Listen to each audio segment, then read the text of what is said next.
Norfolk market town Kings Lynn is the host for round 4 of the 2016 Maxxis DTRA UK Flattrack Championship.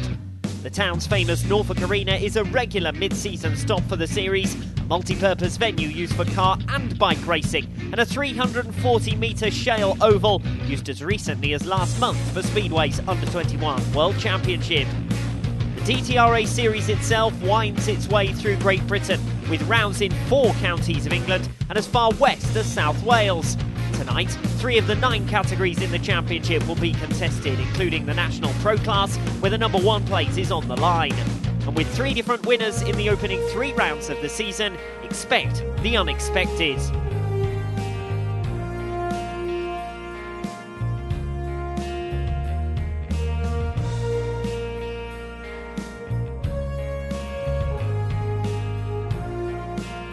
The 5th annual staging of Dirtquake is the 4th round of the 2016 championship, one of 4 events this season taking place on a so-called short track, oval smaller than 800 metres. Still to look forward to are back-to-back rounds on the Amman Valley half mile and the traditional season finale at Rye House in Hertfordshire. Round 3 took the riders to this season's new venue at Greenfield for the only 2016 TT event, which has shaken up the field at the campaign's halfway mark. Flattrack is undoubtedly an imported concept, an American sport with over 90 years of history. The UK series is fast developing a record book of its own as we enjoy the 12th season of racing on these shores. The appeal of Flattrack continues to cross boundaries through Europe, with national championships set up in Spain, the first strides towards an international series with the FIM World Cup, and motorsport celebrities Marc Marquez and Valentino Rossi regularly demonstrating their skills on the ovals. The current club format of UK racing has been developed for 5 seasons and features racing for all ages divided by class, from novice through to the professionals who will take centre stage tonight. The rookie and restricted classes are feeder series for the pro class, who race with their own national plates for ease of identification. The minibike, vintage and thunderbike classes run parallel to the championship, the unique sound of a thunderbike coming from the engines, which are 500cc displacement plus. And 3 youth classes prepare the riders for their future in senior competition. Tonight, the Hooligan Mini-Series is the support class to the DTRA, Vintage, Thunderbike and Pro classes. The action is already underway with practice, and racing will proceed with 3 rounds of heats in each class before the main event, the Grand Final, where the championship points will be awarded.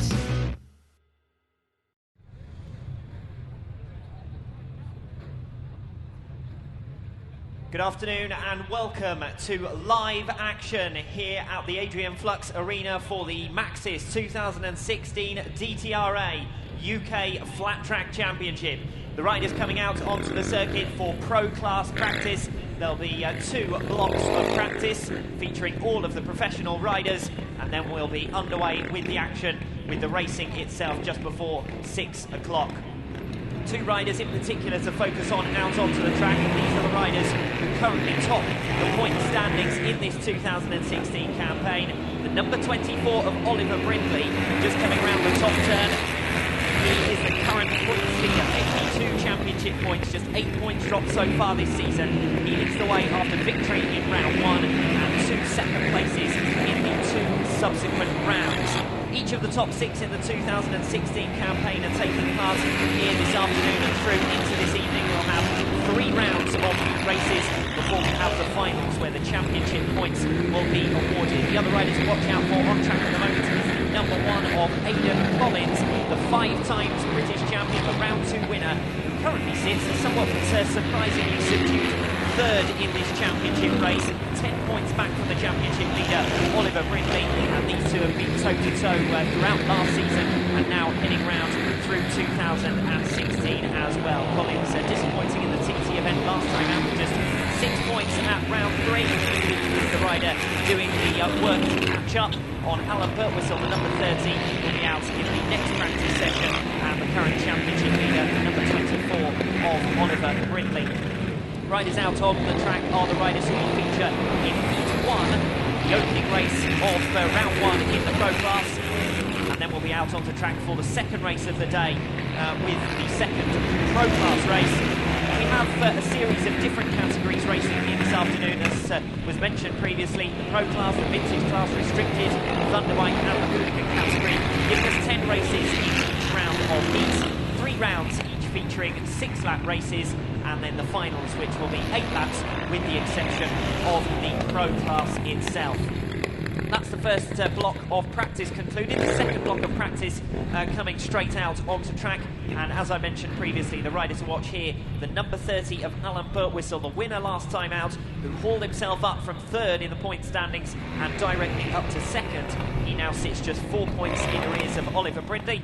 And while the riders are held from the first practice session, the riders will be sent out for the second practice. The riders in the other categories have also taken to the track. They did so before we went live here this afternoon, and apart from a couple of slips and slides on a track surface that was initially slightly slimy, all things seem to have gone well for the majority of the riders, aside from 1 or 2 little spills, and riders who no doubt are dusting themselves down now, ready for that first block of heat races. And they have had a little bit of time to prepare themselves here this afternoon. Of course, we are at the 4th round of the campaign, and there are 7 rounds in total this season. The best 6-point scores will count towards the championship itself, so there is still time for riders to make ground. At the moment, it looks as though the top 3 are well and truly pulling themselves away into a battle for championship victory, because 4th place in the point standings is 8 points back from the top 3, and those top 3, as I mentioned previously, are separated by a 10-point tally. Number 30 of Alan Birtwistle just coming down the back straight and around the top turn. He is the rider who currently sits 2nd in the point standings.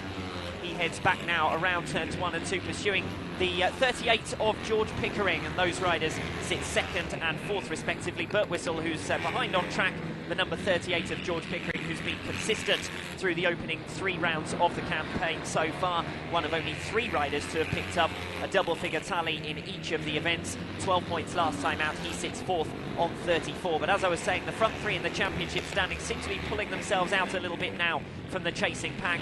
And behind George Pickering, there's another 6-point gap to Richard Mason, who sits in 5th. Each of the top 5 taking part here today. Unfortunately, we are without the number 7 of Ben Baker, who crashed somewhat alarmingly during the heat stages last time out at round 3.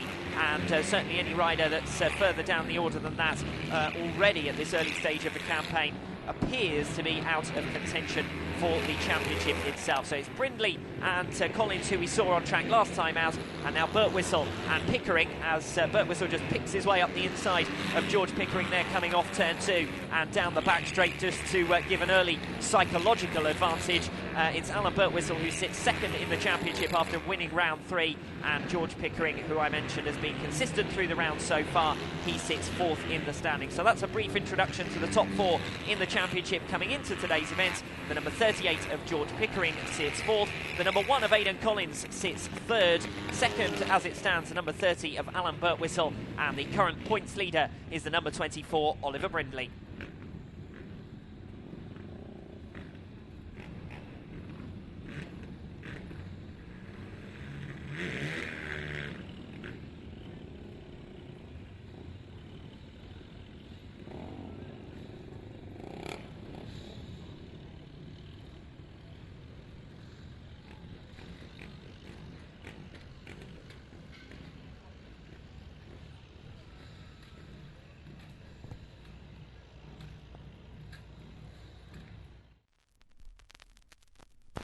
Be the anomaly, the aberration, the glitch, the divergent, the unexpected, the inconvenient, the square peg. Hell, be the fool, the clown, the bonehead, the idiot in the room, or the field. Just don't be a passenger. Be the awkward apple that falls nowhere near the tree, or even the forest. Don't let others tell you how it should be. If you can do it better, do it better. Then enjoy it. You'll be the scar tissue on their worldview and their normality. They'll loathe you, they'll fear you, they'll wish they were you. Savor their annoyance. Savor the frowns. Give them something to shake their heads at, something to dismiss. Give them a reason to curse. Let them laugh if needs be. It won't always be easy, and no place worth going ever is, right? But most important, remember there is only one way, yours. It sure as hell never held us back.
Flattrack these days very much an international competition, and round 2 of the Spanish Flattrack Championship coming up in Madrid. In the meanwhile, of course, we've got the action from round 4 here this afternoon of the UK Flattrack Championship. Several riders actually from Britain have competed overseas over the years with the FIM Flattrack Cup that was inaugurated in 2003, and action in that competition continues to the present, and the Spanish Championship itself in some ways born out of the Super Prestigio and the Super Prestigio qualifiers for riders to make their way through to take on riders like Marc Marquez at the Palau Sant Jordi in Barcelona. Of course, Catalonia is synonymous with motorsport and motor racing, but it's great to see that in the 2016 season the Spanish Championship moves out of Catalonia's borders and throughout the rest of Spain for a real prime series, and they are providing live streaming of their 2016 championship, and many no doubt will have tuned in to the opening round of the campaign to see how all of the riders got on, not least some of the internationals who made their way towards Spain for the start of that competition. The start of our own competition will be getting underway in a couple of minutes' time. We do have a brief wait, of course, because some remedial track work is required after 10 rides of practice, including those 2 practice runs from the Pro Class riders, and it will be the Pro Class riders who are directly out next for heats 1 and 2, so a little bit of time for them to just shake themselves down to make any last minute changes that they require to the bikes, and then they'll be back out onto track for the opening 2 races of the day. And the heat races will largely follow that format actually from the practice, in the sense that there'll be 10 rides in each block of heats, and once we've had 3 blocks of heat races, every rider will have taken a ride off each of the rows of the grid. Of course, with 12 rider grids, we've got a front, a middle and a back row, which will be 4 rider rows, and then once each rider has ridden once off each grid position, the top qualifiers, the top scorers, will go through to the finals. In the Pro Class, that means the top 10 from the heat stages will go direct to an A final, and the next riders, right down to towards the bottom of the point standings, they will go through to a last chance repechage, which is the B final, the last chance qualifier, and the top 2 from that race will go through to the A final, which is where the majority, the bulk of those championship points will be awarded. Of course, next up will be those Pro Class heats, but in the meanwhile we have an opportunity to look at the story so far, the 2016 championship to date.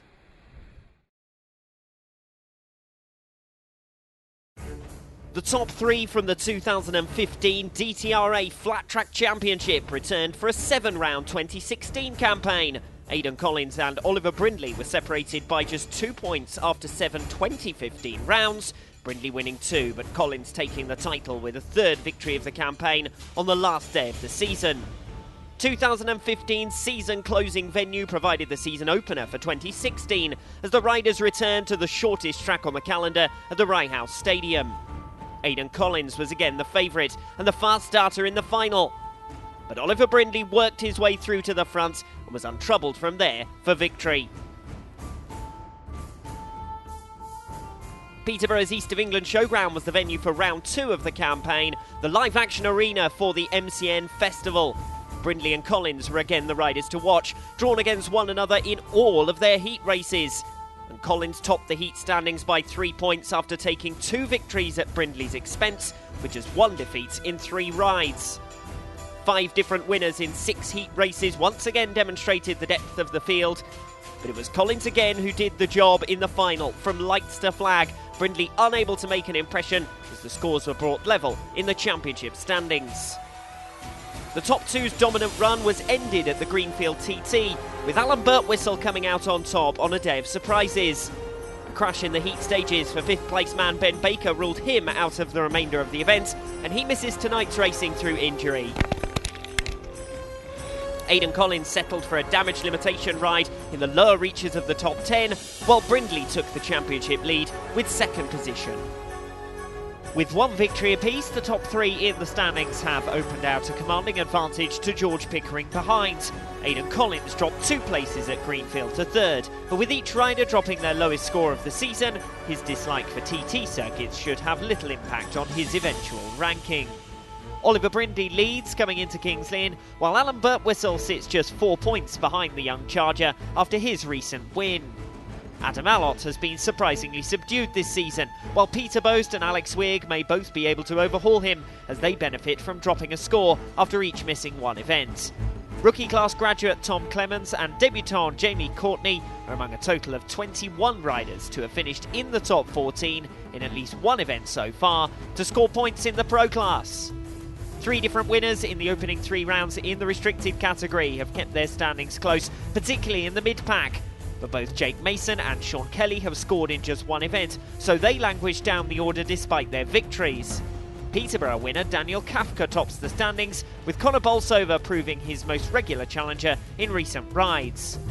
Seasoned hands Matt Moore and Gary Inman sit currently outside of the top 10, 7 different riders making the podium in 3 rounds, and inconsistency leaving open opportunities even for riders in the lower reaches of the table. 7 riders scored their first points of the season last time out in Greenfield, the circuit providing unpredictable results throughout the classes.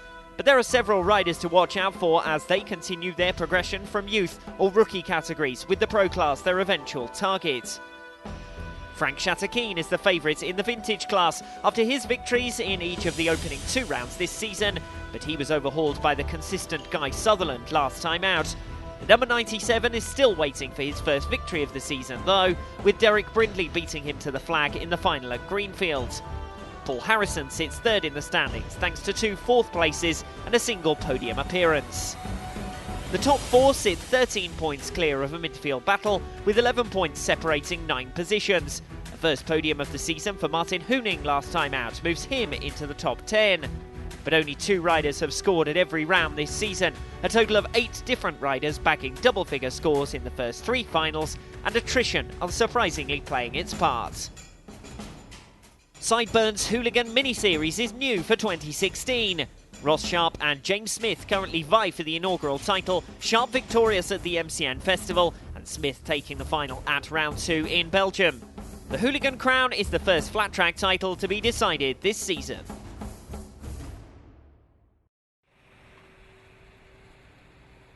Live at the Adrian Flux Arena for round 4 of the 2016 DTRA UK Flattrack Championship.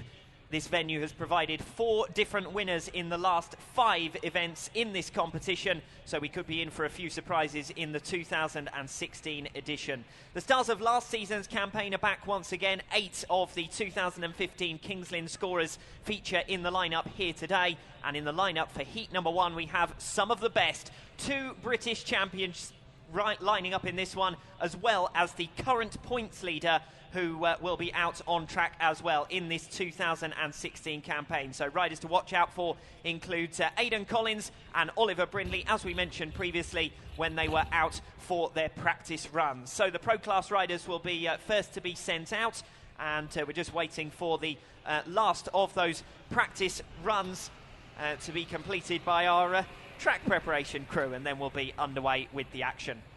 The opening race of the day then will feature on the front row the number 20 Toby Hales, the 2015 DTRA Youth Champion, very impressive with his first double-figure score last time out in the competition. The number 8 of Guy Martin due out alongside him, and the 2009 champion, the number 54 of Peter Boast, will go off the outside of that front row. Boasty took his most recent win here back in 2013. He's made a single podium appearance since.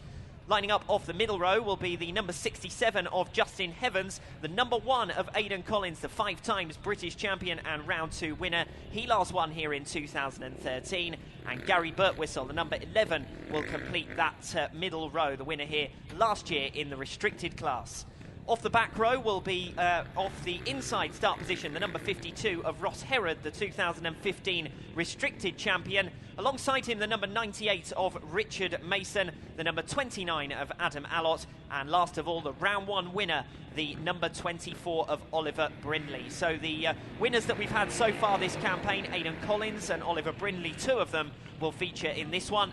Collins off the middle row, and Brindley, the reigning British number 2, will be going off the outside of the back row. So Collins has the advantage in terms of starting position, but we saw in the opening round of the campaign how impressively Oliver Brindley was able to pick his way through traffic and even to find a way past Aidan Collins on a couple of occasions, including the final itself. So we could have fireworks between those two here. The number 1 of Aidan Collins going off the 3rd starting grid on the middle row, and Oliver Brindley off the very back starting position, the 12th starting position on the outside of the back row. So it's the 20, the 8 and the 54 off the front row. Toby Hales, Guy Martin and Peter Boast. The middle row with Justin Heavens, Aidan Collins and Gary Birtwistle. The back row with Ross Herod, Richard Mason, Adam Allott, the reigning British number 4, and Oliver Brindley, the round 1 winner. The 2 to watch out for, the 1 of Aidan Collins off the middle and the 24 of Oliver Brindley off the back row. Heat number 1 gets underway in Kings Lynn. Decent start from Aidan Collins, no surprises there. Straight through from the middle row, around the outside of turns 1 and 2, alongside Toby Hales to pick it up for the race lead down the back straight. Oliver Brindley from the back row trying to work his way through the traffic straight up into 3rd place. Peter Boast was in a strong 5th position, but he's overcooked it on the top turn, goes down to 7th. He's alongside fellow veteran, the 98 of Richard Mason. That's all in the battle for 6th position. Boast once again pushed wide, coming out of turn 2, trying to recover places. He just got it wrong on the opening lap, went a little bit too deep on the top turn. Naturally, he might be able to gain a position because Justin Heavens is doing exactly the same. The 67 running too deep off turn 4, and Richard Mason seizes his opportunity, scythes his way through up the inside and into 5th place. Heavens relegated to 6th, then locks up off turn 2, and Boast is down the inside into the top turn, trying to move the 67 off the racing line, and Peter Boast may well be able to get the power down earlier, coming down the home straight once again and trying to force his way up the inside. Heavens has covered it well though and holds the position for the time being. It's a 6-lap race of course, but Peter Boast off the front row just didn't get it going, and he's found himself right down the order, stranded somewhat compared to the front runners. Richard Mason making good progress, the number 98. He's now right on the back wheel of the number 11 of Gary Birtwistle, and actually looks set to make the pass here coming off turn 2. Mason trying to rub his rival off the racing line, but Birtwistle holds on well. That's good riding from the number 11. Collins then into the final lap, the race leader from Toby Hales. Oliver Brindley making little progress from 3rd position. Gary Birtwistle holding back a pack from 4th position with Richard Mason, Justin Heavens, and surprisingly Peter Boast some way tailed off the former British champion, out of sorts in his opening ride off the front row. It's Aidan Collins then from the middle row who takes the checkered flag.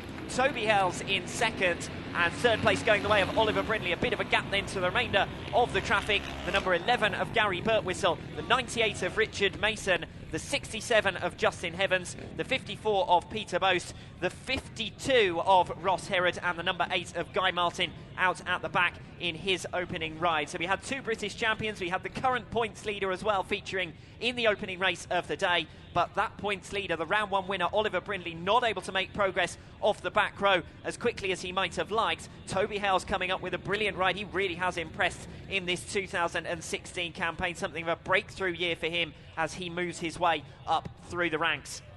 So first blood to Aidan Collins then with the victory in heat number 1, and we now move on to heat 2. The lineup for this one will feature the number 42 of Tom Clemens off the inside, featuring in his second season now in the pro class. The number 53 of Alfie Collett, the mini bike regular, goes alongside him. The number 30 of Alan Birtwistle, a round 3 winner, goes off gate 3, and the 2016 Kings Lynn winner as well, so one to watch. And the outside start position of that front row is the 95 of Vince Hurst, who's been a point scorer in every round throughout last season and looking for his first points of 2016.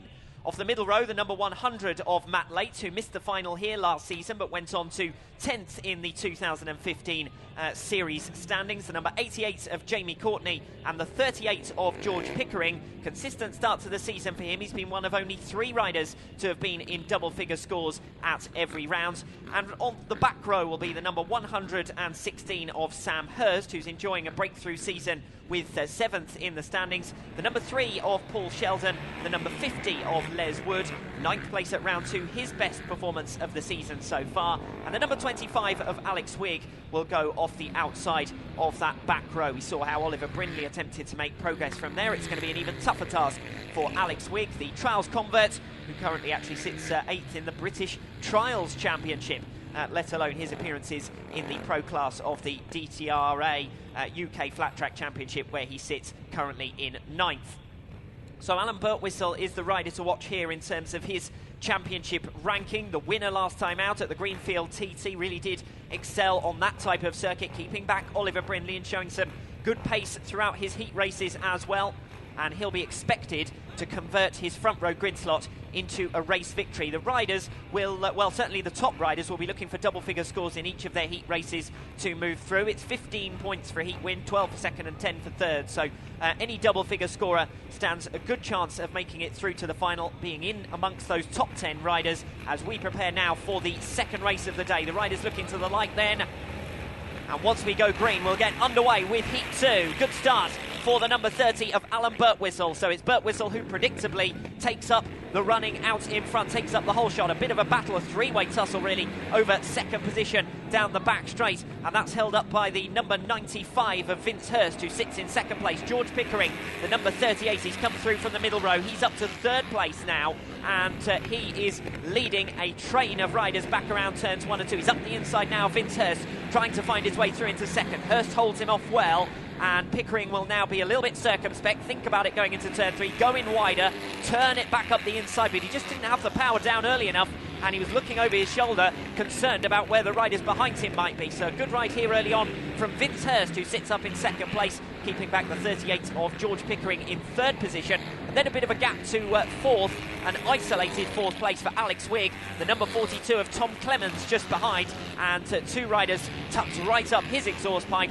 the number 116 of Sam Hurst coming around turns 1 and 2, but one of those riders who's had to try and make progress here off the back row, and clearly things will even themselves out through the heat programme. Riders who feature off the front row in their opening ride will also have an opportunity, or more the hard task of racing off the back rows. Tom Clemens gets it all wrong around turns 1 and 2. He's lost 2 places there. Sam Hurst comes through up the inside, as well as the number 50 of Les Wood. So a bit of an error there from a fast starting 42 who held on well in the early stages but has now started to drop back.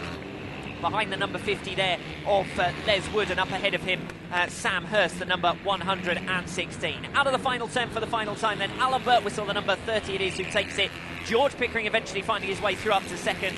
Vince Hurst taking a good third place there, so those are handy points in terms of his potential progression, converting a front row grid slot well. Alex Wigg at the number 25 just behind him. Sam Hurst, the number 116, capitalising on an error for Tom Clemens, who dropped back behind the 50 of Les Wood. The number 88 of Jamie Courtney coming over the line next, and then Paul Sheldon, and finally the number 53 of Alfie Collett, finding the pace a little bit too tough to handle in his pro appearance there in heat number 2.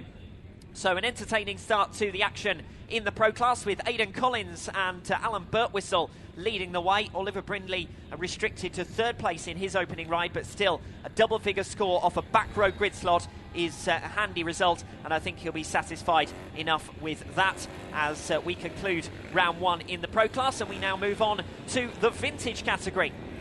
Heat number 3 is probably the stronger of the two round one heats here, with each of the top 5 in the series featuring, including the 25 of Derek Brindley, the winner last time out at Greenfield, the number 97 of Guy Sutherland, the 2015 vintage champion, and Rick Bearcroft, who also goes off the middle row, currently 5th in the points standings. Off the back row, riders to watch out for will be the number 4 of Paul Harrison and the number 5 of Frank Shatterkeen. So a full look at the lineup then, starting with the front row. The number 87 of Dimitri Costa goes off the inside. The 140 of David Webb due out alongside him. Gareth Howes and Hubert Basti completing that front row. The middle row with Derek Brindley, Guy Sutherland and Rick Bearcroft. And off the back row, Paul Harrison and Frank Shatterkeen lined up off the inside 2 start positions. They're the riders to watch for. Adam Brinkworth, the number 8, just lining up off the back with John Dyer and John Harrison up ahead of him. So heat number 3 then about to get underway. This is the first of the round 1 heat races in the vintage category. We have 2 races in each of the rounds for each of the classes, aside from the restricted class, who have 3 races in each round, and the hooligan class, which is an entry of 1 race, 12 riders, direct shootout in terms of those point scorers, because they will feature against one another on each occasion, whereas obviously all of the other riders from each other category will face one another throughout the heat stages, and possibly face some of their rivals more than once through those heats as well. Starting marshal just trying to get them all into order. A little bit of confusion surrounding the number 4 of Paul Harrison, who's finally into place. It's a 5-rider back row here, and that gives the advantage to the number 89 of Hubert Basti, who is away well enough, but it's the 97 of Guy Sutherland who's going to take the whole shot, although he might not get the opportunity to turn, because the number 25 of Derek Brindley has gone straight across the front of him before locking up on the outside. Hubert Basti briefly through, up the inside, and now up into second place as Brindley tries to fight his way back through, but I think a little bit of an overzealous approach to the opening 2 turns has really hampered Derek Brindley now, because he's stuck on the outside as they go 3 abreast back into turns 1 and 2. Frank Shatterkeen has made his way through up from the back row and is now challenging as he makes a move on the inside of Hubert Basti. That's over second place. Guy Sutherland, smoke pouring from his machine, is already pulling well clear now of the number 5 of Frank Shatterkeen. A brilliant effort from him to get through off the back row and up into second place. Hubert Basti in third, but not for long, because up the inside of him coming off turn 2 comes the number 25 of Derek Brindley. He's just got to try and keep it on the inside line here to avoid losing that position once again. The number 89 then is relegated down to 4th position. Good ride there from Derek Brindley, the round 3 winner, although he's looking down at his machine with a little bit of concern, and that is always one of the worries in the vintage category. Attrition plays as much of a part as rider capability, because some of these bikes may well not make it to the finish, but we'll see how we get on in this, the first of the round 1 heat races in the vintage category. Things seem to have settled down now, with Guy Sutherland the length of a straight clear of the number 5 of Frank Shatterkeen in second place.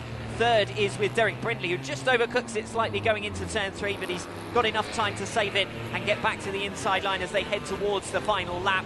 It's well adrift now in 4th position, the number 89 of Hubert Basti, who just loses his footing around turns 1 and 2. I think he's got enough in hand now over 5th place just to hold on to his 4th position for the final 2 turns. Sutherland takes the checkered flag, even managing to put in a lap move on a back marker. The number 5 of Frank Shatterkeen next over the line. The 25 of Derek Brindley takes 3rd.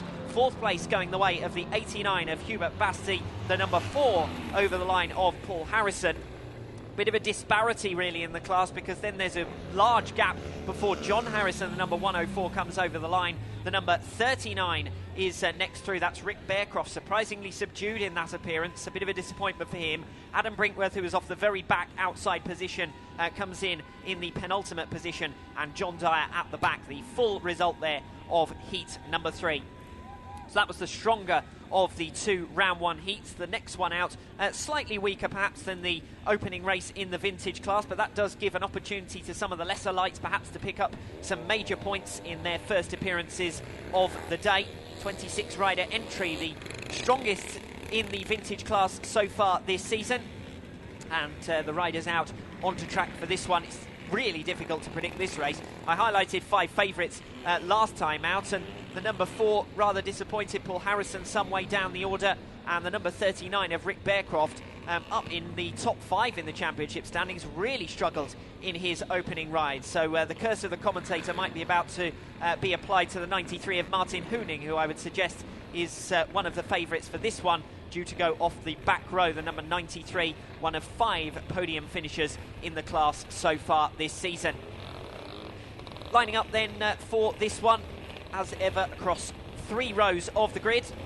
And we've got 3 riders lining up already off the front row. We did have a little bit of confusion in the first race in the vintage category, because by all accounts there were a couple of riders extra, because we had a 5-rider grid, which is slightly unconventional in DTRA competition. It's normally 4-rider rows, but we had such an impressive entry in the vintage category that it was opened up to a couple of extra riders, and therefore with some last-minute adjustments and changes to the lineup, we lost a couple off the front row and ended up with a 5-rider back row. We do have a similarly stacked back row here, and we're just trying to get the, I think that's the number 59 of Scott Speed, into his position, and we're waiting for one rider, which I presume must be off the front row here, who's just coming round now out of turns 3 and 4, and then we'll be ready to settle in. We've got the 65 of Vincent Priestley. He's been a regular scorer in this category. He's going off the front row, so he'll be one to watch out for as well. The number 123 of Tony Chalice, who's been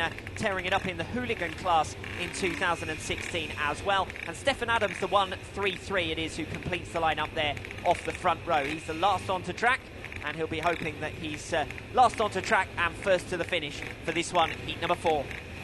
Watch for progress from the number 93 then off the back row, one of the podium finishers in the vintage category this season. He has made a decent start, but obviously off the back row in a rather stacked field, it's pretty difficult to find your way through the traffic as they settle in down the back straight for the first time, and there's a battle going on up front. The number 20 of Michael Herman trying to find his way through up the inside on the number 139, the early race leader, and it's Herman who hits the front then. So it's Michael Herman who leads it. Separate battle on already. Vincent Priestley in third has started to drop back, and we've got almost 3 abreast stuff coming around turns 1 and 2. I think that's Milo Hiscox trying to find his way past the number 12 coming off turn number 2. He's up into what I think now is 6th position, 7th position perhaps, as the riders stream once again over the start-finish straight. The number 80 diving for the inside, he's got it wrong, and there was a real threat of high-side moment there. Mike Fisher almost, well, I think he did collect, to be honest, the back of the number 94 of Norm Joss, who managed to hold onto the machine, and Mike Fisher did the same, so thankfully not necessitating a stoppage. In terms of any incidents that we might have today, if 2/3 of the race are complete, talking about stoppages, we've got a big one there on turns 1 and 2, and the yellow flags are out. Rider is some way off the racing line, but I'm not sure he's going to be able to recover that without aid. I was just about to say that if we reach 2/3 of the race completion, then we can actually declare the race. If the race can continue to that stage, then we'll be able to reach a satisfactory conclusion and call the race as it stood at the end of the last completed race. And I think that is going to be potentially the case in this one, heat number 4. The race did look fairly settled anyway, somewhat chaotic.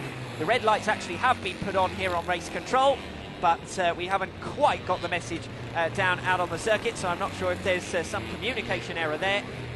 But we should have a red light situation here, so a bit of dramas here. And it looks as though we're going to head towards a satisfactory conclusion towards the race.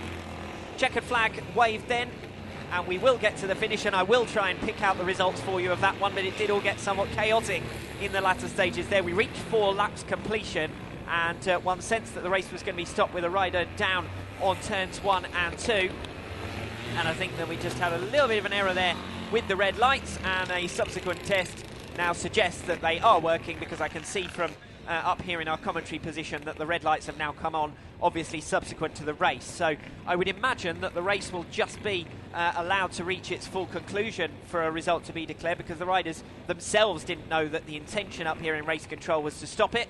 And once the lap scorers and so on have been able to pick apart the result, we'll be able to bring you that one from the vintage class. But I suggested that that one was a slightly weaker race, and it ended up being a somewhat more chaotic race in the vintage category as well. We have got to the conclusion, though, of heat number 4, and that allows us to move on to the restricted class.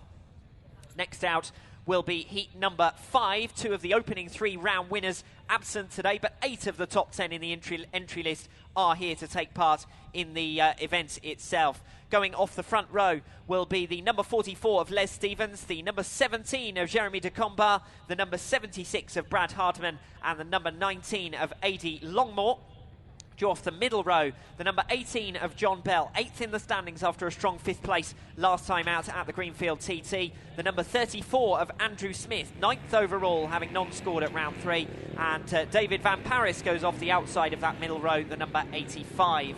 The back row will feature the 58 of Matthew Walker, the 65 of Keir Armstrong, the number 6 of Chris de Combar, podium finisher at round 1, and the number 28 of Adam Grace. So that's the full lineup due out now for the first of 3 heat races in round 1 of the restricted class. Watch out for the number 44 of Les Stevens, who goes off the inside of that front row, because he has been a rider who's been around in these parts for some time now. He'll be looking to make his impression on the competition. Hasn't had a particularly strong start to this 2016 campaign in the restricted class. In fact, the number 44, as far as I can tell, is yet to score in this 2016 campaign. The current points leader in the restricted class is the number 46 of Daniel Kafka, the round 2 winner. And of course, all of these riders split over 3 heat races, so he's not out in this one, race number 5.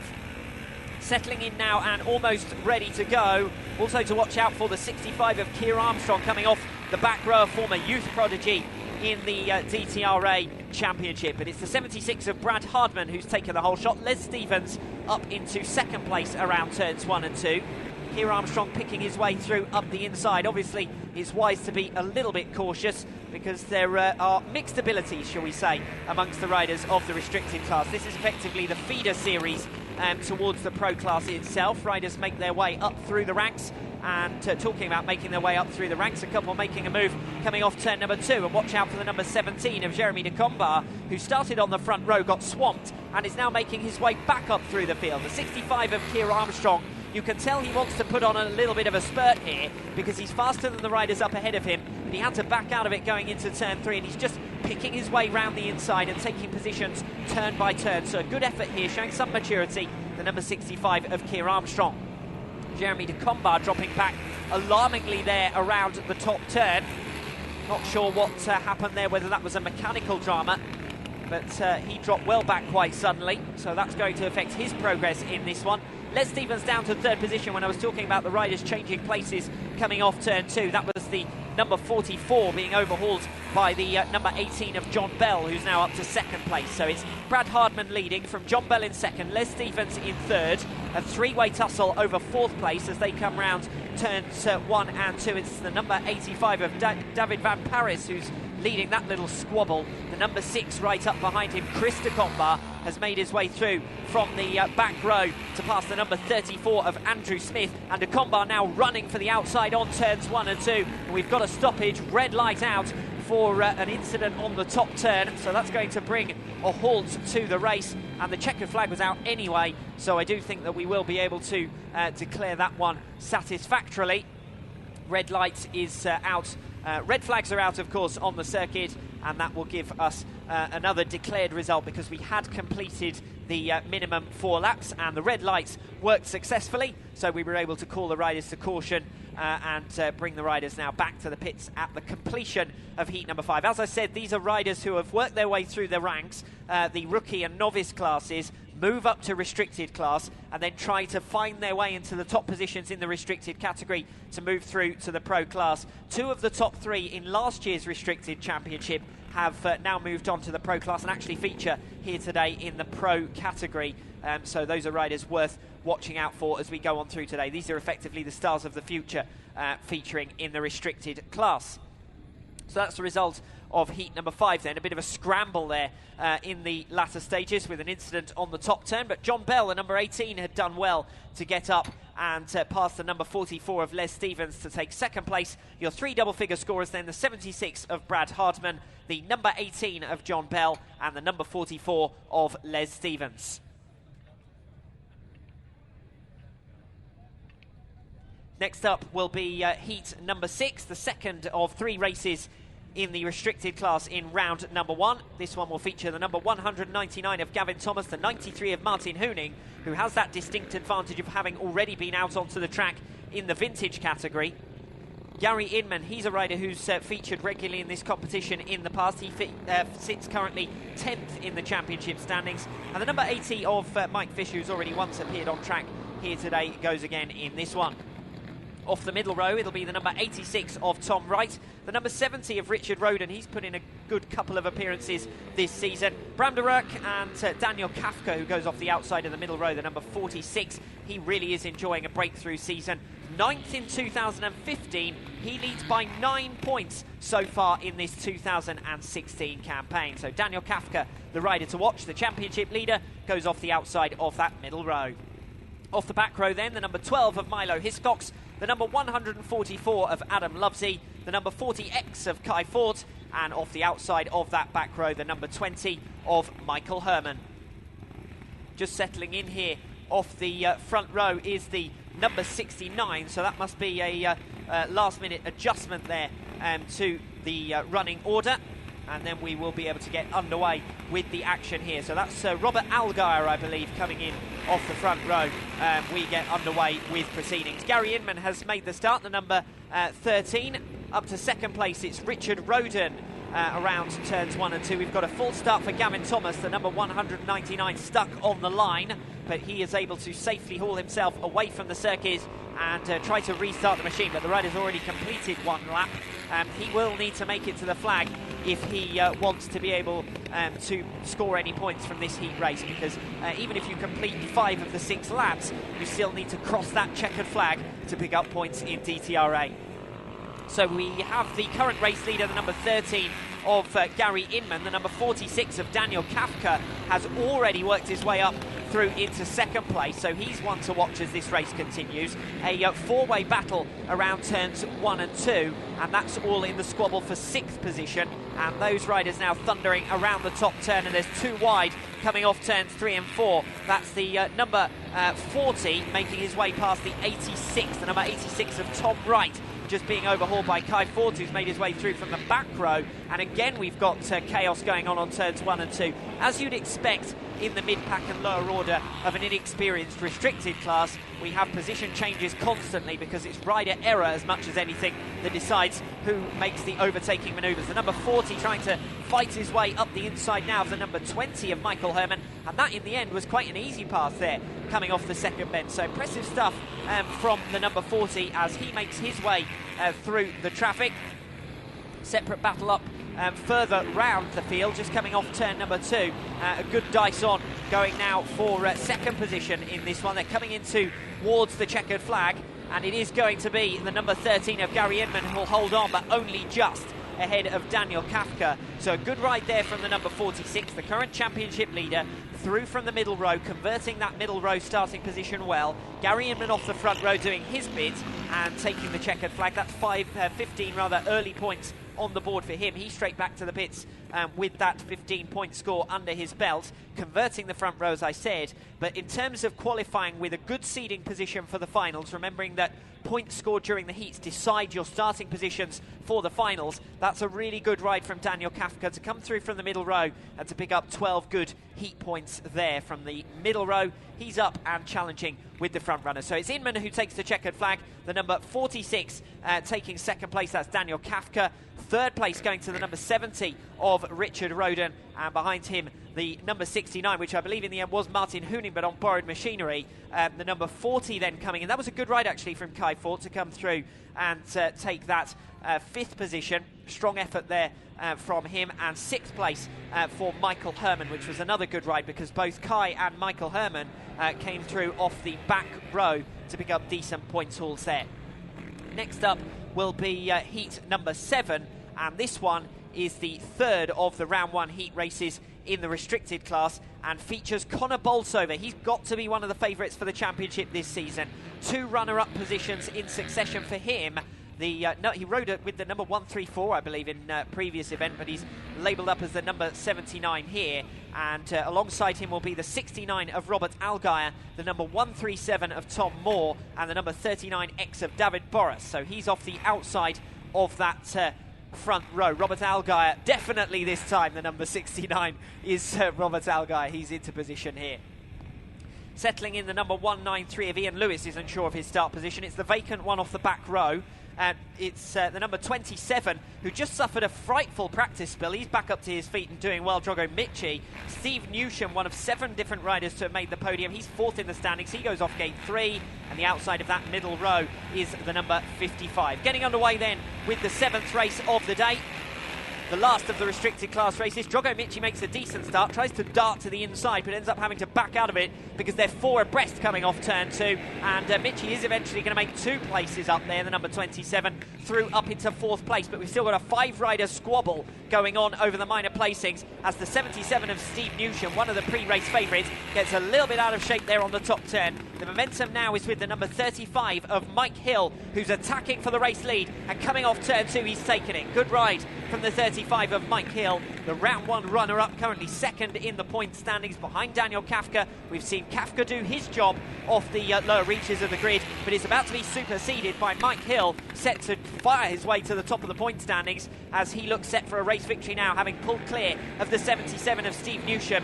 Newsham now relegated to 3rd place as the 37 of Leah Toklov makes some progress. Highest ranked 2015 restricted rider not to have moved up into the pro class, and she's doing a good job there, having now fought her way past the 35 of Mike Hill. So it's Toklov from Hill. The curse of the commentator has got the number 35. Just as it looked as though he was pulling away towards victory, he's relegated to 2nd. It's Toklov leading then around the top turn. 2nd place still with Mike Hill, 3rd with the 77 of Steve Newsham. The early race leader, who looks set to capitalise on that middle row of the grid, has got it all wrong once again on turn 2 and is now under threat of losing that 3rd position as well. The pack narrowing up for 3rd and 4th, and a separate battle for 5th and 6th places as they go into the final lap, with Leah Toklov leading the way. Mike Hill in 2nd. 3rd place for the 77 of Steve Newsham. The 55 just behind. Again, Newsham goes in acute into turn 1, scrubs off all of his speed, goes right up towards the safety fence coming off turn 2, and if he does the same again on the top turn, he may well lose 3rd place here. The number 55 is going to duck back up the inside and is going to steal that place away. So the same mistake made on 3 occasions there by the 77 of Steve Newsham, and eventually that error relegates him down to 4th position. He got all out of shape doing that line in the early stages, and quite frankly, running acute into the turn, then running across the turn, scrubbing off all of his speed. He was gradually overhauled by 3 riders, and that was the main story there of heat number 7. Steve Newsham then going backwards as he struggled right from the early stages when he got a huge tank slapper on the opening lap. The number 37 of Leah Toklov coming through for the race victory. 2nd place going the way of the 35 of Mike Hill, and the 55 making that pass in the latter stages on Steve Newsham to take the last of those double-figure scoring positions. So we're moving on from the restricted class, and this is the Thunderbike category. Last season's champion in this class, George Pickering, is now racing exclusively in the pro class. We've seen him already out onto the track. He currently sits up in 4th place in the point standings in the pro class. So with him absent, that gives an opportunity for some lesser lights to shine in this 2016 campaign. A good few of them feature in this one, heat number 8. Off the front row then, the number 62 of Bram de Ruyck. Alongside him, the number 97 of Guy Sutherland. 4th in the championship last year. He's in the same position this season. Consistent but unspectacular so far. The number 36 of Dave Chadburn, the illustrious number 36 in this category, the Thunderbike podium finisher here last season. He has got to be the favourite for this one, heat number 8. Pierre-Alexandre Truss, the Frenchman, goes off the outside of that front row. Off the middle row, the number 66 of James O'Hara, the number 8 of Guy Martin, the 76 of Brad Hardman, and off the outside one to watch in the 52 of Ross Herod, the current championship leader who holds an 8-point advantage in the series. Off the back row, it's Gary Inman, 5th in the championship with a podium finish at Peterborough. The number 18 of John Bell, we've seen him out onto the track already as well. The 42 of Tom Clemens, the round 2 winner. Just 1 scoring ride in this class, 3rd in the championship last campaign. And Andrew Murphy completing the 12-rider lineup then for this one, Heat 8. Tough stuff for Gary Inman, who's got to come straight back out onto the track quite swiftly. He's down the order. Sutherland gets it wrong on turns 1 and 2. He scrapes the safety fence coming off that second bend, and Guy Sutherland eventually gets it back running, but he's lost a huge number of positions. He's now down, well, he was initially down to 10th place. He's got it back up to 9th as they come thundering, quite literally, back round at the end of the opening lap. And it's Brando Rourke who's found himself into first place because the championship favourites wiped one another out on the opening lap. Guy Sutherland then is picking his way back through the traffic as the number 97 works his way around into turn number 3, up the inside of the orange liveried number 18 of John Bell. Position changes throughout here. The 42 of Tom Clemens up the inside of the 52 of Ross Herod, just trying to move him out of the way and off the racing line. The 62 up ahead. Clemens is going to get down the inside later to make the entry into turn 3. He's going to manage to block pass here to come through for the race lead. Great ride there from Tom Clemens to hit the front. Gary Inman is up into 4th place, challenging now on the 52. That's a good ride from Gary Inman, and Ross Herod gets it all wrong on turn 2, and Inman comes through for 3rd place. Gary Inman then up from the back row into 3rd position, showing incredible form here this afternoon. He's already been in the point scoring with a race victory previously in the restricted class, and now in the Thunderbike class he's up to 2nd off the back row. Guy Sutherland has worked his way through into 5th place. That's where the race is now, 5th and 4th positions, because around the outside comes Ross Herod. He's through and up into 3rd place, and Sutherland swiftly follows up into 4th, and now trying to find his way up the inside of the 52 of Ross Herod as they go into the final lap. 4 riders pretty tightly packed together in the first 4 positions. The Thunderbike class is ever providing the entertainment. Sutherland moves out the 52 of Ross Herod coming off turn 2, takes 3rd place away, and that's some damage limitation. He started strongly off the front row, he got it all wrong and went down to 10th. He's recovered to 3rd, and the 97 is the story of that one, heat number 8, as he comes through from the minor positions, only 3 places from the back there at one stage, Guy Sutherland, and eventually comes through into 3rd position. Good ride as well, an understated ride from the 42 of Tom Clemens, because he's taken that race victory off the back row. Gary Inman also coming from the back row to take 2nd. Guy Sutherland really should have won that one, the number 97, because his main rivals got it all wrong in the early stages, and the number 52 of Ross Herod got it wrong later in the race. The current championship leader making a couple of large errors there on turns 1 and 2, and a couple of the riders want to give the advertising hoardings on bends 1 and 2 a little bit of extra exposure, because there's been so much action right up by the air fence there, and I don't think that's where any of the riders really planned to be here today. So Ross Herod, the championship leader, restricted to 4th. A good ride there from Guy Sutherland to recover after all sorts of errors on the opening lap. I think he was so determined to block out his rivals, he almost blocked himself out there on the exit of turn number 2, and after scraping the air fence managed to get things back going once again. So excitement in heat number 8, the first of the round 1 heat races in the Thunderbike category, and we now move on to the second of the round 1 heat races in the Thunderbikes. Krista Combar takes the pole position. He's off the inside of the front row, the number 6 just lining up there. Alongside him will be the 3 of Paul Sheldon, who's just settling in. The number 27 of Drogo Michi, and Matt Moore, the number 43, goes off the outside of the front row. David Van Paris goes off the middle row on the inside. The 86 of Tom Wright alongside him. The 35 of Mike Hill, 3rd in the series with 2 podium finishes, goes alongside. And the 158 of Richard Thrower goes off the outside. The back row is with Chris Jenner, Sean Vukovic, one to watch. The 17 of Jeremy de Combar, and the 34 of Andrew Smith. Getting underway then with heat 9. Fantastic start from Matt Moore off the outside. He takes the whole shot. So it's Matt Moore who leads them then. Chris de Combar in 2nd. Paul Sheldon gets it wrong coming off turn 2. Locks up slightly from 3rd. He drops down into 4th position. He's going to try and fight back around though to recapture that 3rd place on the top turn. All the while progress being made around the outside by the number 35.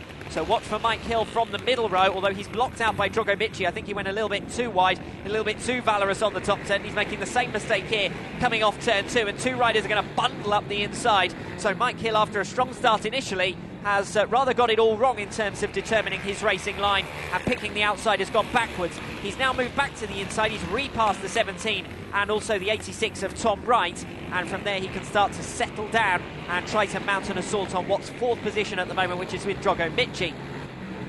3 riders squabble out in front. The number 6 of Krista Combar just making a move up the inside, coming off turn 4, diving past Matt Moore to make an overtake for the race lead. Matt Moore's going to try and repay the compliment up the inside, coming off turn 2. Great ride there from the number 43, and a smart one as well, but eventually the speed of Chris de Combar sees him back to the front. So after not really making the start off pole position, Chris de Combar has found his way through back to the lead. Matt Moore, who took the whole shot, is relegated to second, and Paul Sheldon is all over the back of the front too, waiting from an error from either or both to find a way past. Chris de Combar it is who leads it then. Matt Moore in second, Paul Sheldon in third. The front three have well and truly broken away from a separate battle over fifth position, where Drogo Michi's about to lose the place actually to the number 122 of Sean Vukovic, the championship favourite. Second in the championship standings at the moment, but only fifth in this race, disappointing. Chris de Combar loses the race lead as Matt Moore comes back through. It's a drag race to the line, and Matt Moore takes it. After taking the whole shot, losing the race lead, he recovers it in the closing stages from the number 6 of Chris de Combar to take the checkered flag. Paul Sheldon just had the perfect view of the front two dicing out in front. He takes third place. Fourth position with the number 35 of Mike Hill, and Sean Vukovic, who I was talking about as one of the pre-race favourites off the back row, didn't really make the expected progress. He does eventually get fifth, passing Drogo Michi in the latter stages. The number 34 next over the line, Andrew Smith, and the number 17 rounding out the minor placings, Jeremy de Combar. So that's the result of heat number 9 in the Thunderbike category, and we now move on to heat number 10, and this is the first of 3 heat races in the hooligan class. Now the hooligan class is in its third and final round here this afternoon and into this evening, and this has been run over 2 events so far, at the MCN Festival at Peterborough and out in Belgium for round 2. And we've got 2 current joint leaders, both feature here this afternoon at Kings Lynn. So Ross Sharp, who sits in the lead of the championship on 20 points, will go off the inside of the front row, and James Smith, the number 3, will go off the back row. He is the round 2 winner. Ross Sharp off the inside of the front row, the round 1 winner. Milo Hiscox, currently 9th in this competition on 8 points, goes alongside him. Adam Brinkworth and Liam Marsden completing that front row. Off the middle row, it's the number 2 of Tony Chalice, 3rd in the standings, just 4 points behind the current championship lead. The number 5 of Paul Harrison goes alongside. He's 6th place in the standings on 12 points. Chris Wiggins, the number 8, and Dean Corrie, the number 11, complete the middle row. Off the back row, it's the number 3 of James Smith, as I said, current championship leader, tied alongside Ross Sharp, who'll be the pre-race favourite here, the round 2 winner out in Belgium. Pierre-Alexandre Trust, who's already featured on the circuit, sits 8th on 9 points. Oliver Henry and Alistair Fagan complete the lineup for the hooligan class here this afternoon. So heat number 10 are the last of the round 1 heat races. A little bit of edginess on the line. Milo Hiscox takes advantage, gets to the first turn first. Battle over second place here with Ross Sharp trying to get in amongst the action. The current championship leader down the back straight. He's going to get pushed aside. Corrie's up to 3rd. Dean Corrie, the number 11, doing a good job there. But it is Sharp who's found his way through to the front. The number 5 of Paul Harrison now trying to push his way through. Passes Milo Hiscox and takes up 2nd position. Hiscox is about to be relegated to 5th. Riders going either side of him. So that's his challenge over in this one. Harrison has now hit the front, pushing Ross Sharp, the number 1, back to 2nd place. It's the number 6 of Pierre-Alexandre Trust, who's up to 3rd place. But there's a bit of a race on for both 3rd and 5th positions, because in 5th place we've got Dean Corrie trying to get the better of Milo Hiscox, who dropped back alarmingly in the early stages and is still under some pressure from the number 11 behind. Large disparities in the riders because, as you would expect, these are such varying bikes from rider to rider. As we see a bit of an over-valorous attempt on turn 2 go to pot. No issue for Paul Harrison, who's out in front. The riders are starting to lap back markers. It's a bit like wacky races here as they all try to wind their way towards the checkered flag. No issue for the number 8 either of Chris Wiggins, who's keeping it on the island and challenging the number 5 of Paul Harrison. The number 9 there just working his way around turns 1 and 2. Just taking the corners is a challenge for a couple of the machines here. But eventually we're going to get round towards the checkered flag. It's the number 4 in regular DTRA competition, the number 5 in this category, Paul Harrison. Obviously, with this being a separate series, they're running different number plates to the DTRA Championship, which just throws a bit of extra excitement into the mix as to trying to keep up. And the back markers as well have provided their part of the entertainment. But it's Paul Harrison who comes over the line first, the number 5. And we've got a drama in the run down to the finish. The number 6 has gone down on the racing line, and 3 of them managed to avoid him. And Pierre-Alexandre Trust is going to, well, scramble to the line, celebrating. I'm not sure what he's celebrating. That was a bit of a disaster, really, coming off turn 4 for the final time. Pierre-Alexandre Trust, who's among the top 10 in the championship standings coming into today's event, was having a decent ride and then went down. Bits of bike are out on the track as well, so they're going to have to be recovered by a marshal, but we've got plenty of time to do it because obviously that is the end of round number 1. So we've seen frenetic action, we've seen real excitement and overtaken in the Thunder bikes, the pro class delivering as ever, and a bit of drama and almost light-hearted entertainment there provided by the hooligan class. Next up will be round 2 of the heat races when we return to the pro category. So in the meanwhile, we're going to familiarise ourselves with the pro stars and have a look at the first covered DTRA final here at Dirtquake back in 2014 and see how the riders got on.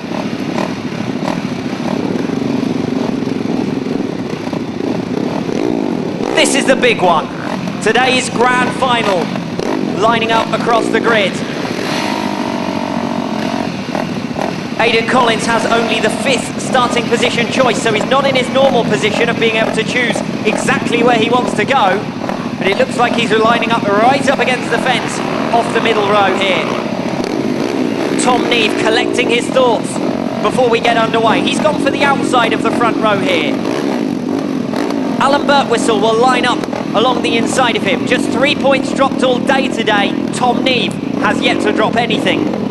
Tim Neve will go off gate number 2, the Suzuki rider in the mix off the front row, and finally on the inside of him is the number 24 of Oliver Brindley.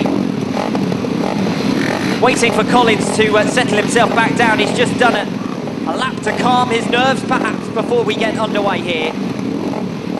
Peter Bose is slotting himself in off gate number 3 by the looks of it, with Collins on the outside of him, and the Italian wildcard Francesco Cecchini going off gate number 2. Neil Martin is positioning himself off the back row here on the outside, and I think it'll be Darren Trackmore off the inside of the middle row. That will allow George Pickering next up to select his gate position. He will go off gate number 2 off that back row, leaving Vince Hurst on the inside of him and David Homan on the outside. So your front row grid slots: Brindley off the inside, Tim Neve off gate 2, Alan Birtwistle off 3, Tom Neve off the outside. Watch for Collins from the middle row, he's made a stunner. Collins down into the first turn is immediately level with the main pack coming out of turn number 2, and he's going to burst around. Tom Neve led it briefly, but it's Aidan Collins who's already alongside. Neve it is who takes the commanding ground around turns 3 and 4 to lead it. Alan Birtwistle up the inside of Aidan Collins with pressure from Derek Brindley in 4th. Birtwistle is alongside Collins, he's rubbing around turns 1 and 2. Collins forced to the outside, Birtwistle comes through, Brindley's going to follow him as well. Collins is back down to 4th in the opening stages, and he's having to work hard on the top turn to get back on turn. Tom Neve leads it then, Birtwistle in 2nd, it's Brindley in 3rd, Collins in 4th position. Now we'll see what the British champion is made of. Can he do it from the back? It's going to be tough stuff, but it's a 12-lap grand final, remember. There's still time for Collins to make an impression. Tom Neve, Alan Birtwistle, Oliver Brindley, Aidan Collins, Tim Neve and Peter Bose now has moved up into 6th position. 7th place with Francesco Cecchini, who is gaining ground on Peter Bose, looking around the outside going into turn number 3, and the cutback on turn 4, but Bose has the inside line covered. Behind them is the 26 of Neil Martin, the 20 of Darren Trackmore, the 38 of George Pickering, the 17 of David Homan and the 95 of Vince Hurst. Midway through this race, Tom Neve is starting to pull out a margin now over Alan Birtwistle, and the main race on the circuit is over 2nd place between the 2 Kawasaki riders. Deep on turn 2, Alan Birtwistle does tend to favour the outside line, and Oliver Brindley is trying to prise away up the inside, but Birtwistle is giving nothing away here. While Birtwistle holds back Oliver Brindley slightly, this is keeping Aidan Collins in the race for the podium. He won't be satisfied with 4th. We've seen this man take so many consecutive victories. It wouldn't have been a surprise to see him take another here today. Doesn't look like he's going to get to it for now. Neve leading from Brindley in third rather, with Alan Burtwhistle just ahead of him, and Aidan Collins down in 4th position. A gap then separates those 4 from Tim Neve in 5th position, and Peter Bose still trying to keep out the attentions of the Italian wildcard. Still the closest race on the circuit is 2nd, 3rd and 4th. Collins looking to the inside, but he stumped it in a little deep there at 1 and 2. Had to work hard to get the machine locked up once again. Francesco Saccini is close to the back of Peter Bose as well. Collins restricted to only 4th. What headline news this would be if he stays off the podium. First time in a long time. But he's still close to the back of Brindley. Will the youngster tire as the race goes on? He's gradually slipped back from Burtwhistle in 2nd, and Collins is now starting to wear down his rivals. Peter Bose, meanwhile, is losing a lot of speed as this race goes on. He's slipped back from Tim Neve, and now the Italian is the first of a pack of riders right on his tail. Saccini gets it cut back off 2. He's faster down the straight. Bose just has it covered as we head towards the final lap. Tom Neve leading the way. The rider's starting to negotiate back markers. Burtwhistle is forced offline as he tries to come past David Homan, the number 17. And now Oliver Brindley's going to stream past as well. Will that allow Collins back into the race? I don't think it will. And Aidan Collins has missed out on the podium for the first time. Well, I can't even remember the last time this man was off the podium. And I did suggest before this race we might have a few surprises with Collins off the middle row. Well, we got one. He hasn't made the top 3. So all of the people who had your money on Aidan Collins, the unbeaten rider in 2014, have all been stunned into silence now as Tom Neve claws back valuable points in the 2014 championship hunt. Because not only did he beat Collins during the heat stages, he beat him once off the same grid start, he beat him again from behind on the grid, and then he's come out and beaten him when it mattered the most in the grand final, and beaten him, moved him to the outside line on turn 2, and through came the 2 Kawasaki riders. So Aidan Collins, although he's celebrating on one wheel, hasn't even made the podium here today. A major surprise here at the Norfolk Arena. Riders heading back to the pits then, and our 3 podium finishers, who do not include Aidan Collins, are in 3rd place Oliver Brindley, 2nd place Alan Burtwhistle, and your race winner is Tom Neve. Rub your eyes again. Aidan Collins has not made the podium here in the Norfolk Arena, and the 2014 Dirt Track Riders Association Flat Track Championship is reignited in Norfolk.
round 4 of the DTRA UK Flattrack Championship. Of course, a little bit of an ad reminder there that speedway racing takes place regularly around this circuit, but our focus here this afternoon and this evening is on the Flattrack competition, the 4th round of the season. And talking of the 4th round, so far it's Aidan Collins and Alan Birtwistle who top the standings on 15 points apiece, the number 1 and the number 30 leading the way then.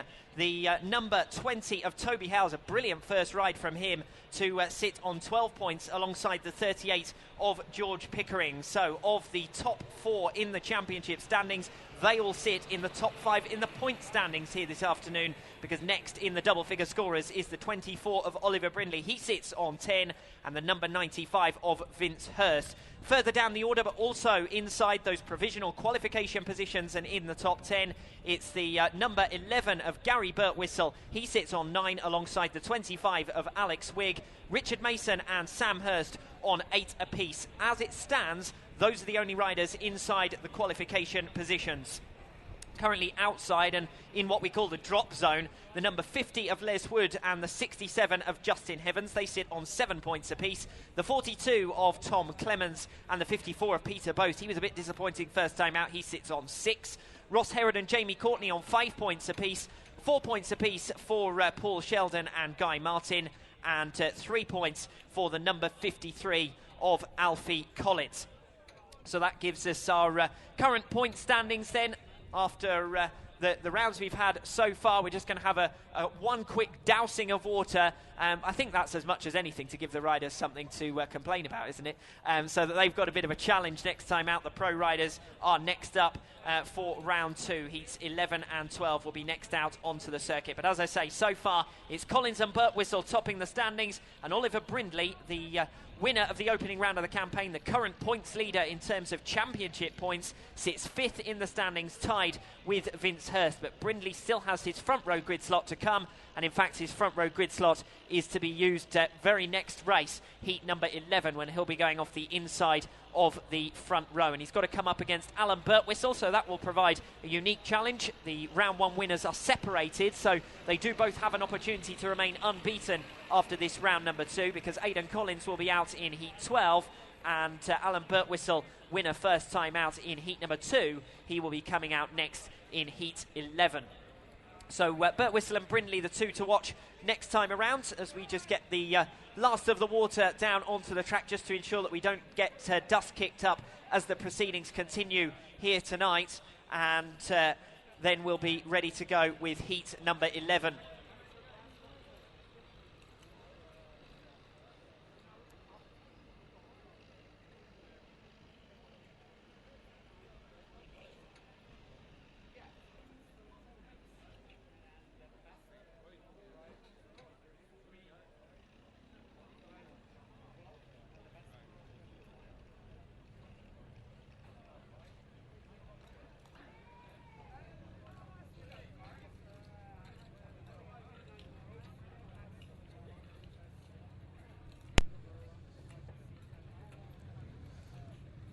Here we go then, heat number 11 is next up. A look at the lineup for this one then. It's Oliver Brindley who goes off the inside of the front row, 10 points from his opening ride. The number 29 of Adam Allott will also be out and alongside him, and the number 3 of Paul Sheldon will complete that front row.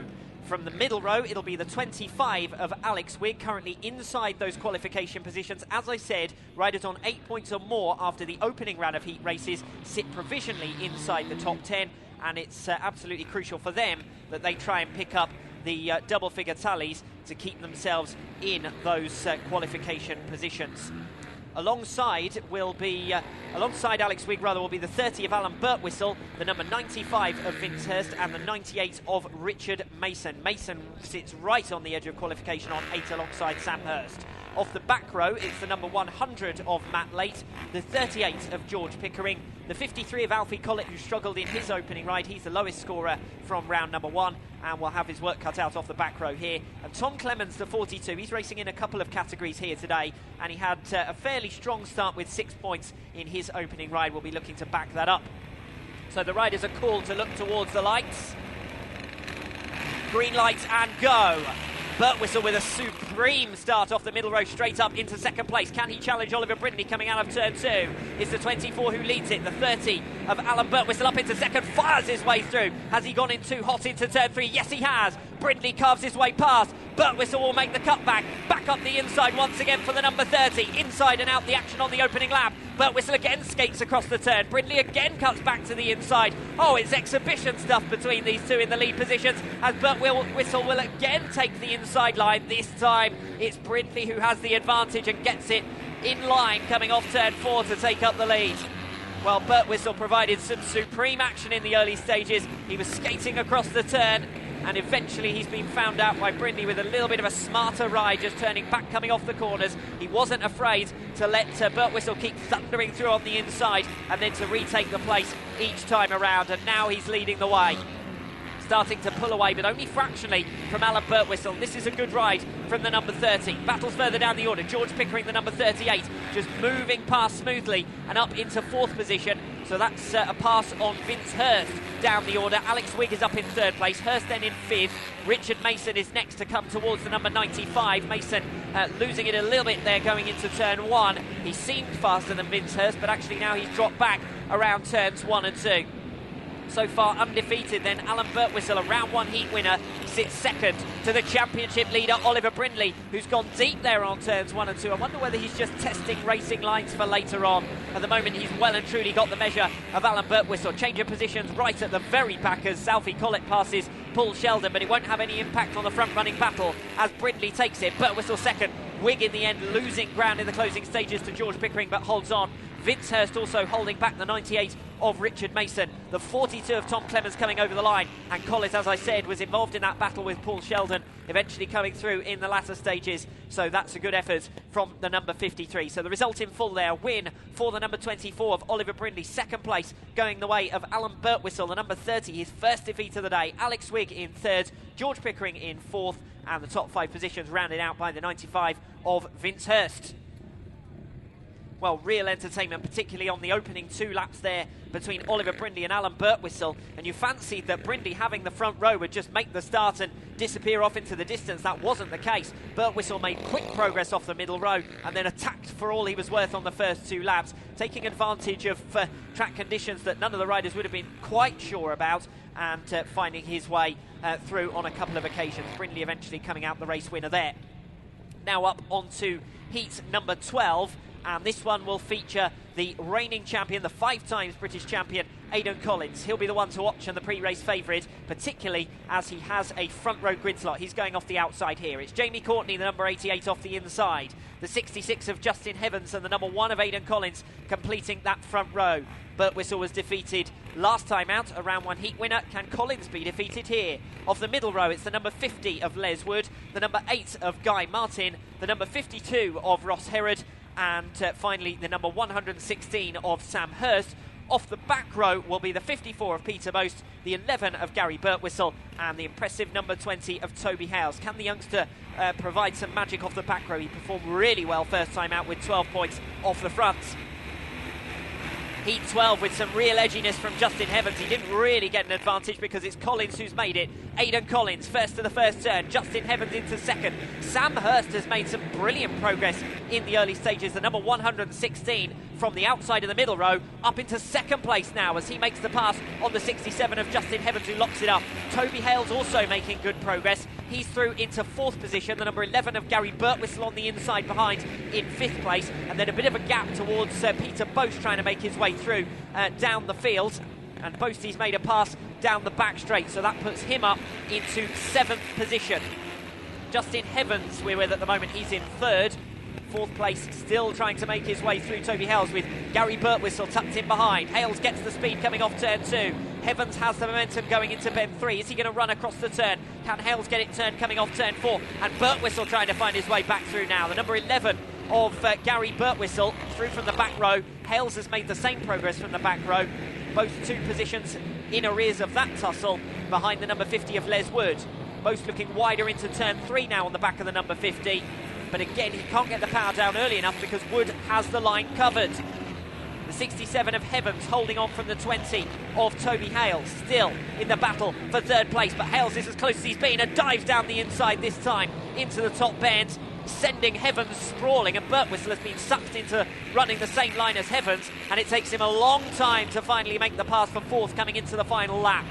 Heavens dropping backwards then, Birtwistle locking it up, Heavens almost into the side of him, goes for the inside coming off turn 2 but not able to quite get there. Birtwistle is holding on, Hales still making progress on the tail of Sam Hurst, he's not going to get there in time, and Birtwistle holds on from Heavens, boast in the drag race to the line, just misses out on the number 50 of Les Wood, and over the line comes the number 8 of Guy Martin to defeat the 88 of Jamie Courtney in the run down to the finish. The number 52 of Ross Herod, who's been impressive so far this season, was pretty subdued in that one and stuck out at the back. Such a competitive field. You look at the lineups here, you've got former champions like Peter both down in 7th position, held back by the 50 of Les Wood and the 67 of Justin Heavens. The main story there was Heavens dropping back. There was no real challenge to Aidan Collins, unlike the challenge that fellow championship favourite Oliver Brindley suffered in Heat 11, and Collins, under no real attack, disappeared off into the distance. The race was behind him. Sam Hurst, the number 116, with a supreme start off the middle row, coming through to second,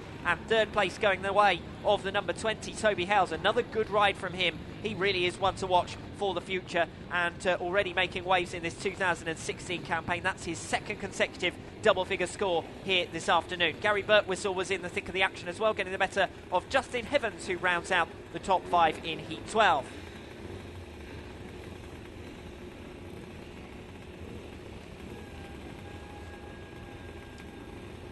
Next up is Heat 13, the first of 2 round 2 heat races in the vintage class. Milo Hiscox goes off the inside here, the number 12, the number 101 of John Dyer alongside him, the number 8 of Adam Brinkworth, the number 25 of Derek Brindley, and the number 80 of Mike Fisher, completing the 5-rider front row. Brindley the rider to watch out for here, 10 points for him first time out. Looking further back, the number 89, Hubert Basti, expect him to be competitive as well. 9 points from his opening ride. And the number 5 of Frank Shatterkeen, a runner-up in his opening ride, goes off the middle row. Edginess from the 101 of John Dyer, but it's the 25 of Derek Brindley who will get there first, and the number 5 of Frank Shatterkeen is straight up into second place. So a couple of the favourites straight into positions 1 and 2. Shatterkeen challenging Brindley. Brindley, who of course has already been in the thick of the action in the vintage class this season, the winner last time out at Greenfield. 2 successive podium finishes for him. Basti making his way through, diving past the 65 of Vincent Priestley around turns 1 and 2. Moving quickly through into 4th place. We've got a change of race lead here, but only briefly. Brindley losing first place to the 5 of Frank Shatterkeen. And again, coming off turn 4, makes the move stick. Brindley doesn't seem to have, well, his pace seems to be intermittent. And I do remember he was looking down at his bike in his previous ride, and I wonder if it's not quite doing for him what he wants it to. Certainly got plenty of pace going into that turn number 3. Shatterkeen has got to keep his eyes peeled for Derek Brindley, who sits in second place. Bit of a gap then to the number 80 of Mike Fisher in third, and the number 89 of Hubert Basti. Milo Hiscox in the lower order of the field, the number 12, leads a huge train around turns 1 and 2, and that's a massive pack. But as far as the top positions are concerned, that's all fairly settled. Hiscox just getting muscled aside now coming out of turn number 4 as the number 139 comes through. So right through from the last position of the back row to past the number 12 of Milo Hiscox, who started on the pole and has gone gradually backwards, and actually is under pressure for losing more places as he's dropped to second in that peloton of riders heading towards the final lap. The front is starting to gain up on the back now as we come towards the checkered flag, and it's Frank Shatterkeen who takes it. The number 5 wins. The 25 of Derek Brindley gets second. Mike Fisher, the number 80, in third. Hubert Basti over the line in 4th position with a half one-wheeled celebration, I think we'll call that. Milo Hiscox around the top turn, still embedded in that pack. Is he going to hold on from the number 94? Not quite by the looks of it. Hiscox losing speed in the run down to the finish, and Norm Joss, the 94, makes an extra place. So the story of that one, the pole sitter Milo Hiscox going gradually backwards, Derek Brindley and Frank Shatterkeen immediately making the start. Brindley, the early race leader off the front row, holding off the attentions of Frank Shatterkeen for a while, but eventually the number 5 coming through, and that's the first race victory of the day for Frank Chatterkeen, a runner-up first time out, and Derek Brindley's best result of the day as he takes second.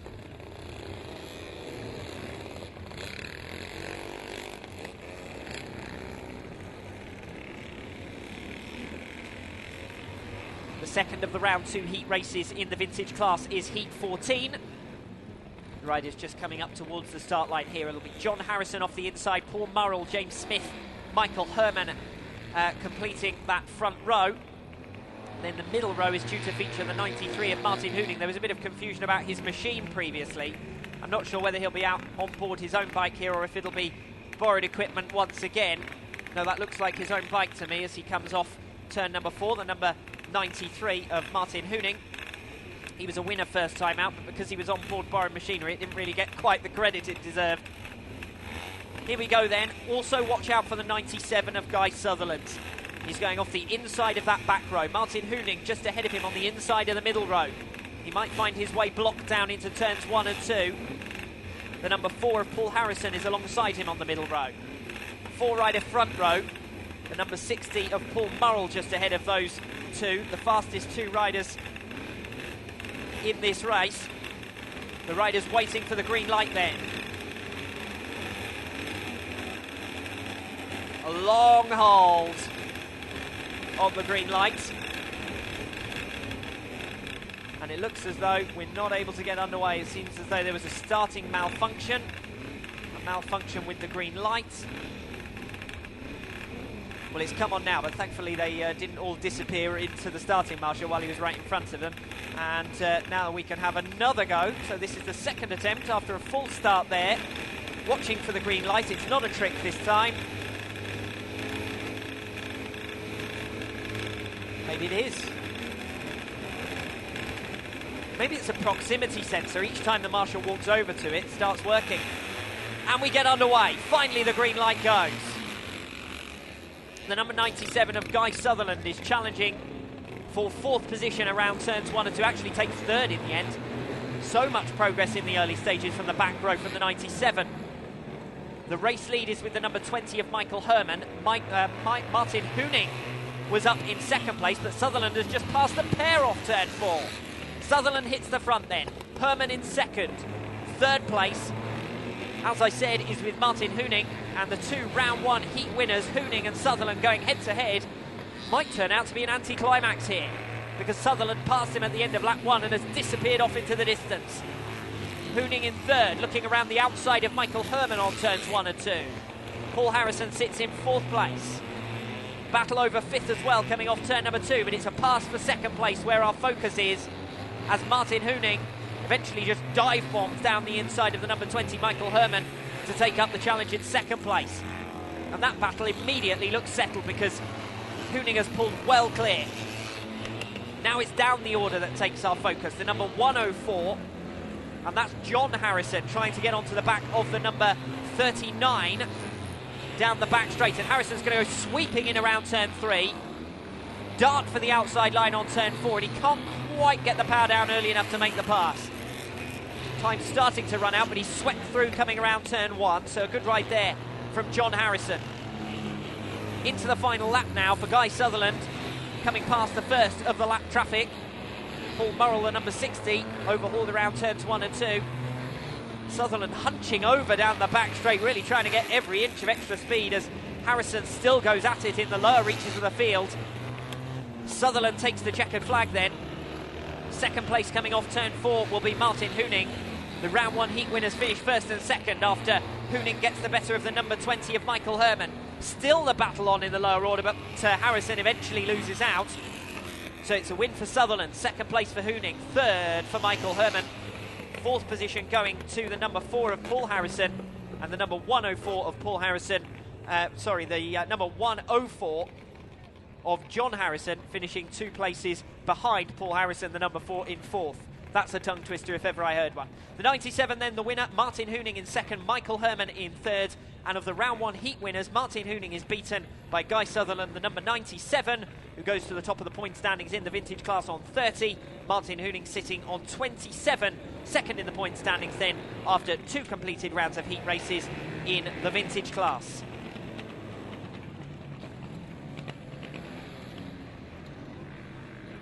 Now we move on to the restricted category. Heat number 15 will be next up here. Remember, it's 10 heat races in each block of heats, and then we'll have the finals themselves. All of the heat races over 6 laps, and then the finals will be over 8. Heat 15 then, the lineup here. The number 46 of Daniel Kafka goes off the inside. Tom Wright and Ian Lewis completing that front row of the grid. The middle row is Adam Lovesey, Milo Hiscox, Kai Fort, who was impressive first time out of the back row, and Connor Bolsover was due to line up off the outside of the middle row. Off the back row, it's Bram de Ruyck, David Boras, the number 17 of Jeremy de Combar, and Richard Roden, the number 70, completing that back row. So it's an 11-rider grid with the withdrawal of Connor Bolsover as we prepare to settle in now for Heat 15. Watch out for the 40 of Kai Fort. Strong efforts in his opening ride to come through from the back to score 8 points. And Milo Hiscox, who dropped back in his last appearance in the vintage class, will be trying not to do the same in restricted. Good start off the outside of the front row from Ian Lewis. He's going to take the whole shot. The number 86 is in the pack there, Tom Wright, as Lewis is overhauled down the back straight by the number 46 of Daniel Kafka, the championship leader, of course, in the restricted category. Pulling clear down the home straight of Ian Lewis, but not by much, and then there's a huge steam train of riders coming back around behind him.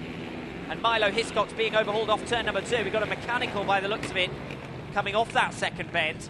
So that's going to be a dramatic change of positions. The 46 of Daniel Kafka leads it. The number 193 of Ian Lewis in second. And fairly spaced out up front, but it's in the pack where the battling is starting to happen now. Jeremy de Combar coming past the 86 of Tom Wright, and the number 70 passing the pair of them now. Richard Roden sweeping for the outside on the top turn.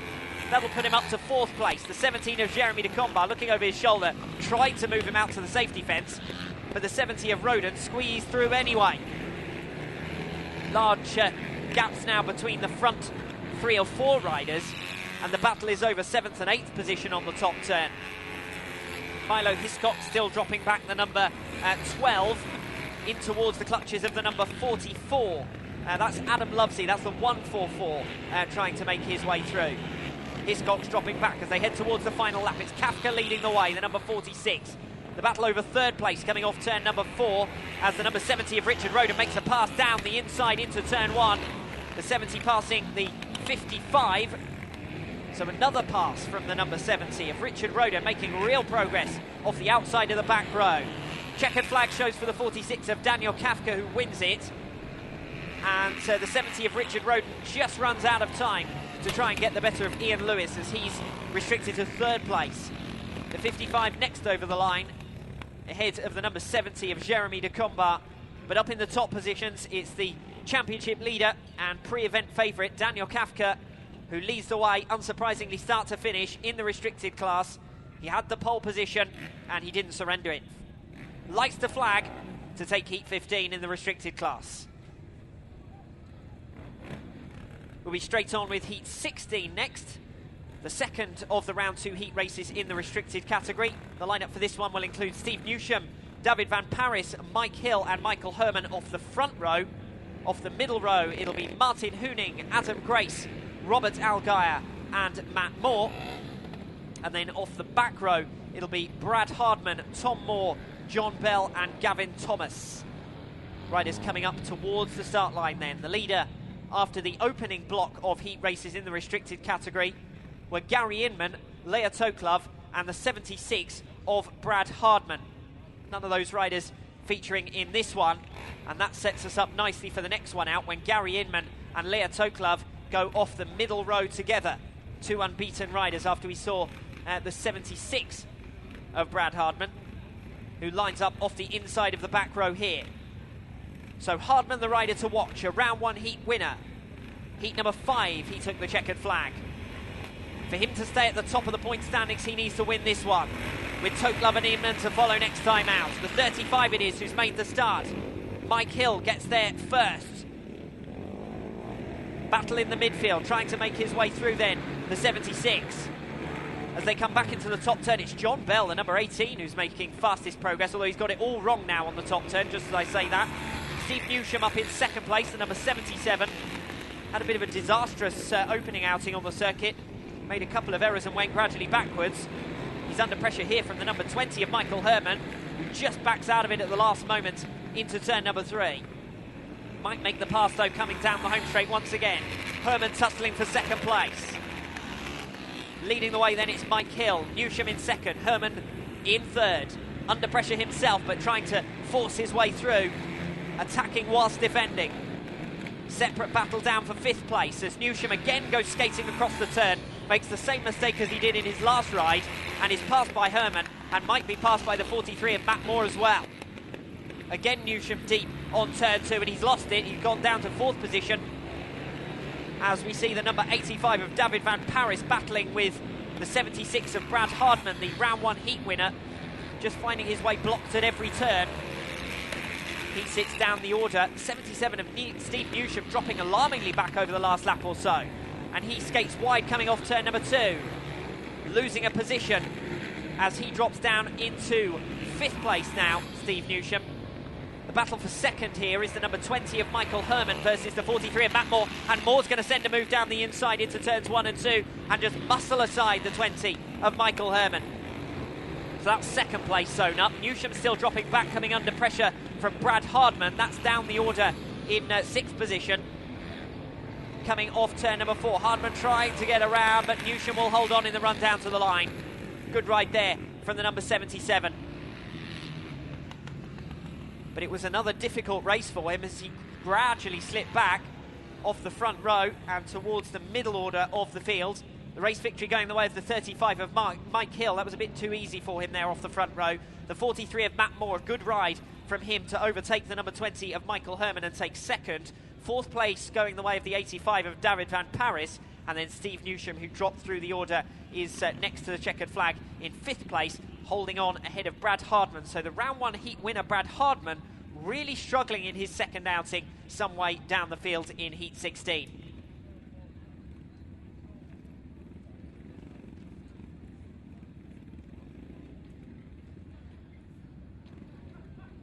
Next up will be heat 17. The lineup for this one will feature Andrew Smith, Chris de Combar and Keir Armstrong off the front row. So Andrew Smith, who has featured in this championship particularly strongly in the opening round of the campaign. He struggled a little since then. Riders just coming round towards the start line for this 17th race of the day. The middle row will include Gary Inman, the number 13, the 44 of Les Stevens, the 58 of Matthew Walker, and the 37 of Leah Toklov. Now this is the row of the grid to watch out for. Gary Inman and Leah Toklov, winners first time out, going head to head off the same row of the grid. On the back row, it's the number 19 of Adi Longmore, the 80 of Mike Fisher, and the number 27 of Drogo Michi. So that's the lineup for this one, heat number 17. Watch for Inman, watch for Leah Toklov. Les Stevens was also in the action first time out, another of the double-figure scorers, the number 44, so it's a power-packed middle row for this one, heat 17. The last of the round 2 races in the restricted class gets underway. Chris de Combar's made the start. Gary Inman straight through up to 3rd. Leah Toklov battling around the outside, through into 4th position as Inman carves his way through to 2nd. Held back for the moment by Andrew Smith. 2 of the front row grid starters lead the way. Smith trying to prise away past de Combar, but he's got to watch out because Inman has seized his opportunity. A little bit defensive there off turn 4. Andrew Smith going for the inside, and Inman is going to pass the pair of them in the space of half a lap as he takes the race lead. And he's now charting his course towards a 2nd consecutive race win.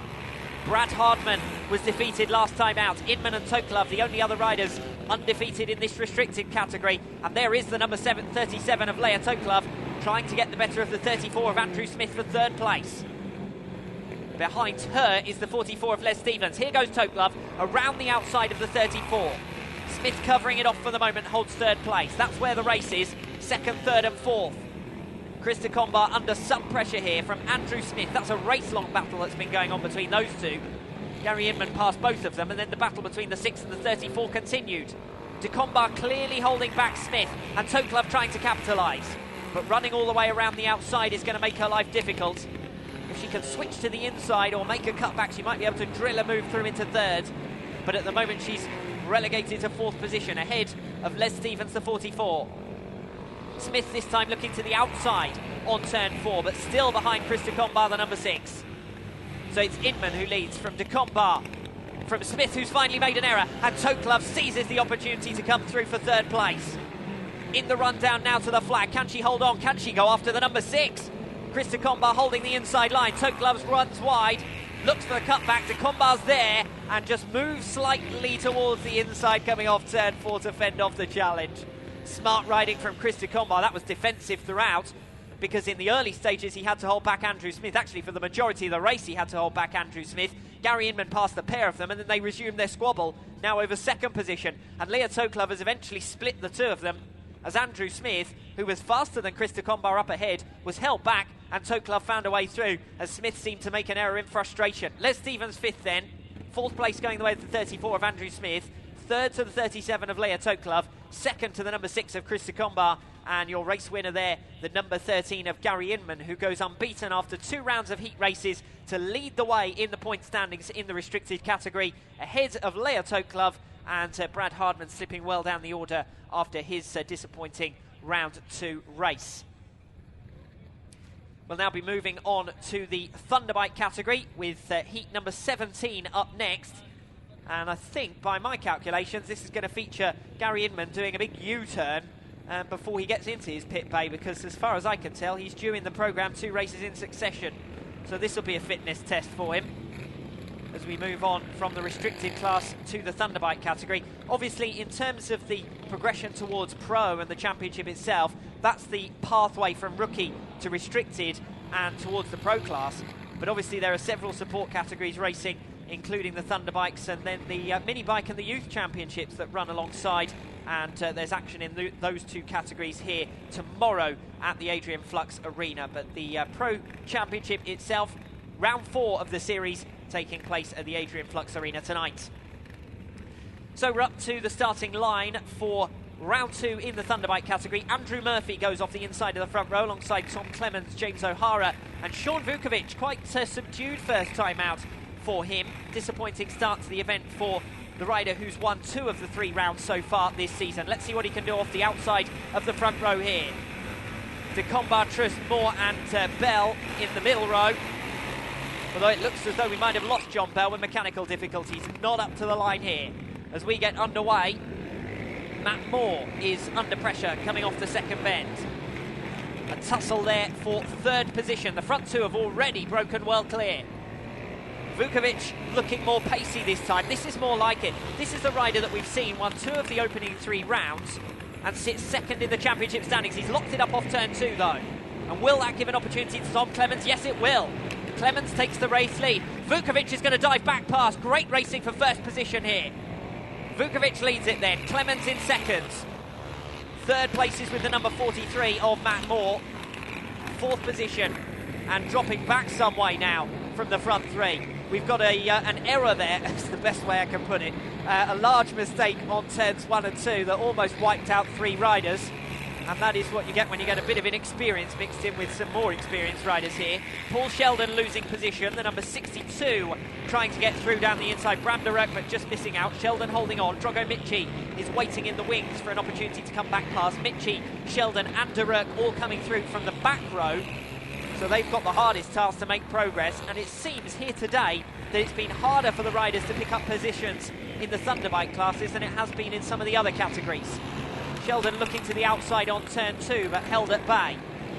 The number 17 of Jeremy de Combar, that is, who sits in 5th position, ahead of Paul Sheldon, still looking around the outside into the final lap from 6th. He's now going to dart for the inside. This could end in tears, but he's just about held it on the island, and de Combar's going to get moved out of the way. Sheldon didn't have the pace in the end, but eventually makes the pass down the back straight. 3-rider squabble over 6th position in the closing stages. De Combar trying to hold on to his place, does so, gets the better of Bram de Ruyck, but Paul Sheldon has passed the pair. Good ride there from Paul Sheldon off the back row, making a couple of positions. Those points could be crucial. Remember, only the top 12 can move through to the final in each of these support classes, so the top 12 in Vintage Restricted and Thunder Bikes move through to the final. Obviously, it's a 12-rider entry in Hooligan, so all of those riders will get to their final. In the Pro class, it's a little bit stiffer because only the top 10 go direct to the final. But in terms of that one, Heat 18, it's a win from Sean Vukovic, back more like the form we've seen in the early stages of 2016 from him after a disappointing first ride in which he was restricted to 8 points.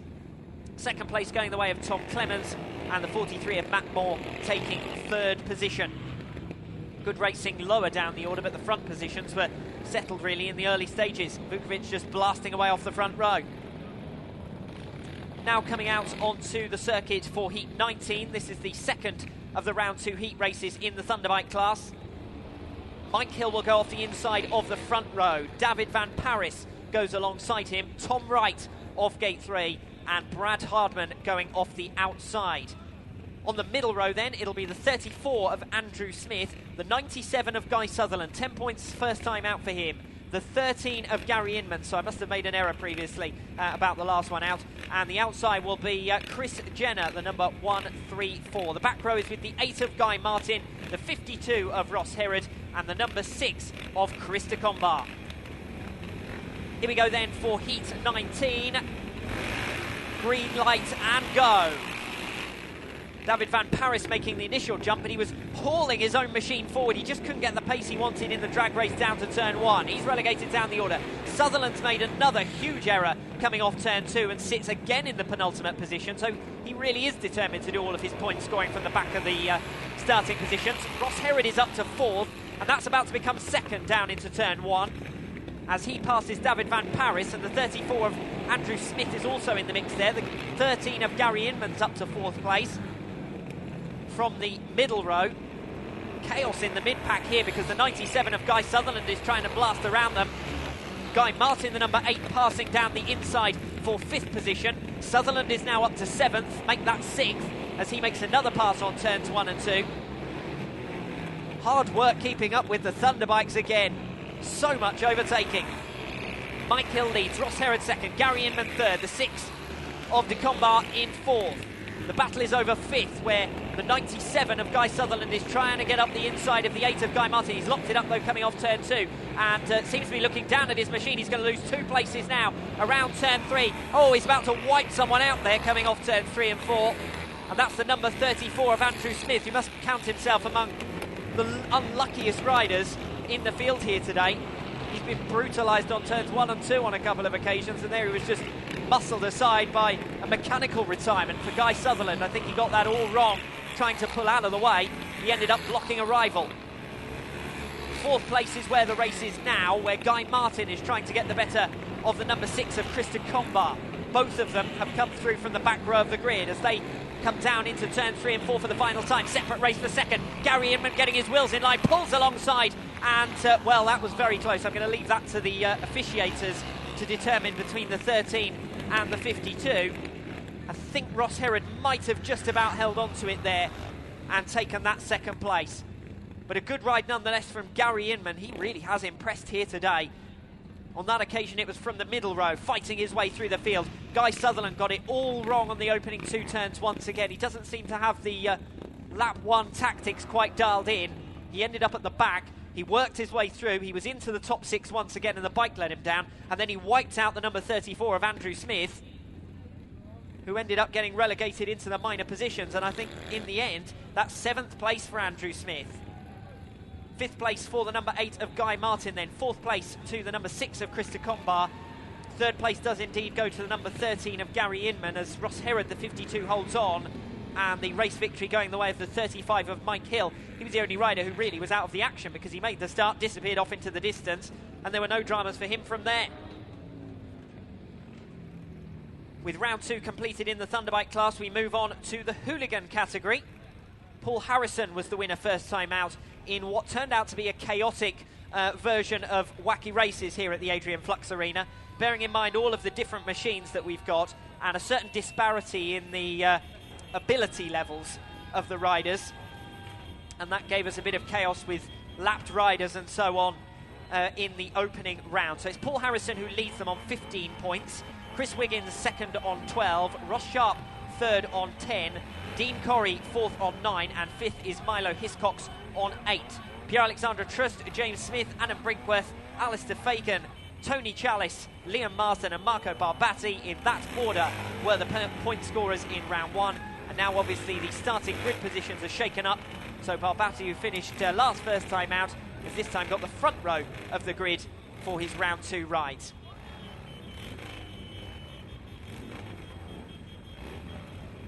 Just trying to get the riders settled in. The additional challenge posed here by the fact that some of these riders are racing in DTRA competition here today. This is an external championship, the Hooligan Championship.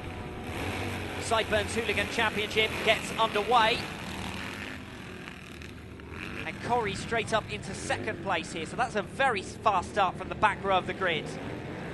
Challenging for the race lead as they head into the top turn. Where's Paul Harrison in the mix? He's up in 5th place. The early race lead is with the number 3 of James Smith. Remember that Smith is one of the riders to watch today, the winner of the last round out in Belgium. 3 position changes coming off turn 2. As I said before, can be somewhat chaotic in this hooligan class. Corrie it is who's hit the front. The number 1 of James Ross Sharp, who I was talking about, is in 3rd. He's about to make a lunge down the inside on the number 8 of Chris Wiggins. Positions 1, 2 and 3 closely bunched as Wiggins darts around the outside of Corrie to try and snatch the race lead, but it's Corrie who holds on. Corrie from Wiggins. From Smith in 3rd, from Sharp in 3rd, the championship leader. 4th position is with the number 6 of Pierre-Alexandre Trust, who's going for the how many competitions can I race in here tonight competition. I think he'll be the winner of that one, although there's a few that might contend. Gary Inman doing some bike hopping to keep himself in the action.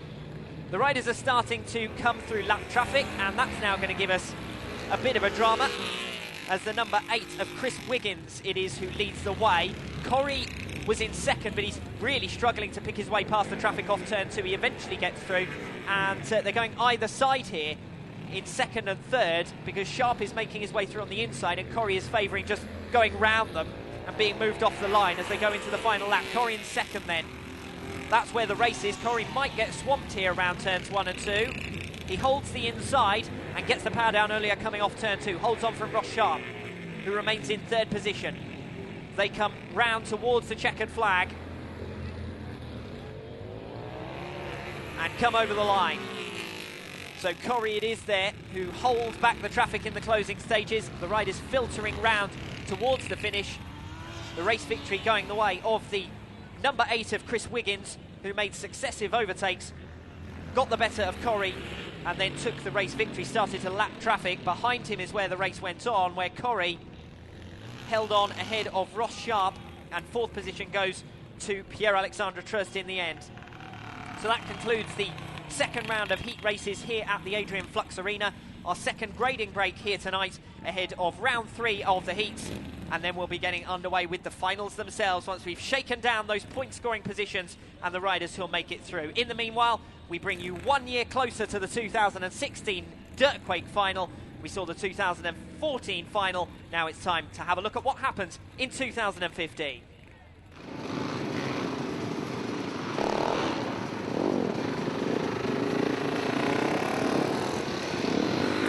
Onto the track for the final in the Pro Class. Your current championship leader is Aidan Collins, 6 championship points ahead of Oliver Brindley, who's still looking for his first round win of 2015.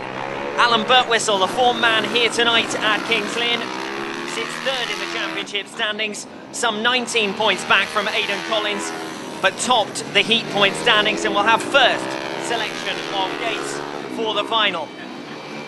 The riders are being encouraged into the starting line, having desperately scrambled around the track just to acclimatise, bearing in mind that the track conditions have changed somewhat since they would have last appeared on the track.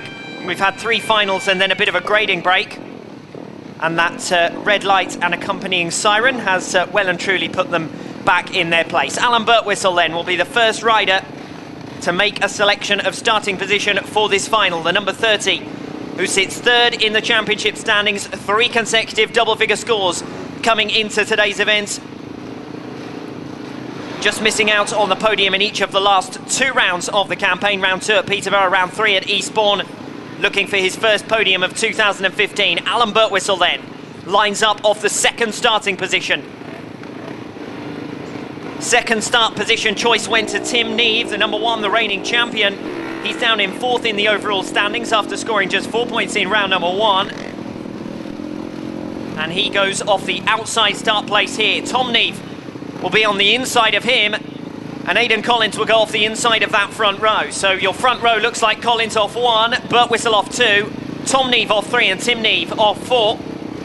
Next start position choice goes to Peter Boast, one of 5 different race winners during the heat stages. And Boast looks to be settling in directly behind Alan Birtwistle here off the 2nd start position of that middle row. That will enable Oliver Brindley, who's had a mixed heat stages, going off the inside of that middle row.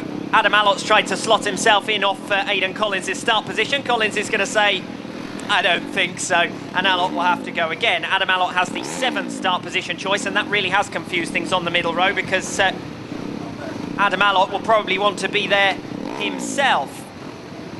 At the moment, the middle row is lining up. Brindley on the inside, Boast off 2, Heavens and Hurst.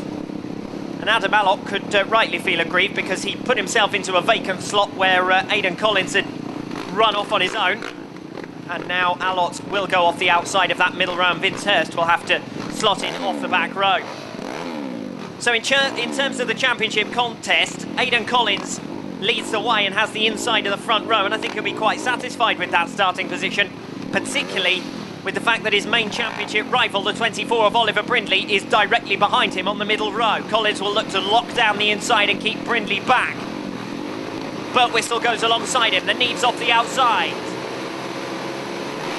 Round 4 and the final gets underway. Tom Neve with the fastest start. The number 68 gets there first. Aidan Collins is there in 2nd position. Birtwistle relegated to 4th early on. Oliver Brindley is up to 6th.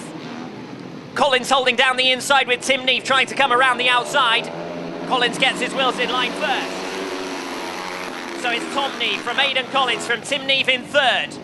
Alan Birtwistle under pressure in 4th position from Adam Allott, who's trying to come round. And Adam Allott has made the pass for 4th, but Birtwistle will in on the inside, trying to fight his way back past. Tim Neve now looks to the inside of Aidan Collins. This is going to be a big lunge into turn number 1. Collins covers across the front of him and then moves back for his mid-track line. Oliver Brindley is trying to get past Alan Birtwistle here. Just didn't work out from the start for the number 30, who's trying to get up the inside of Adam Allott out of turn number 4.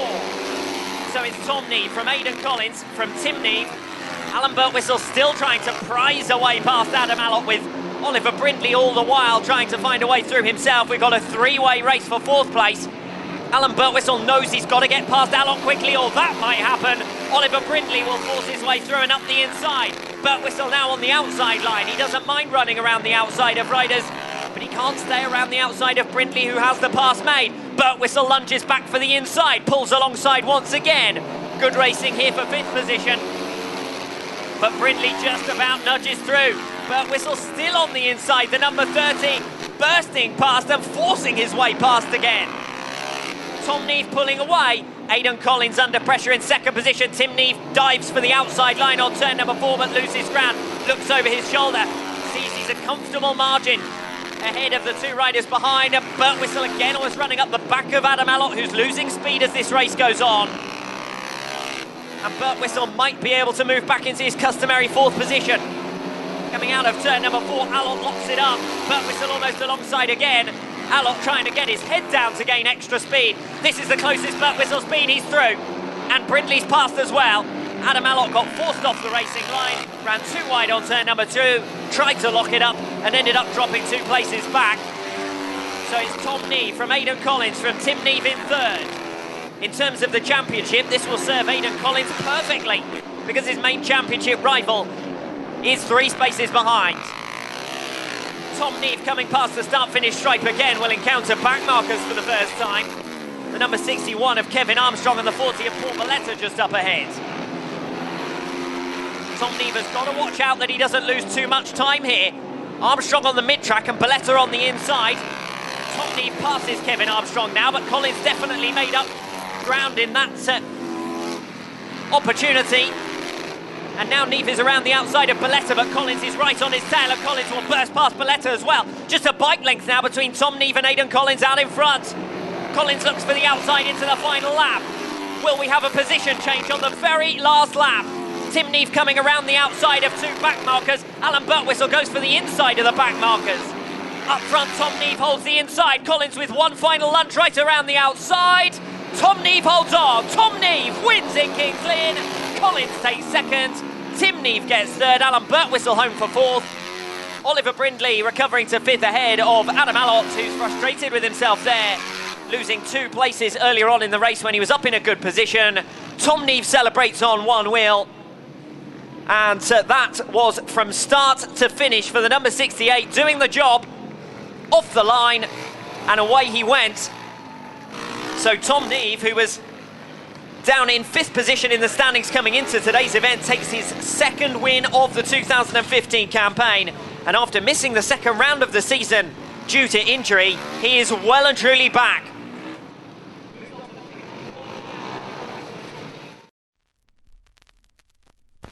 Be the anomaly, the aberration, the glitch, the divergent, the unexpected, the inconvenient, the square peg.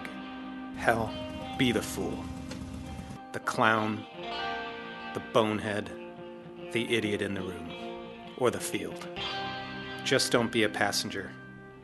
Be the awkward apple that falls nowhere near the tree, or even the forest. Don't let others tell you how it should be.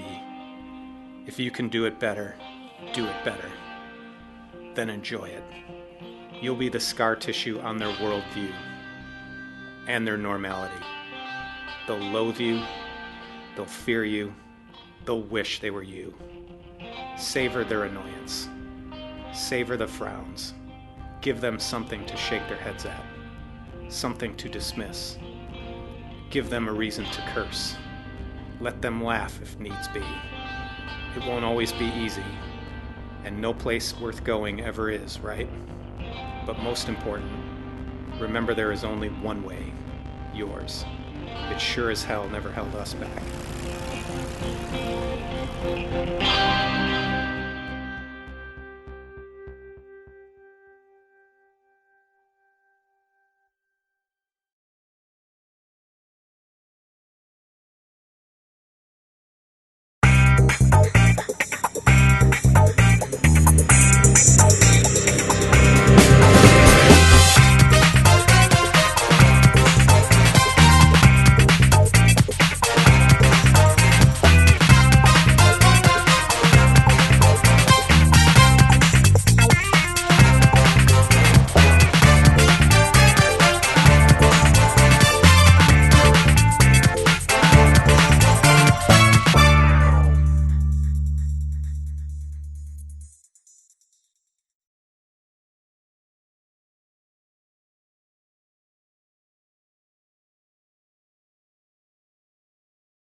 Welcome back to round 4 of the 2016 Maxxis DTRA Flattrack Championship, and the riders are emerging straight out onto the circuit for the next one in the Pro Class. The current point standings as it is: Aidan Collins leading the way on 30, with Alan Birtwistle just behind on 27, a single defeat last time out in round 2. The other heat winners: Oliver Brindley sits third with a race victory in round 2. He's on 25 overall. Toby Hales with 2 good double-figure scores sits on 22. George Pickering, Sam Hurst, Alex Wigg, Gary Birtwistle, Vince Hurst and Justin Heavens are in the provisional qualification positions, the all-important top 10. currently set to drop away. Remember that the other riders will go into a last chance qualifier from which only the top 2 will make it to the next stage of the competition. So Richard Mason, Les Wood, Tom Clements, Peter Bose surprisingly outside the provisional qualifiers, Guy Martin down the order, down in 15th position, Jamie Courtney, Ross Herod, Paul Sheldon and Alfie Collett set to drop into that last chance qualifier. The main battle of this one then, heat number 21, Collins versus Birtwistle off the back row. Getting underway with a good start there from the 98 of Richard Mason, but it's the 11 of Gary Birtwistle who is there first. Birtwistle with the whole shot then. Mason firing around coming off turn 2.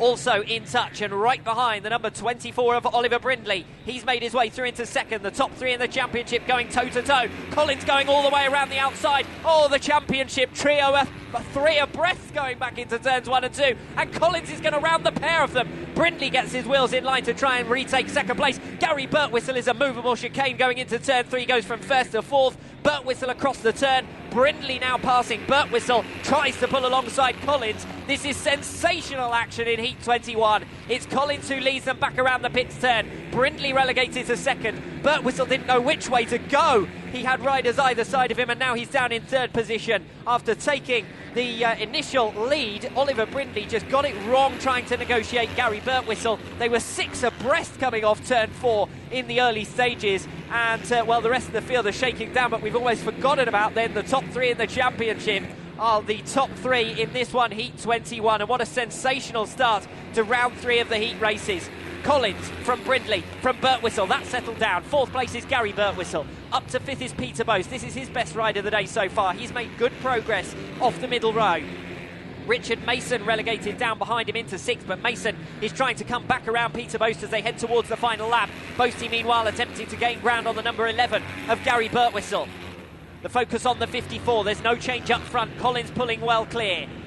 The meeting leader here today is going to go unbeaten through 3 rounds of heat races. Collins looks over his shoulder. Brindley is almost with him, but it's Aidan Collins who takes the checkered flag. Only just.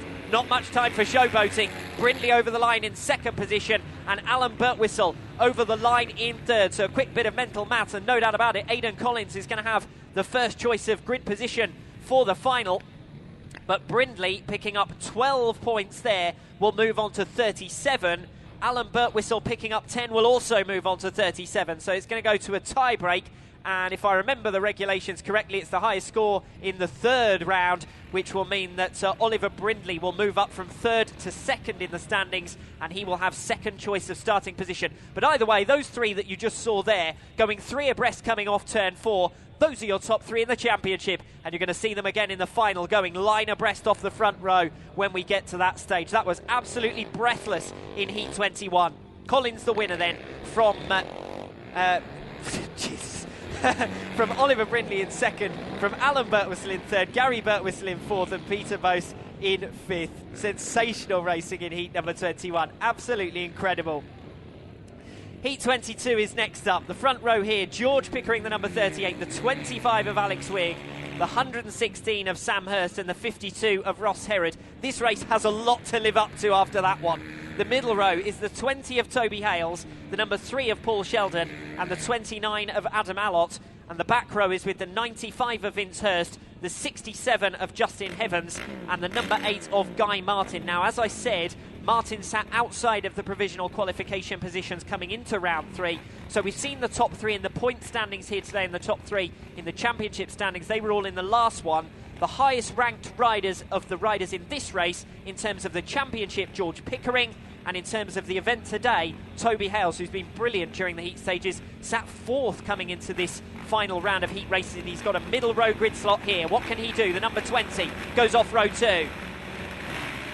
Heat 22, and it's George Pickering who gets the first turn first. No great surprises there. Shuffles up Alex Wigg, who is relegated to 3rd. Sam Hurst comes through up into 2nd place. Ross Herod comes through into 5th, so he's actually dropped back there. That's Toby Hales making his way through. The number 20 up to 4th on the top turn. Battle over 6th. Heavens moved aside. Vince Hurst holding on the inside. Those 2 have come through from the back row. Toby Hales on the tail of Alex Wigg. Again, there's a pack of 5 riders. Vince Hurst locks it up. Justin Heavens, the 67, comes round him, and onto the tail of the 52 of Ross Herod. He'll make 2 positions in 2 turns, and Herod has to back out of it in the end. Good riding here from Justin Heavens. Good performance. He sits in 5th place in this one, Heat 22. Oh, we've got a faller from 3rd. Alex Wigg on the racing line. Rider scrambling left and right to avoid. He's separated from his machine. We've got a caution, and now we've got a red. We've got a red flag situation. The riders called to attention. They'll have to come back. And as we know, under regulations, if they've completed 2 laps, it's a line out in the positions as they were. And if we haven't completed 2 laps, then we go back to original grid positions. Of course, it's a 6-lap race. It's 2/3 of the race distance that we have to complete before we can declare the result. So Alex Wigg just going down there off turn 2. As far as I can tell, that incident was all of his own making there. Trial specialist, of course. He was in a good position there and just lost it coming off the second bend. Sam Hurst had done well to get up into 2nd place. George Pickering was leading the way, and Toby Hales was starting to weave his way through traffic. Justin Heavens was battling well as well. So a good effort in the early stages there from Heavens, Hales and Hurst, and George Pickering had taken the whole shot and was the early race leader. So we had completed successfully 2 laps, and as I said, that will mean that we need to get the riders into the order as they were at the time of the stoppage for a line out. This is really something quite unique to flat track racing. Riders will start not quite along, not quite behind one another, but just fractionally, well, essentially diagonally across the start line. The leader at the time of the stoppage, the 38 of George Pickering, he's understood what's in order here. He lines up off the outside of that front row. And the other riders will also have to settle into their positions as they were at the time of the stoppage. And I would guess that that would be with the cause of the stoppage going off the back row, but that's to be confirmed. The number 25 of Alex Wigg, I think, will find himself penalised for that incident, although I wouldn't like to prejudge the official decision on that one. Toby Hales, who'd had a strong start, is there in the mix. Sam Hurst is up to line in 2nd. He was 2nd at the time of the stoppage. Toby Hales, the number 20. So Alex Wigg has been put back into line here off 3rd position.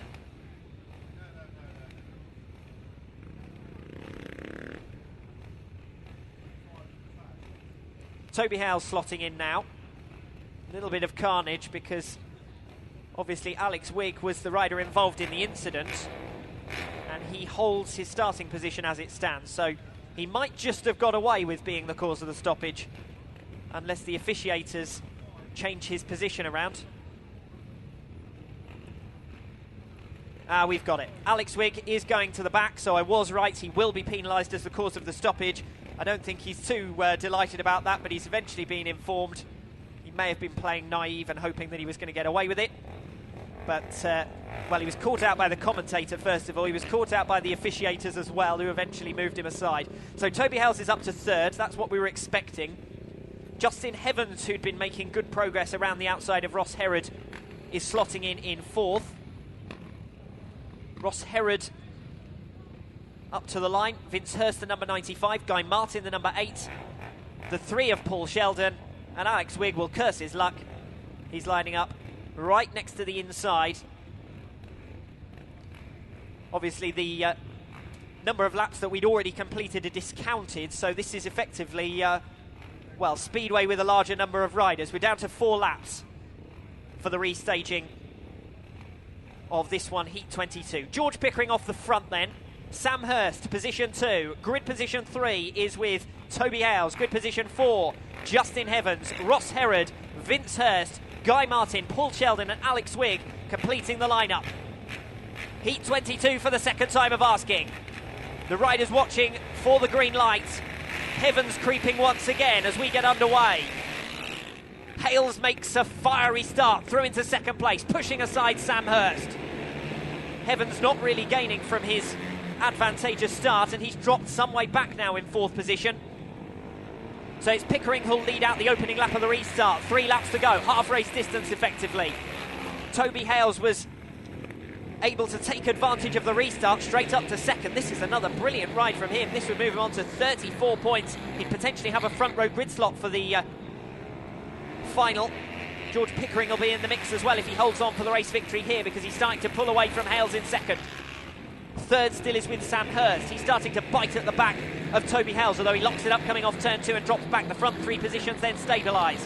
Fourth is with Justin Heavens. Vince Hurst gaining some ground on the top turn. They head back towards the pits bend. Race over the minor positions. Alex Wigg is trying to recover. He's on the outside of Guy Martin as they head into the pits turn. Martin covering the inside, trying to pass the 52 of Ross Herod. He does so, and now Wigg will pass the pair. Opportunistic move from Alex Wigg, recovering from the penalty line, and a fall on the final turn. Guy Martin goes down on the racing line. Herod scrambles around him. Sheldon comes past. He will collect something for his efforts there, because he's going to come over the line to complete the race as a classified finisher. So Guy Martin comes over the line to complete the finishers there in that one, Heat 22. And we had, well, it didn't quite live up to the frenetic activity of Heat 21, but in their own way, the riders had a go by first causing a stoppage. And then in the rerun, we had a fall as well for the number 8 of Guy Martin. The 25 of Alex Wigg, the cause of the stoppage in the initial stage, in going to the back and providing 3 or 4 passes. And the main story up front, another great ride from Toby Hales, particularly from the start. He was supreme down to the first bend and pulled alongside to challenge for the race lead. Pickering eventually had too much, but another consistent ride from Toby Hales. 2 second places and a third. He will move through to the final on 34 points alongside Brindley, Birtwistle, Collins and Pickering. Those all confirmed. Sam Hurst as well will move through, and Alex Wigg will have to wait and see on the counting of the scoring as to whether he has made it through direct to the final. Of course, the riders do have the last chance qualifier, the repechage race, where the top 2 from the last chance qualifier will go through to the Pro Class final as well, and the first 2 who don't make it through will also score a couple of championship points, but the major points are scored in the final.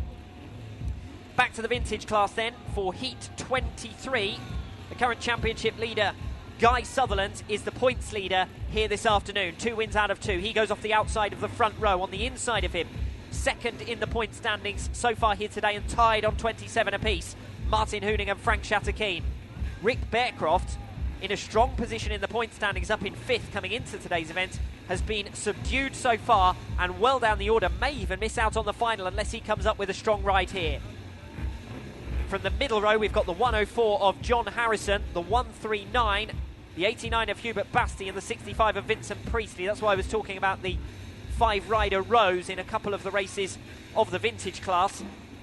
And off the back row, we've got the 133 of Stefan Adams, the 122 of Milo Hiscox, and the 123 of Tony Chalice. So I sense that that's terminal, and that we're going to lose one vintage machine. I did say earlier on that it's as much about attrition as it is about rider capability in this class. Riders maintaining their own equipment, of course. We had problems earlier on for Martin Hooning, who came out on borrowed machinery earlier on. He's only dropped 3 points in his opening 2 rides, so he's going to be reliant on things going his way in terms of the other scorers if he wants to take a place in the final. Sutherland hits the front then, but runs wide off turn 2, looking down at his machine himself as he drops to 5th. Harrison trying to come through for 4th, but Sutherland's intermittent machine has got back going again, and suddenly he's back up to 3rd place. The 39 of Rick Bearcroft looking down at his bike. He might well be out of the running here. He drops well back. It's the number 5 of Frank Shatterkeen who leads. He is set to take the points lead if he holds on, with Sutherland restricted to 2nd, but fighting his way back through after an early mechanical drama that seems to have sorted itself out as much as anything. Or was he just trying to provide us the entertainment of taking a 3rd win from behind? Hubert Basti, it is, in 3rd position as Sutherland sweeps to the outside now on Shatterkeen and will run all the way around of turn 3. Shatterkeen getting the power down earlier, trying to come back past, but Sutherland hunched over the bike, gets back to the pits turn ahead and starts to break clear. Sutherland then from Shatterkeen, from Basti in 3rd, a big gap then to 4th position. Rick Bearcroft with Harrison right up his exhaust pipe, and a 2-rider struggle coming off turn 2. 4 riders in the mix in the minor placings as the front runners start to come past lap traffic. The number 39 it is of Rick Bearcroft, who holds on in the minor placings, but Harrison is trying to come around. He's gone a bit too far there, John Harrison. Into the final lap, Sutherland is going to come up against Milo Hiscox and another back marker. before he gets to the finish, but Shattuckine is nowhere near close enough to challenge. Rick Bearcroft has seen off the attentions of John Harrison in the minor placings, and Vincent Priestley at the back of that group just can't quite get on terms with them. Checkered flag waves as Sutherland passes Milo Hiscox, the back marker. Frank Shattuckine gets second, Hubert Basti in third. That's a double-figure score for him in that one, his first such result of the day. Rick Bearcroft, one of his better rides, comes over to take fourth place, and Harrison just behind in fifth position.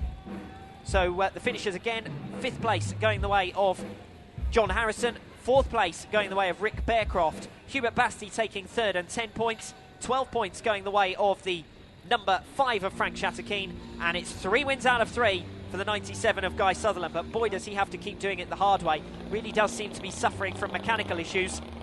We've had mechanical problems for Martin Hooning, who didn't even get off the line. He's not going to score in that one. His final points tally of 27 may be enough, because he was up in second in the point standings going into round 3, but it's going to depend on what happens in this one, heat 24, as to whether he makes it through to the final. Heat 24 then, the last of the heat races in the vintage class. This one features third place man in the championship, Paul Harrison, consistent through the rounds, a podium finisher in round number 1. He goes off the outside of the front row, although it doesn't look as though he's going to make it up to the line for this one, so Harrison missing out. Riders filtering in then.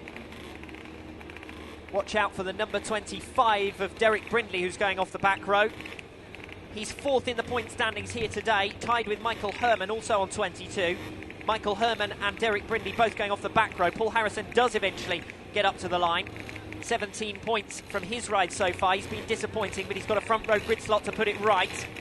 Mike Fisher, the number 80, the other rider to watch for, going off the middle row. Oh, Harrison doesn't leave the line, actually shakes his head as he doesn't leave the line, because he had a front row grid slot and he's almost at the back by the time they get to turn 1. Only Paul Murrell was behind him going into the first bend, and he's got it going now.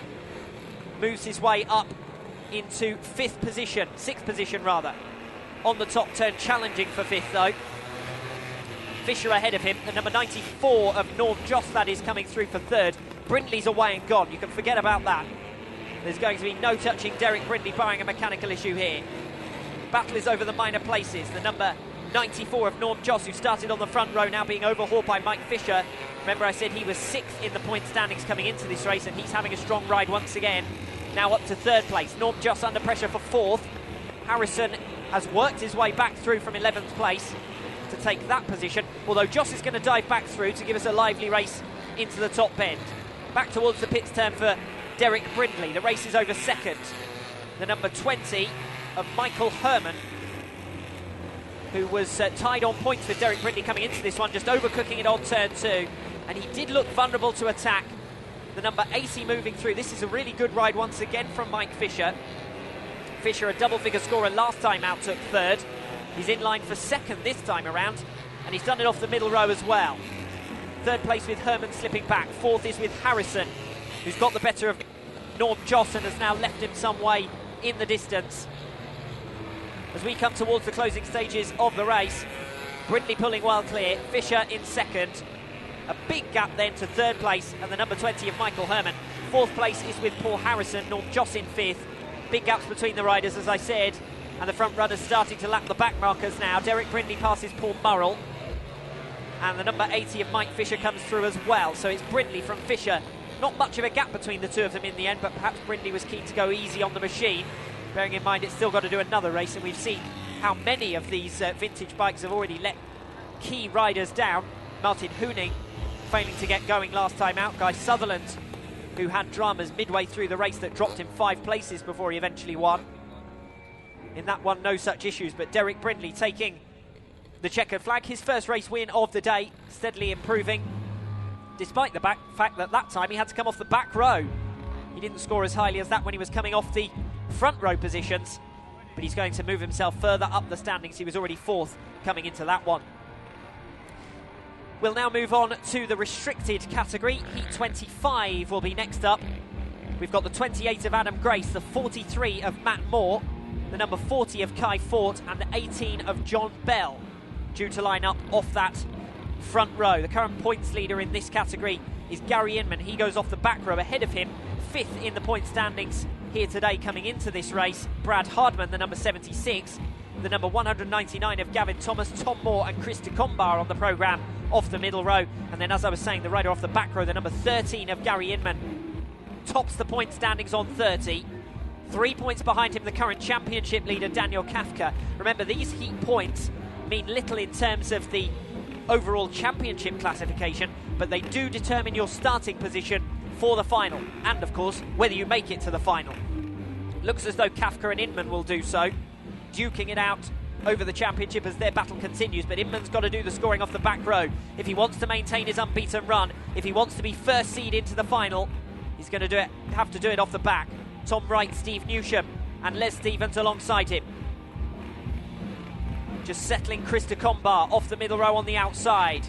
Now it looks as though we're ready to go. The riders pointed towards the lights to wait for green and go. Decombar making a good start off the outside of the middle row, and the elbows come out as he tries to get second of Kai Fort. He might just squeeze through coming down the back straight, not quite, but he's going to have another go into the top turn. The early race leaders with the number 43 of Matt Moore. 20 points coming into this race, a double-figure scorer last time out. Race over second with a position change. Decombar had it, but went back to third again. Again, he's going to have to do it from behind. Kai Fort is up to second, the number 40. Doing a good job during the heat stages and providing some competition in the midfield. Fourth place still with Brad Hardman, remember 5th in the heat point standings, but he's going to come under pressure from Gary Inman, who's making his way through from the back row. Already up to 5th from the back row of the grid, and the front four are in a handy train. Nicely placed for Gary Inman to try and pick them off one by one. He's going to go wide around turns 1 and 2, though. That's not really the place to make the pass. Newsham down the order has got it wrong on turns 1 and 2. He's lost 2 places. Les Stevens, the 44, coming past. Inman now trying the inside in the battle for 4th place. It's the 76 holding on, Brad Hardman in 4th position. No changes as it stands, and the front two have broken clear of this race. They might be about to have a bit of a battle of their own. Matt Moore losing pace as this race goes on, and Kai Fort growing in confidence. He's going to dart to the outside. Moore covers the mid-ground. Smart decision from the number 43. But now Fort has got the momentum to cut back off turn 2 and to drill a move through down the back straight. And Fort hits the front. Great riding there. Can he hold on to it on the final 2 turns? Desperately scrambling for the inside. That's a brilliant last lap from the number 40 to take the checkered flag. Matt Moore gets second. Decombar in third. Hardman in 4th. Inman in 5th. Les Stevens over the line for 6th place. And Newsham, Steve Newsham, eventually finishing down in 8th ahead of Tom Wright in the minor placings. Gary Inman unable to keep up his winning run, and that means that all of the riders in the restricted class have dropped points during the heat stages here today. Inman will still be right up there towards the top in the point standings. As soon as we've got that abacus out, we'll give you the results in total and determine who has made it through to the next stage of the competition. We've got more racing to come, of course, with the restricted class. 2 more races to complete the heat programme in the restricted category. Then we've got 2 races in the Thunderbike class, the Hooligan 3rd round heat race, and then we'll be building up towards the final. Heat 26 next up then. Off the front row will be the 70 of Richard Roden, the 27 of Drogo Michi, the 58 of Matt Walker, and the 144 of Adam Lovesey. Off the middle row, we've got the number 35 of Mike Hill. Now, he is second in the point standings so far here today, or was coming into round 3 on 27, so he's a rider to watch. He's had a strong day so far. The number 19 was due to line up alongside Jeremy Decombar, the number 17, and David Boras, the number 39, who's just pulling into position now off the outside of the middle row. Off the back row, the number 85 of David Van Paris, the 46 of Daniel Kafka, the championship leader, currently sits second overall, and the number 34 of Andrew Smith. We're getting underway now. Fast start with Richard Roden. Adam Lovesey's made a good one as well. He's up to second. Drogo Michi rubbing his way through, coming around turn 2, and that pushes Lovesey well back down the order. So a tough start for him. as we come towards the end of the opening lap, with Richard Roden leading the way. Drogomichi up to second. Daniel Kafka making good progress, incredible progress actually. The number 46 from the back row is up to third and challenging around the outside, trying to take second down the back straight. He's got it, and that was just too easy. Now can Kafka go after Roden out in front? Second in the heat point standings coming into round 3. He's only dropped 3 points so far. Inman has dropped more than that. If Kafka gets to the front, he will be the first seed to the final. But at the moment, he's got a good margin to cover if he wants to get first place. Second as it stands to Richard Roden. Third is with Drogomichi, but not for long. The number 35 diving for the inside. Mike Hill makes the pass back into the pits turn. And now we've got a three-way squabble 2 places behind that battle, where Adam Lovesey may well lose his position into the top bend. Not quite, just about holding on there. The number 144 heading back down towards the pits turn. But that's where the squabble is as it stands. Looks like the number 58 of Matt Walker just trying to find his way past, but unable to do so. Lovesey has slipped back after a strong start from the front row. Kafka has got the better of the 70 of Richard Roden. Can he hold on towards the finish to make it just 3 drop points from the heat stages? Kafka set to go through as the first seed to the final. Out of turn 4 with the checkered flag raised. Daniel Kafka takes the checkered flag. Richard Roden relegated to second. The 35 of Mike Hill gets third. Drogomichi in fourth. Adam Lovesey in fifth position. And it's Daniel Kafka who moves through to the final of the restricted class as the top seed, the highest point scorer, with just 3 points dropped to an opponent. Good riding there from Daniel Kafka to come through off the back row and take the checkered flag in heat 26.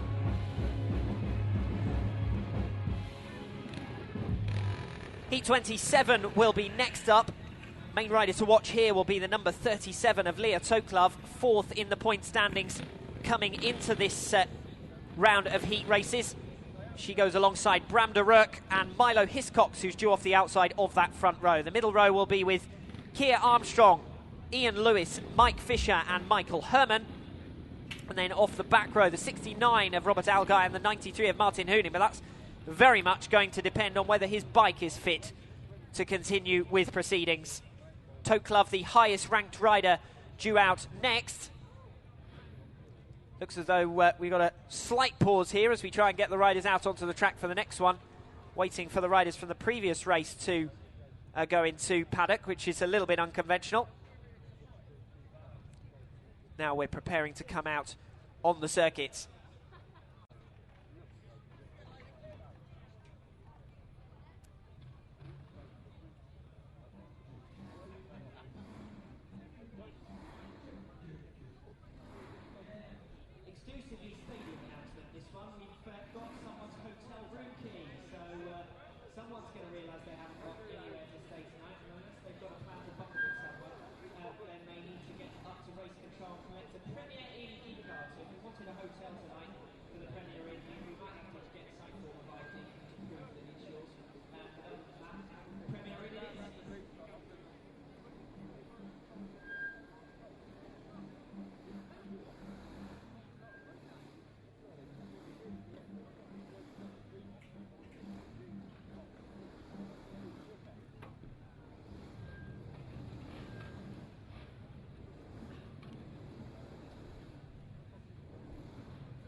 So it looks as though we've finally got ourselves straight for the next one, heat number 27.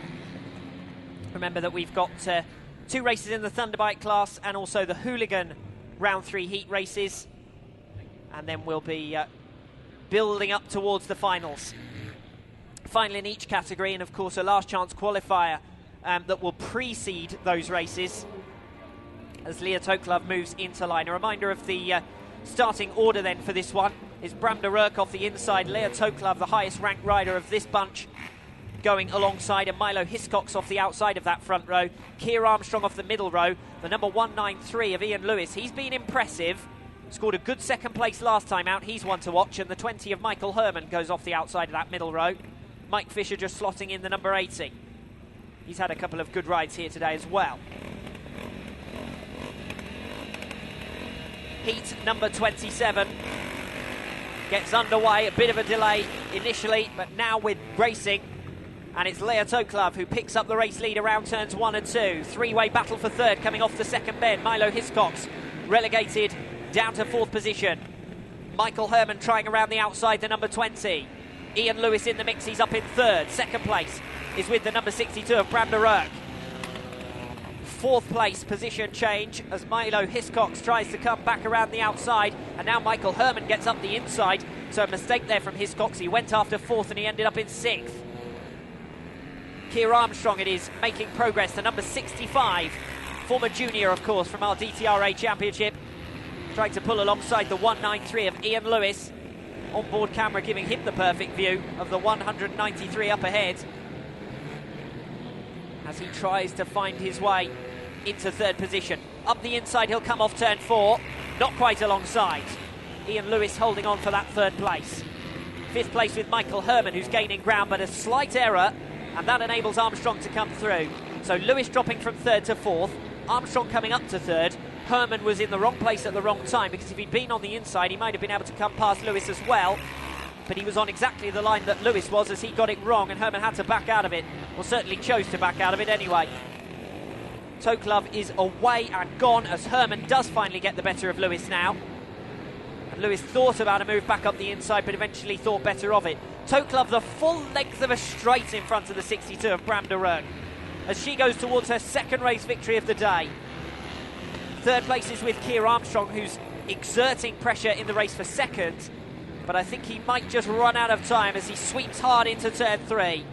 He's held at bay coming off the 4th turn. De Rurk looks over his shoulder. Armstrong is not quite close enough and gets 3rd. Michael Herman for 4th, Ian Lewis for 5th. 6th place with Milo Hiscox, who eventually just about holds on from a pack of 3 right up his exhaust pipe into the closing stages. But another good ride from Lea Toklov, who was fairly level with a couple of other riders down into the 1st turn, but eventually had the confidence to break clear, and that is the confidence that comes from winning races.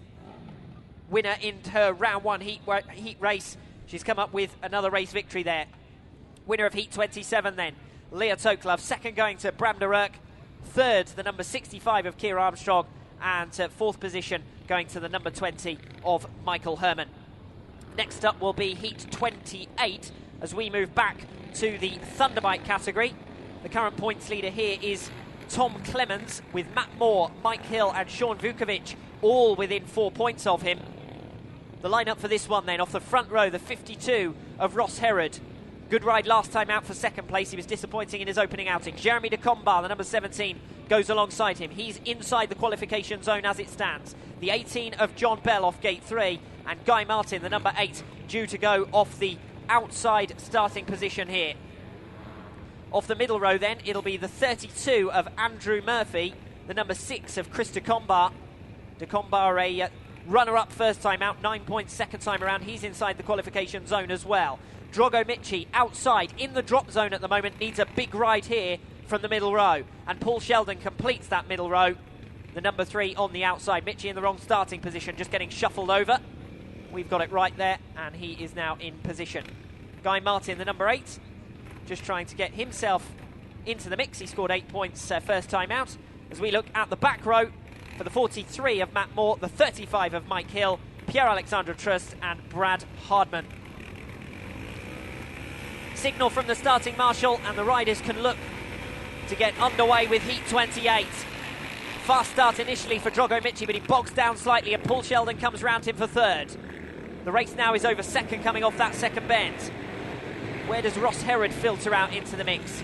Not a particularly strong day for him so far. It's Guy Martin who leads the way, the number 8. His best performance of the day so far.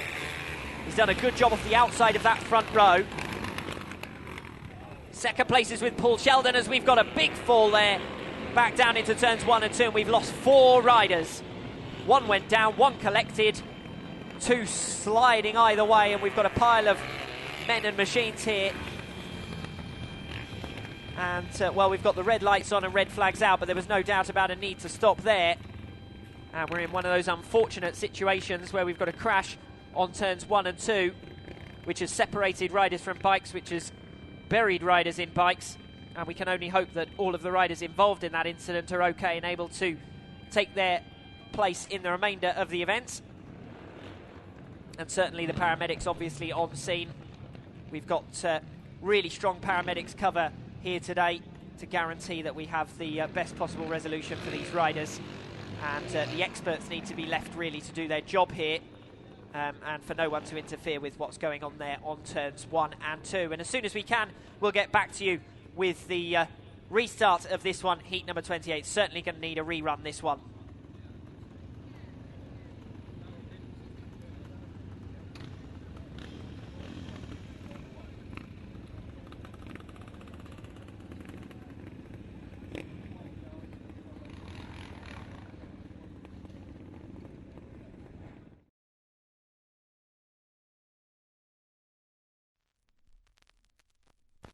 Be the anomaly, the aberration, the glitch, the divergent, the unexpected, the inconvenient, the square peg. Hell, be the fool, the clown, the bonehead, the idiot in the room, or the field. Just don't be a passenger. Be the awkward apple that falls nowhere near the tree, or even the forest. Don't let others tell you how it should be. If you can do it better, do it better. Then enjoy it. You'll be the scar tissue on their worldview and their normality. They'll loathe you, they'll fear you, they'll wish they were you. Savor their annoyance. Savor the frowns. Give them something to shake their heads at, something to dismiss. Give them a reason to curse. Let them laugh if needs be. It won't always be easy, and no place worth going ever is, right? But most important, remember there is only one way, yours. It sure as hell never held us back.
So unfortunately we have needed the services of the ambulance to haul the riders away from the circuit.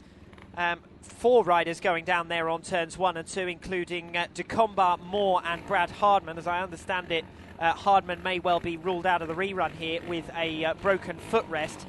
In terms of the actual personnel, we do hope that everyone is okay and able to resume their parts in the championship in 2016. It's never nice to see that type of incident when we come to one of these events. However, in terms of proceeding with the racing, we do have secondary ambulance cover, which means we can crack straight on with the racing here and the restaging of heat number 28. It will be a full restart. I say full. Obviously, we're missing the riders who've had to withdraw after that crash due to man and machinery problems. But aside from that, we'll be able to go again with a full restaging. When I say full, I mean in terms of lap number. We hadn't completed 2 laps, so it's not a line-out situation. It's back to original grid positions, and it's back to a 6-lap race as well. So straight on with the action then and the restaging of Heat 28. Unfortunately, obviously, we've got a couple of rider withdrawals after that incident in terms of issues with man and machinery. But the riders are being settled in off their original starting places. This is the memory test. How many can remember what their original starting place was? Guy Martin off the front row had made the initial start. He's the only front row rider now. Andrew Murphy, Chris de Combar, Drogo Michi and Paul Sheldon off the middle row. Mike Hill and the number 145 of Pierre-Alexandre Trust completing a rather shortened heat number 28. Shortened certainly in terms of the number of riders, and a little bit of a subdued atmosphere, I'm sure, for these guys as well, having lost their comrades in the Thunderbike category. It's Guy Martin, who leads the way. Second place is with the number 3 of Paul Sheldon. So we're back as we were up at front. A mistake there from Mike Hill coming around turns 1 and 2. He loses 3 places just by dropping off the racing line. I've said previously in the Thunderbike class, there have been a couple of rider errors that have changed positions majorly, but otherwise, riders have struggled to make it through from the back row of the grid. Mike Hill made a good fist of it early on there, but he dropped 3 places whilst coming through. So he's at the back of a train now of riders tussling over third place. The front 2 positions look settled in favour of Guy Martin and Paul Sheldon. Third place is with the 6 of Chris de Combar ahead of the 27 of Drogo Michi. The 35 of Mike Hill just carving his way through now. Chris de Combar goes offline and pays for it dearly. Michi coming past, de Combar coming past as well, and he may even lose another position here on the top turn as the number 145 of Pierre-Alexandre Trust tries to come past. And that group of 4 is now fragmented 2 ways, because it's quite clear that Chris de Combar doesn't have the pace to lead with the other 2 riders up ahead of him. And the 35 is now getting right into the mix with Paul Sheldon for second. Sheldon held second until Hill pulled alongside, and Hill dives through for second place around the pits bend. Drogo Michi still in 4th. Can he get the better of Sheldon as well? Michi held at bay for now around the final 2 turns. Guy Martin takes the checkered flag. Mike Hill with a great recovery ride for second. Sheldon lost control off turn 4, but was in the way, quite frankly, of Drogo Michi, who had the pace and had to back out of it to avoid an incident. We'd already seen one incident more than we wanted to in this one, heat number 28, and thankfully the remaining riders for the restart all managed to come through to the finish. And it's with the number 8 of Guy Martin coming out victorious. Second place to the 35 of Mike Hill, and third going the way of the number 3 of Paul Sheldon. The last of the round 3 heat races in the Thunderbike category is next up. This one will feature Richard Thrower, Andrew Smith, Chris Jenner and Gary Inman off the front row. Inman coming into round 3 of the heat races in the Thunderbike class up in 5th. We saw Mike Hill last time out. He sat 3rd with a race win coming into that one. Matt Moore and Tom Clemens, the other race winners. Off the middle row is Sean Vukovic, and he's also been a heat winner. Last time out in round 2, he was pretty disappointing first time out, but looked good last time around. Bram de Ruyck and Tom Clemens alongside him off the middle row. On the back row, we've got the number 86 of Tom Wright, the 66 of James O'Hara, the 97 of Guy Sutherland, and the 85 of David Van Paris. Now, Guy Sutherland failed to finish last time out, failed to score in his round 2 heat race, so he is outside of the qualification zone coming into this one, heat number 29. He needs that bike to finish, first of all, but he needs a massive result if he's going to make it through. So a lot of work to do off the back row for Guy Sutherland. He's the rider in focus here, as is the 13 of Gary Inman off the front row. 2 double-figure scores for him. And Sean Vukovic, who's right up there in terms of the championship standings this season. Second place and twice a winner in this 2016 campaign. So quite a power-packed last heat race in the Thunderbike category.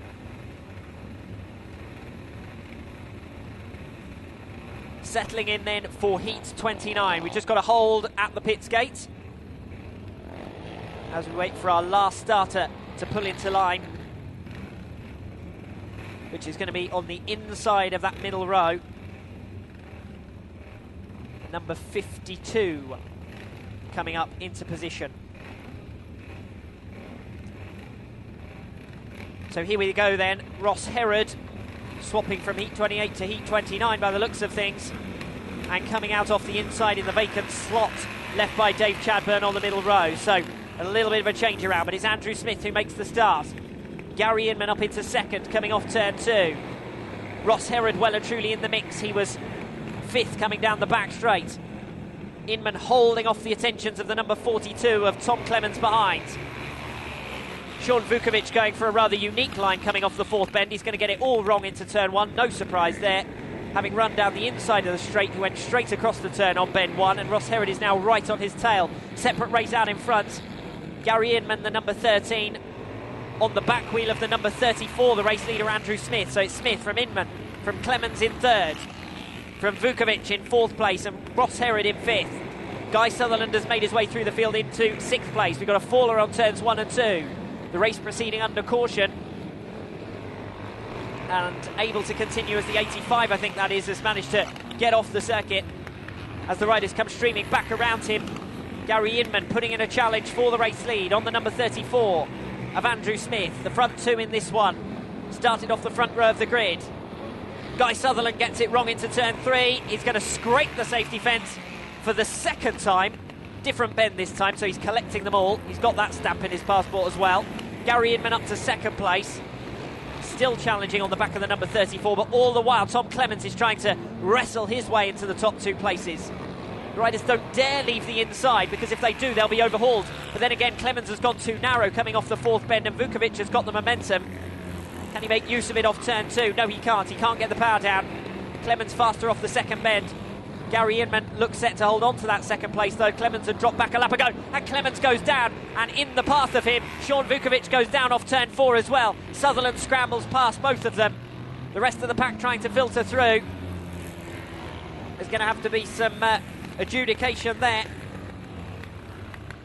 as to what happens with Sean Vukovic, who basically threw himself into the safety fence to avoid a stricken rider up ahead of him coming off the 4th turn.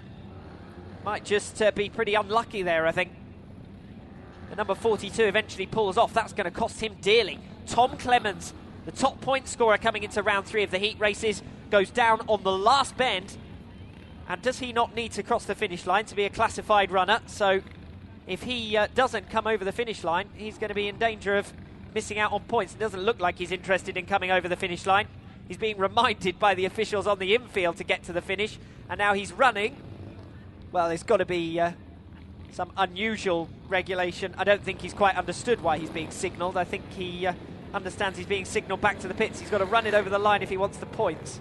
Whether he'll then get disqualified for crossing the infield, I'm not quite sure. But either way, we've made him work for it, so I guess we can give him the points. That's heat 29 then, and the top point scorer coming into that race, dropping major points by falling on the final 2 turns. And Sean Vukovic, in there in contention in the championship, has dropped major points because he had to throw the bike down to avoid him. So chaos on the last lap. Now on to heat 30 in the hooligan category. It's Chris Wiggins who leads the way here today. He goes off the front row, so he'll be the favourite to lead the point scores into the finals. Dean Corrie, with a good 2nd place last time out, sits 2nd in the point standings on 21. Ross Sharp, with 2 10-point scores for 2 3rd places, sits on 20. He's the rider in focus as the championship leader, of course. The 3rd round gets underway in the hooligan class. Pierre-Alexandre Trust making the start off the outside. Corrie relegated to 3rd. Wiggins doing the battling up in 2nd, and Milo Hiscox relegated down to 5th place as James Smith starts to make progress into the top 10. That's the number 1 of Ross Sharp from the back row, who's come through now into that 3rd place. So we've got a 2-rider squabble for the lead, a 2-rider squabble for 3rd, and another 2-rider battle for 5th. An overtake up front as Wiggins comes through, and Pierre-Alexandre Trust is relegated to 2nd. The number 1 there, the rider who leads coming into today's event, Ross Sharp, having worked his way through from the back row of the grid, comes through and into 3rd place, relegating Dean Corrie to 4th, Paul Harrison to 5th. Milo Hiscox diving for the inside into the top 10 takes 6th away. Harrison trying to round Corrie in the minor placings as well. Again looking to the outside into the pits bend. The number 5 in this class, Paul Harrison, finally makes that move stick down the back straight, or does he? Corrie again showing his front wheel into turn 3. The number 11 now overhauled by the number 5. And still the race goes on with the championship leader Ross Sharp diving for the inside. We're under caution for an incident on turn 1. And still Harrison trying to pick his way through the traffic. And the riders starting to work their way through back markers, which is adding to the complexity of their situation into the final lap. Certainly a lot of hesitancy around turns 1 and 2 because of those yellow flags. The riders can't pass on that part of the bend itself. And actually yellow flags are showing on the exit of turn 2 as well, so that effectively cuts out half of the overtaking opportunities for the riders as they come towards the checkered flag. It's going to be a win for Chris Wiggins. Second over the line goes to Pierre-Alexandre Trust. Third place for the championship leader, Ross Sharp. Important ride for him there. Fourth place going to Paul Harrison. And fifth place going eventually to Dean Corrie. So there we go, that rounds out our 30 heat races. And next up will be the final, starting with the last chance qualifier. And then with the support class finals before we get to the pro class final itself. And in the meanwhile, it's time for a taster of the action as we take a look back at what happened at round 2 of the 2016 campaign in the pro class at Peterborough. On board with the number 7 of Ben Baker for the 12-lap grand final, where the championship points will be awarded here in Peterborough. Baker will go alongside the number 71 of Glyn Pocklington as the last chance qualifiers lining up off the back row. Off the front row on the inside, the number 30 of Alan Birtwistle, the Heat 6 winner, just one race victory during the heat stages. The 4th seed is stuck with the inside of that front row, the least favoured portion of the circuit. Alongside him, the number 24 of Oliver Brindley, the round 1 winner, just one heat victory from 3 during the heat stages. He met on 3 occasions with fellow championship challenger, the number 1 of Aidan Collins. Collins goes off the 3rd grid slot on the front row. 2 wins to 1 over Oliver Brindley. The pair met on 3 occasions during those heat stages. Completing lineup off the front row is the number 51, the wildcard Casey Cahoon. 3 second places to get him through to the final here this afternoon. Going off the middle row on the inside, the number 25 of Alex Wigg. He'll be delighted to get up onto the middle row. Others favoured a back row grid slot rather than going off the inside on the middle. Alongside him, the number 98 of Richard Mason. He was also well down the pecking order in terms of qualification here today from the heat stages. The number 38 of George Pickering and the 116 of Sam Hurst, the Heat 2 winner, complete the middle row. And off the back row, the 71 of Glyn Pocklington, the 7 of Ben Baker, the 50 of Les Wood, and watch for the fast starter, the number 29, Adam Allott. He was a good qualifier, picked the back row so that he could go off the outside. Down to turn 1, a fast start from the number 1 of Aidan Collins, who gets the whole shot. Sam Hurst goes down in the squabble into the first turn and sends Adam Allott sprawling down into the back of the pack. Battle for second place. Alan Birtwistle, the number 30, holds it early on. Oliver Brindley trying to come around him on the top turn. They head back down towards the pit's bend with Aidan Collins leading the way. Brindley ripping all the way around the outside of the 30 of Alan Birtwistle. Sets off in pursuit. And the top 2 from the opening round of the season in Rye House are once again in positions 1 and 2 here in Peterborough. It's Collins who leads it then at the completion of lap 2. Brindley looking slightly wider into turn 1. Will try and get the bike turned harder coming off the pit's corner. Collins, though, is in touch with where his rival is on the circuit and begins to pull away ever so slightly. The battle for 7th position with the number 7 of Ben Baker looking up the inside of George Pickering and coming through there, back down onto the home straight. So a good ride there from Ben Baker. He's now up to 7th position. And watch for the number 25 up ahead of Alex Wigg, just running wide there. Pickering, though, managing to come back around. So good squabbling position, 6, 7 and 8.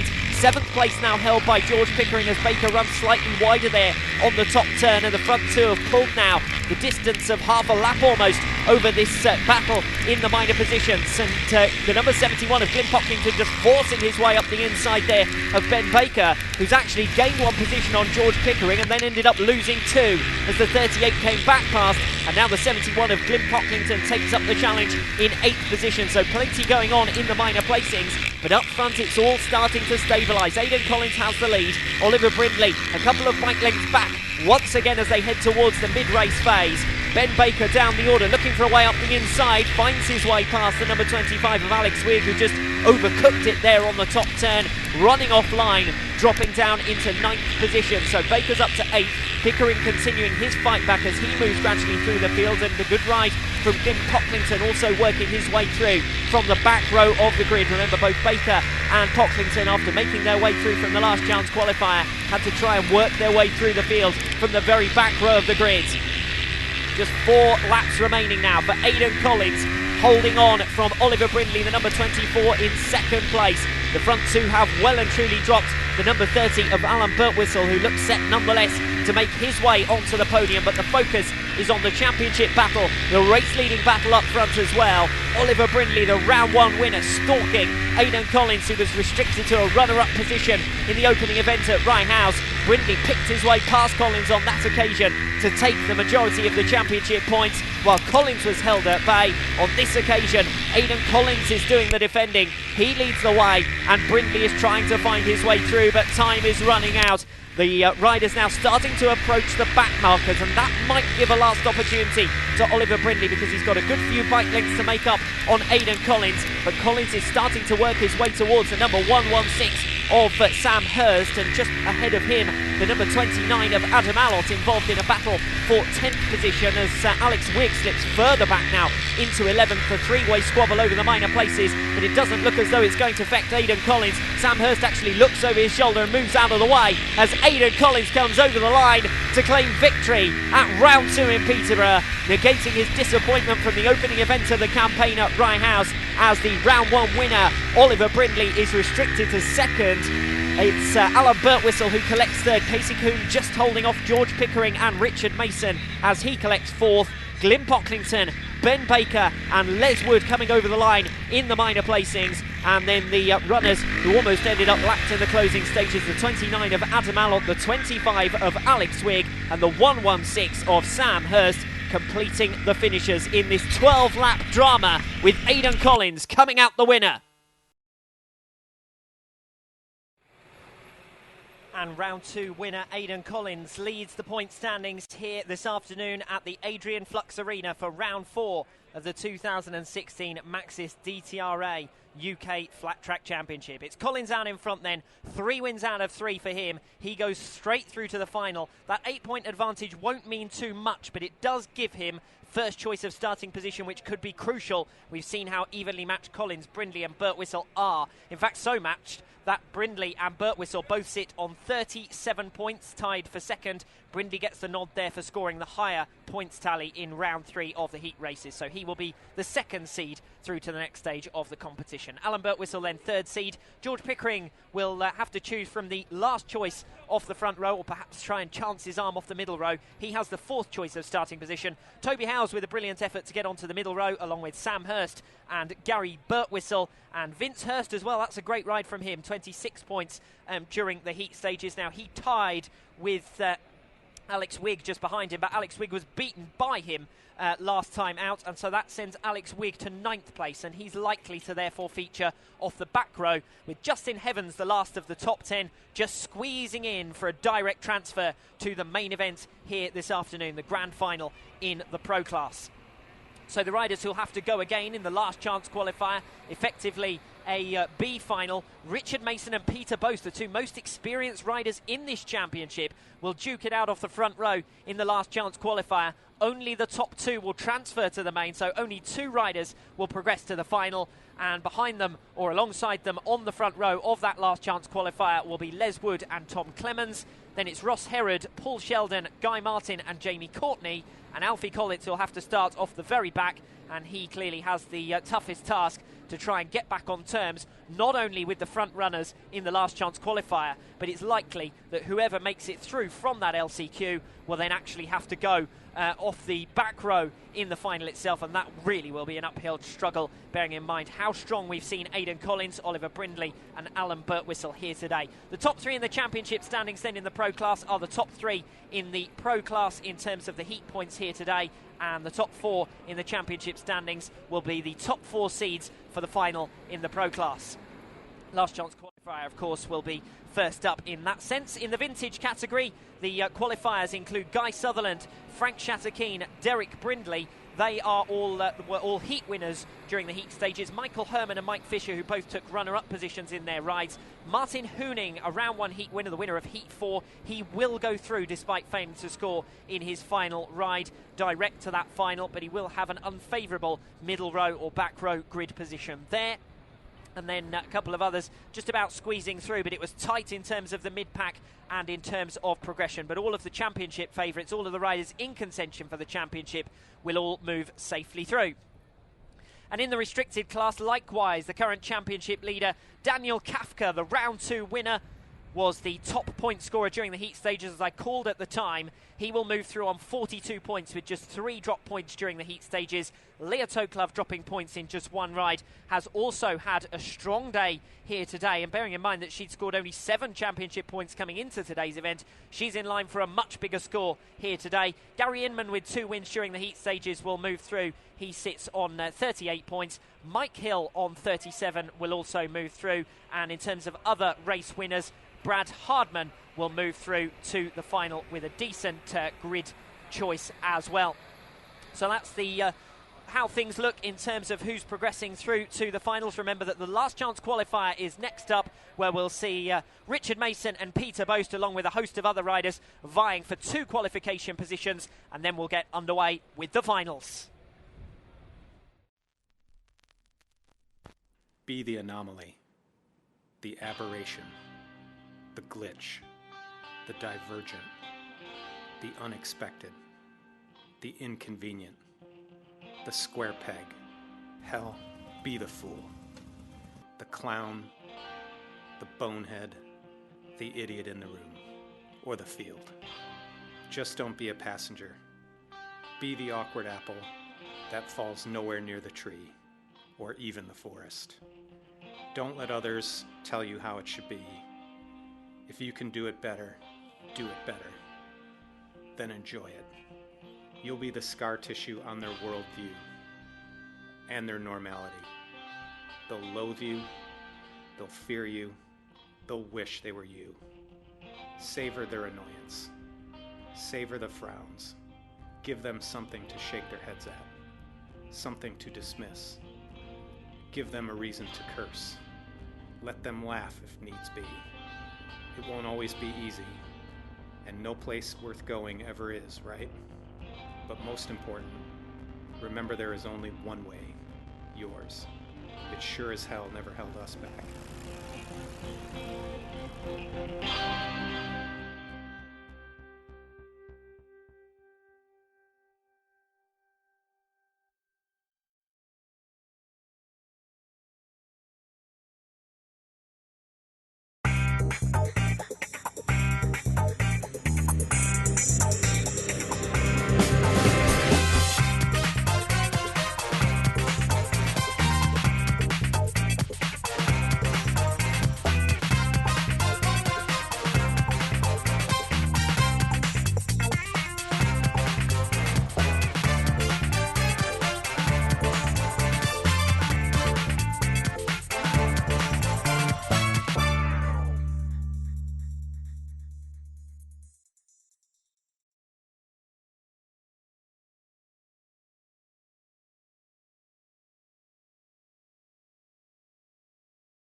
Be the anomaly, the aberration, the glitch, the divergent, the unexpected, the inconvenient, the square peg. Hell, be the fool, the clown, the bonehead, the idiot in the room, or the field. Just don't be a passenger. Be the awkward apple that falls nowhere near the tree, or even the forest. Don't let others tell you how it should be. If you can do it better, do it better. Then enjoy it. You'll be the scar tissue on their worldview and their normality.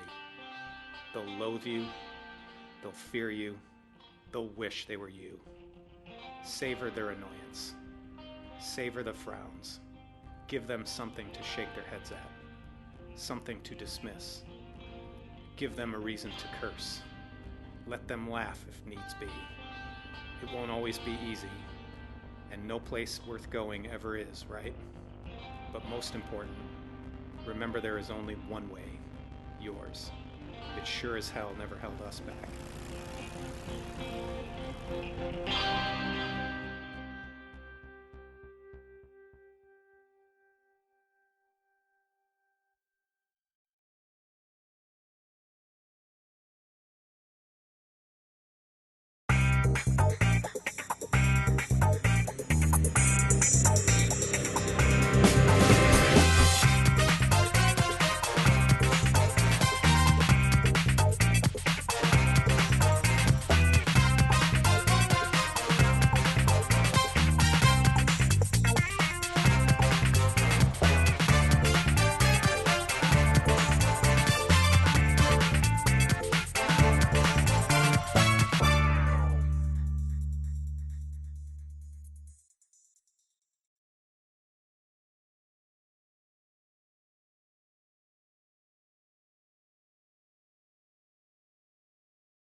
Straight up to the grid for the last chance qualifier, named the B final, but this is a repechage heat. This is all about who will move through to the A final.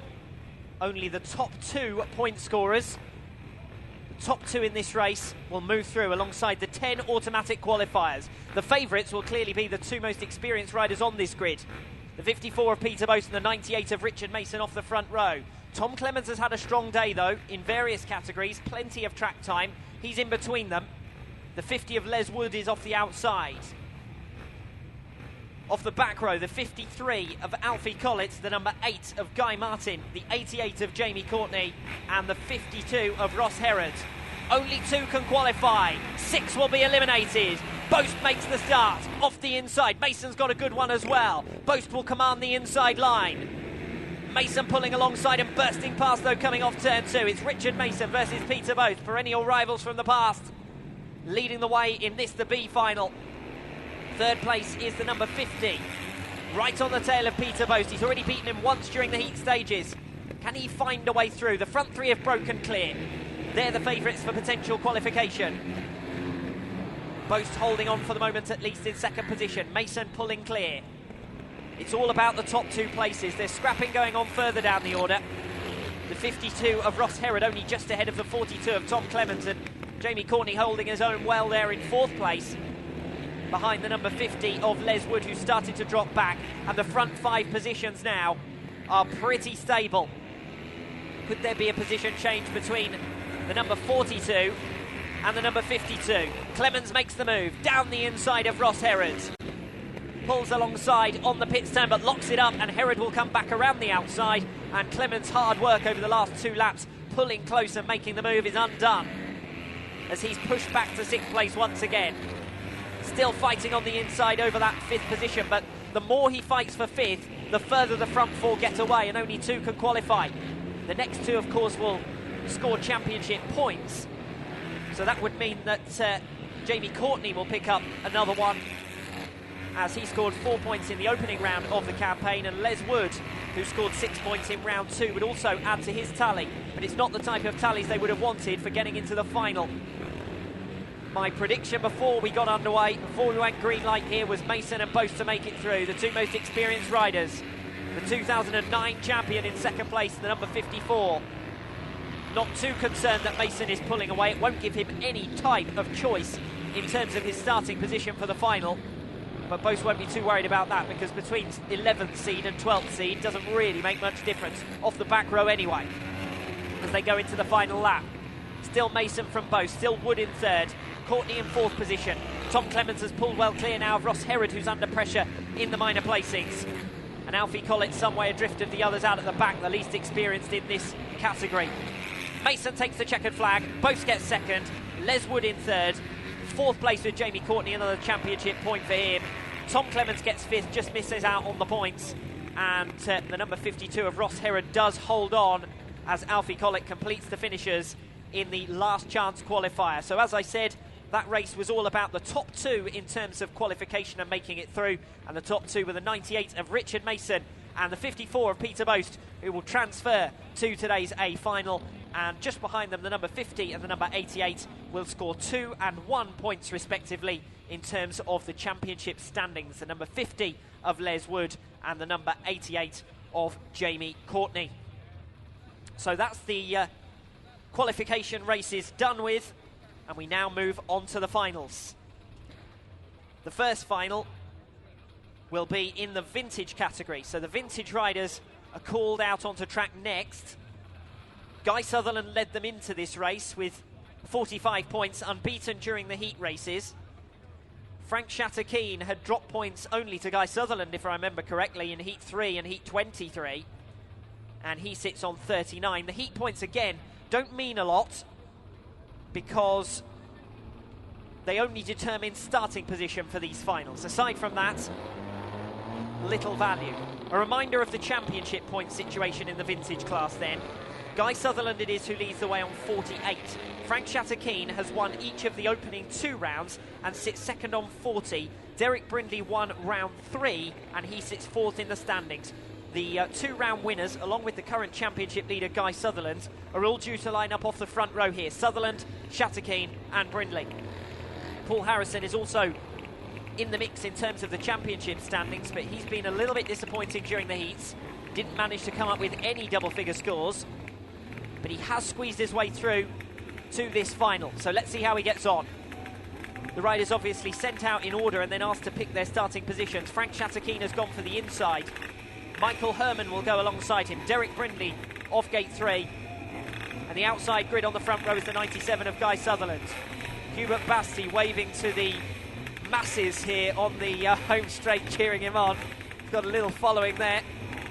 He's getting ready to go off the middle row. Rick Bearcroft, the number 39, settling in alongside him. The number 80 of Mike Fisher. And the 4 of Paul Harrison.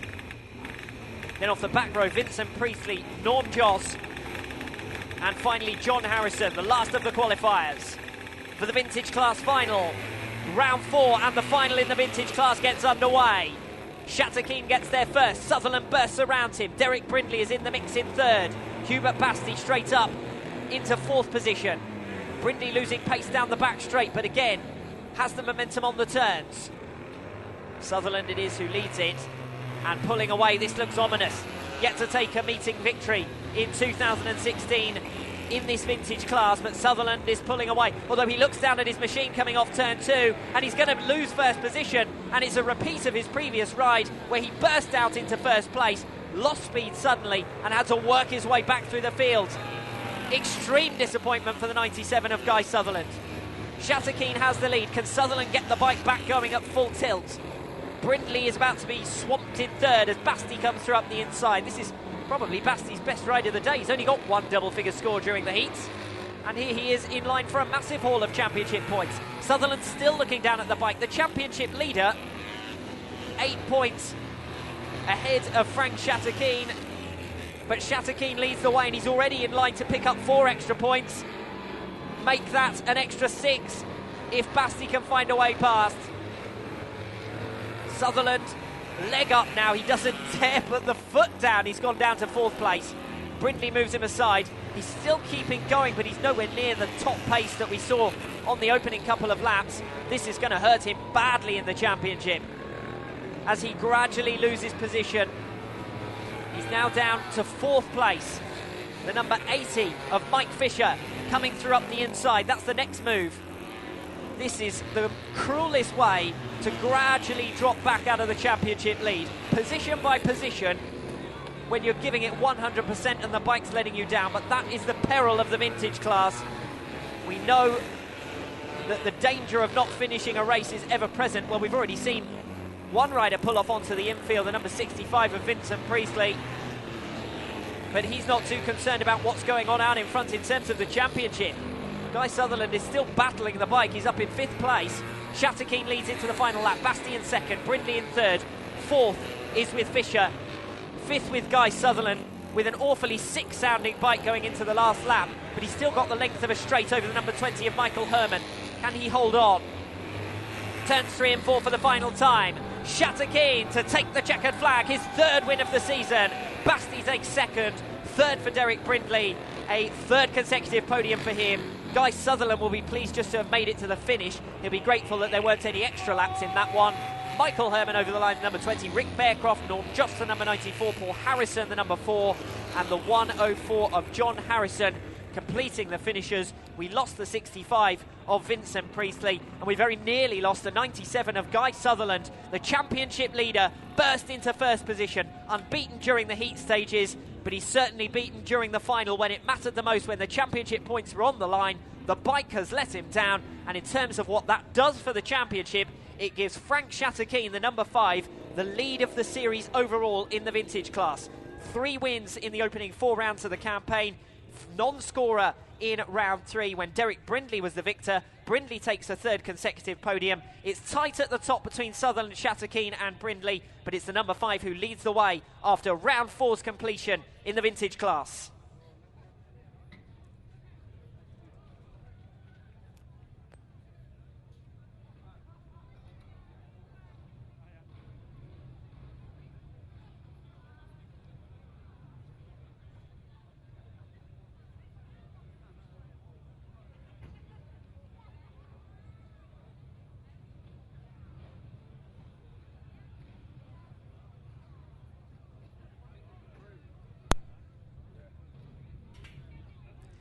We'll now move straight on with the restricted final.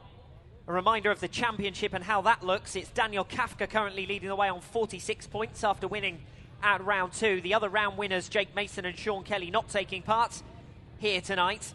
And that gives him an opportunity to potentially further extend his championship lead. And on the evidence of what we've seen so far here today, no one would bet against him. Winner of his round 2 heat race, winner of his round 3 heat race. He's dropped just 3 points during the heat stages, and that gives him the 1st seeding position through to today's final. But Leah Toklov has also been excellent. Just 7 championship points, 16th in the standings coming into today's event, and 2nd in the heat point standings, just 5 points dropped to an opponent. Defeated in heat 17, if I remember correctly, by Gary Inman. Inman will also appear off the front row. 2 wins from his opening 2 rides, 8 points, 3rd time out. He's the 3rd seed, the 3rd qualifier and the 3rd rider to take his position on the grid.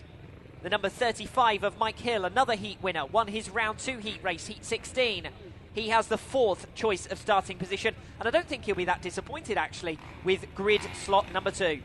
The front row is in position then. Daniel Kafka, Mike Hill, Leah Toklov and Gary Inman. In terms of the championship itself, Mike Hill and Daniel Kafka are the 2 riders to watch. Kafka off the inside and Hill alongside him. Hill trails by 9 points coming into this final, but as we saw last time out in the vintage class, the finals can change everything in the championship standings. Settling in off the middle row, Richard Roden's had a couple of good rides, 3 double-figure scores during the heat stages, but the riders to watch are off the inside 2 start positions on the front row for the final in the restricted class. Good initial jump from the number 35, but he bogs down on the way to the first turn and drops to 4th. Mike Hill battling back up the inside. Gary Inman up in 2nd place. Leah Toklov is in 3rd. It's Daniel Kafka, the championship leader, out in front. Gary Inman battling hard. Toe Club also in the mix in third. Mike Hill making the dive through. This is crucial in terms of the championship. If Kafka does go on to win yet another heat here today, then Mike Hill needs to restrict the damage by getting up as close to him as possible. At the moment, there's two riders separating Mike Hill from the lead. Leo Toe Club is muscled aside coming off turn 4. Mike Hill up to third place. Now he's up to second, creeping around the curb on turns 1 and 2. That was brilliant from Mike Hill to come past Gary Inman, who drops to third position, and Leo Toe Club into fourth, looking around the outside of the top bend. She stuck to the outside diligently throughout, but it's so easy to block coming off that fourth turn, and Gary Inman's proving it. Defensive riding. Can Toe Club get down to the inside and force away past? She doesn't look like she needs to. This is the closest she's been to making that pass. Inman tries to move off the line this time. He's getting deeper and deeper, but Toe Club is alongside, and this time burst past. Can she finally make the move? This is good racing over third. Side-by-side action, inside and out. Toe Club eventually pushed back. Where did Inman find that little extra surge of speed from? Toe Club is clearly being held behind here because Richard Roden, the number 70, is creeping up on them. Toe Club now goes for the inside. That was the right move. But Inman is going to cut back off the second bend, and this race-long struggle for third looks like it's going to the finish to decide the podium places. Toe Club bursts ahead, but Inman has the inside line of the momentum. Tries to force Toe Club out to the fence, but she keeps it wound on. That's extreme bravery to come past. And now the 70 of Richard Roden is trying to get into the mix. In this three-way battle for the podium, the front two positions are sewn as they head towards the final lap, with Kafka in front, with Hill in second, the top two in the championship, finishing in their current championship positions as it stands. Toe Club has third place sewn. As long as she avoids any errors on the closing two turns, we've got a mechanical here on bends 1 and 2 further down the order. And that'll change a couple of positions, but no change up front as Inman continues to fight over fourth place. He's held back by Richard Roden, the number 70 making a position late on there. Good ride from Richard Roden. The race victory and a second win of 2016 in the restricted class goes to Daniel Kafka. Kafka makes it 2 wins out of 4 and extends his championship lead. Mike Hill drops from 9 points back to 13 points back. And that's the lead that Kafka has to defend into the closing 3 rounds of the campaign. Good riding there from the number 70 as well to make a couple of passes, particularly later on. And the main battle was over third. Leo Toe Club, who beat Gary Inman by 2 points during the heat stages, twice a winner during the heats, comes through for third position. We've got a fall after the race. That's a rather unique celebration from the number 46. But I think he'll take it any way it comes. It's better that he falls after the race than that he falls during it, because he has successfully extended his championship lead. 2 wins during the heats. He came into the final as the highest point scorer with the first choice of starting position. He didn't put a foot wrong. Brave to choose the start position he did, but fought his way to the first turn first and led away from there. So Daniel Kafka it is who extends his championship lead in the restricted class.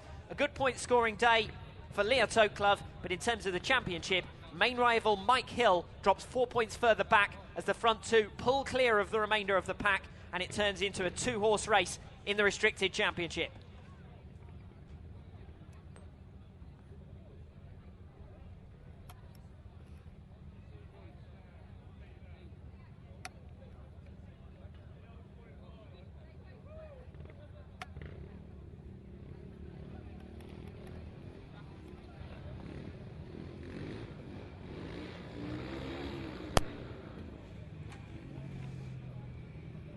The riders emerging out onto the circuit now for the Thunderbike class, and there's a couple of familiar names who we've just seen out on track.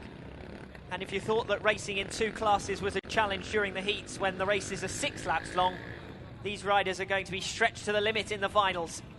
Mike Hill appears with first seeding position for this final, 36 points during the heats. Gary Inman with 34 points during the heats, his second seed. So both of those riders feature in 2 races in succession. Inman currently sits 5th in the championship standings. He's been inconsistent. Mike Hill sits 3rd in the championship standings, behind Sean Vukovic, who was unlucky last time out, going down on the top turn when there was a little bit of last lap chaos, but he will feature off the middle row nonetheless. So that gives him a real opportunity for major point scoring. The lineup On the front row then, the number 35 of Mike Hill, the top point scorer during the heats. The number 13 of Gary Inman, who sits 2 places behind Hill in the championship. The number 52 of Ross Herod, the championship leader, with his 8-point advantage and a front row grid slot, thanks to 2 double-figure scores during the heats. And Chris de Combar, the number 6, 16 points coming into today's event. And he completes that front row. Just waiting for the remainder of the riders to be sent out, actually, to choose their starting position, because the middle row isn't settled yet. The 42 of Tom Clemens, winner first time out, dropped drastically down the standings and finds himself off the middle row because of a fall last time out in heat number 29. He eventually got 2 points for pushing the bike over the finish, but that wasn't quite how he anticipated ending his heat programme. He was in a good position to actually be first seed, but now he's going to provide the entertainment off the middle row of trying to come through.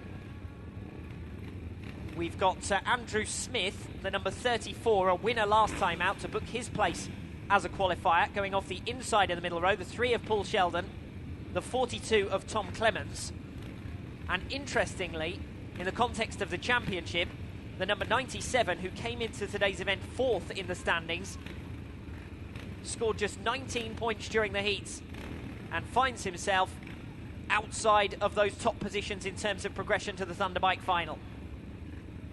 Still waiting for the pits gate to be closed on turn 1. Looks like we're ready to go now with the Thunderbike final.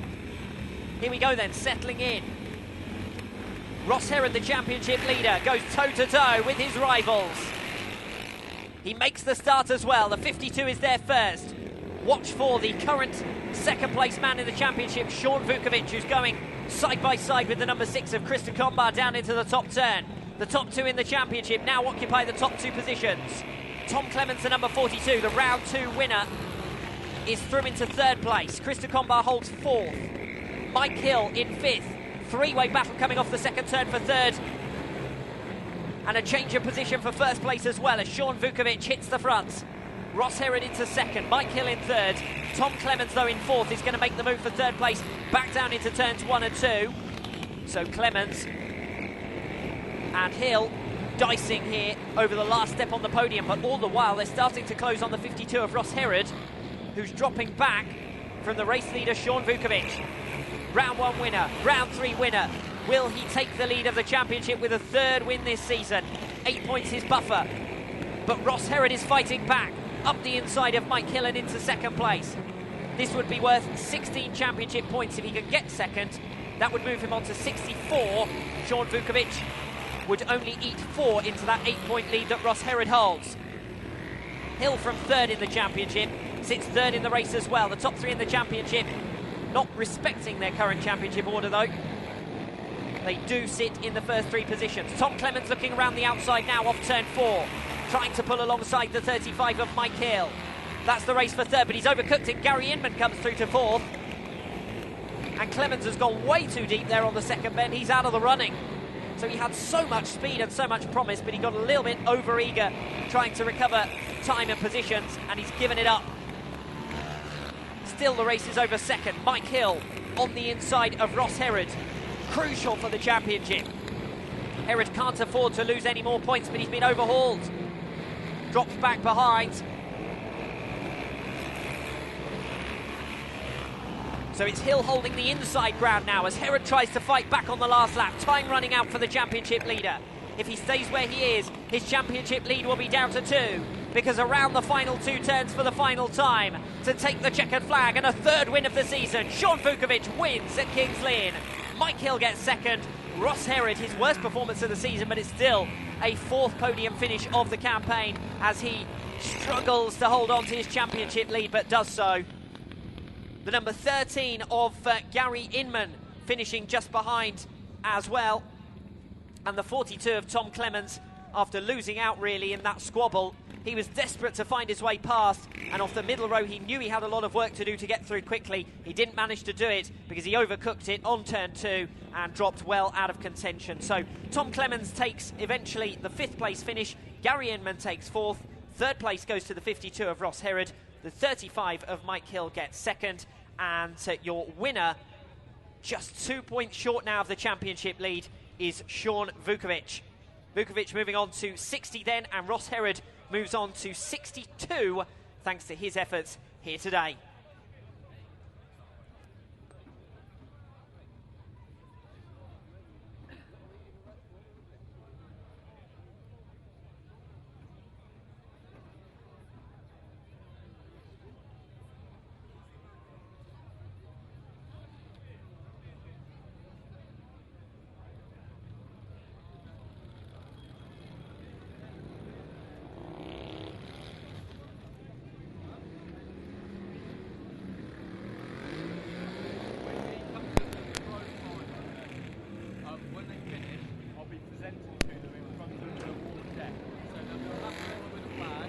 So we came into tonight's meeting for round 4 of the DTRA Flattrack UK National Championship. But we also have round 3 of the Hooligan Mini Series. This championship has taken the riders to Peterborough, to Belgium, and then back to Kings Lynn to decide the championship here at the Norfolk Arena. The Adrian Flux Arena playing host to round 3 of this Hooligan Mini Series then. Ross Sharp and James Smith led coming into today's event. James Smith well down the order though in terms of point scoring. And Sharp will be the favourites. He was the second seed through to the final. Chris Wiggins had the first choice of starting position, but he is not going to be in contention for the win overall because he hasn't taken part in any of the 2 previous rounds. So Wiggins off the inside on the front row then. Ross Sharp alongside him. The number 11 of Dean Corrie and the 6 of Pierre-Alexandre Trust makes up the front row.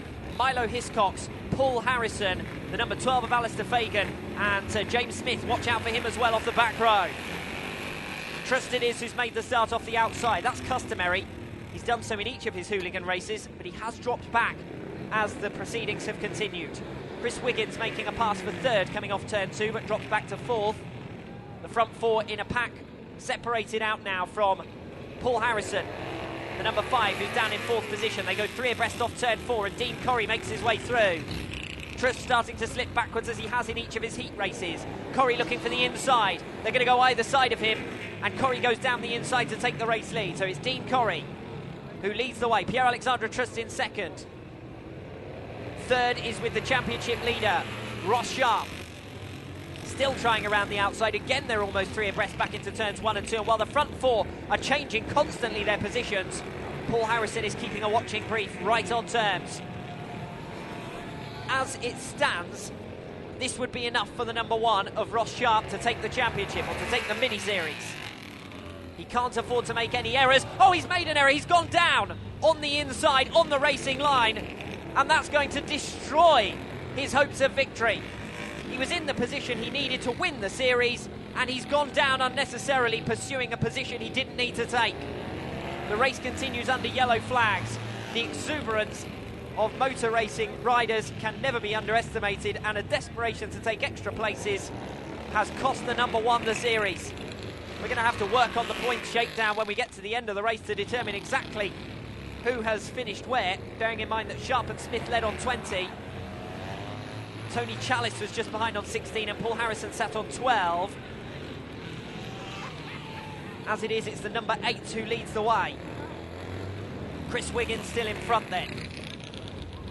Dean Corrie, the initial race leader, relegated back to 2nd as he comes off turn 4. Some way adrift now, working his way through the back markers. The number 6 of Pierre-Alexandre Trust has gained from the fall of his rival to move up to 3rd place. He could be in line now for the win in this series overall. As they go either side of the back markers, Trust on the inside, Harrison on the outside, and in towards the final lap. Trust and Harrison separated by just a few points in the championship. Couldn't have expected that they'd be in a position to battle for the win overall. But the fall from the number 1 has widened things out as we come towards the checkered flag, and it's a win for the number 8 of Chris Wiggins. 2nd place over the line there by the looks of it, the number 11 of Dean Corrie, and then the remainder all filtering their way through with back markers in the mix as well to cause additional chaos. The number 11 was the early race leader, but no doubt about the eventual winner of the final here in Kings Lynn. the number 8 of Chris Wiggins.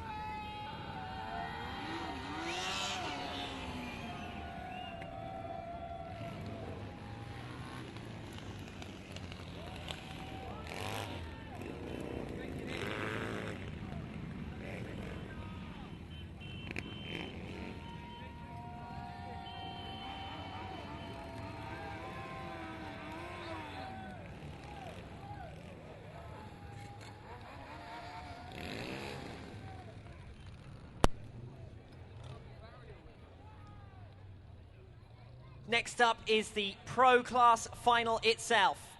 The 2 qualifiers from the LCQ have gone through to join the 10 automatic qualifiers. And those riders in order in terms of their seeding position. Aidan Collins leading the way. He took an 8-point advantage by beating all of his championship rivals during the heat stages. Imperious, just as he was earlier on this season at Peterborough, on his way to his first win of the campaign. Collins back on top then. He leads the riders out as the first seed. Next out will be Oliver Brindley, then Alan Birtwistle and George Pickering. Those will be the first 4 riders to have their choice of starting positions. Next up will be Toby Hales, Sam Hurst, Gary Birtwistle and Vince Hurst. Then Alex Wigg and Justin Heavens, as well as the 2 qualifiers from the LCQ, Richard Mason and Peter Bose. The remainder were eliminated, of course, 2 of them scoring championship points. And now we prepare and build up towards the action with the Pro Class final itself.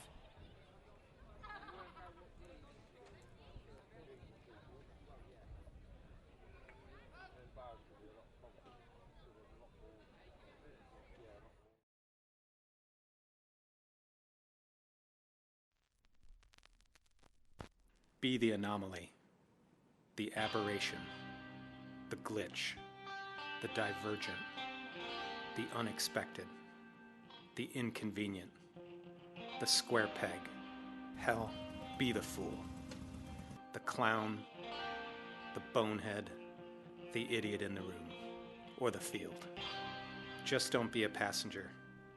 Be the awkward apple that falls nowhere near the tree, or even the forest. Don't let others tell you how it should be. If you can do it better, do it better. Then enjoy it. You'll be the scar tissue on their worldview and their normality. They'll loathe you, they'll fear you, they'll wish they were you. Savor their annoyance. Savor the frowns. Give them something to shake their heads at, something to dismiss. Give them a reason to curse. Let them laugh if needs be. It won't always be easy, and no place worth going ever is, right? But most important, remember there is only one way, yours. It sure as hell never held us back.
Round 4 of the 2016 Maxxis UK DTRA Flat Track Championship. And the riders settling in now in their grid positions for the final. The top 4 in the championship had the first 4 choices of starting positions. George Pickering's got the inside.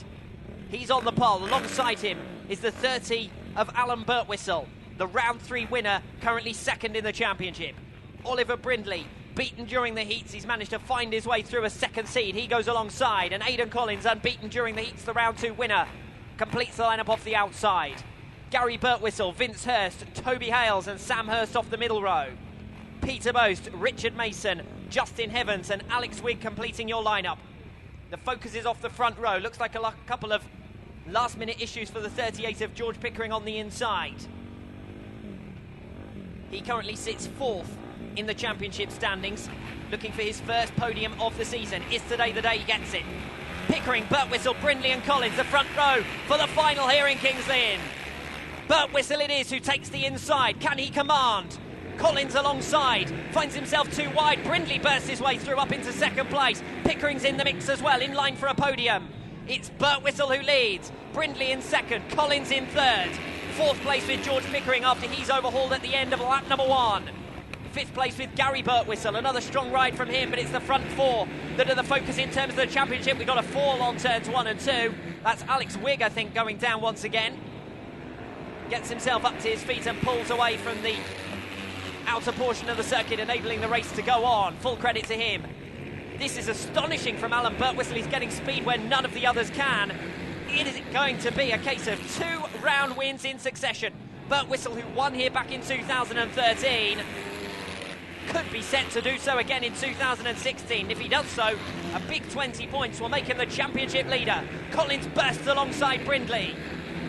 This is going to further compound Oliver Brindley's disappointment if he loses out to Collins, because that really would drop him back from Alan Birtwistle, who'd take the lead of the championship, and Birtwistle would be the first rider this season to win 2 rounds.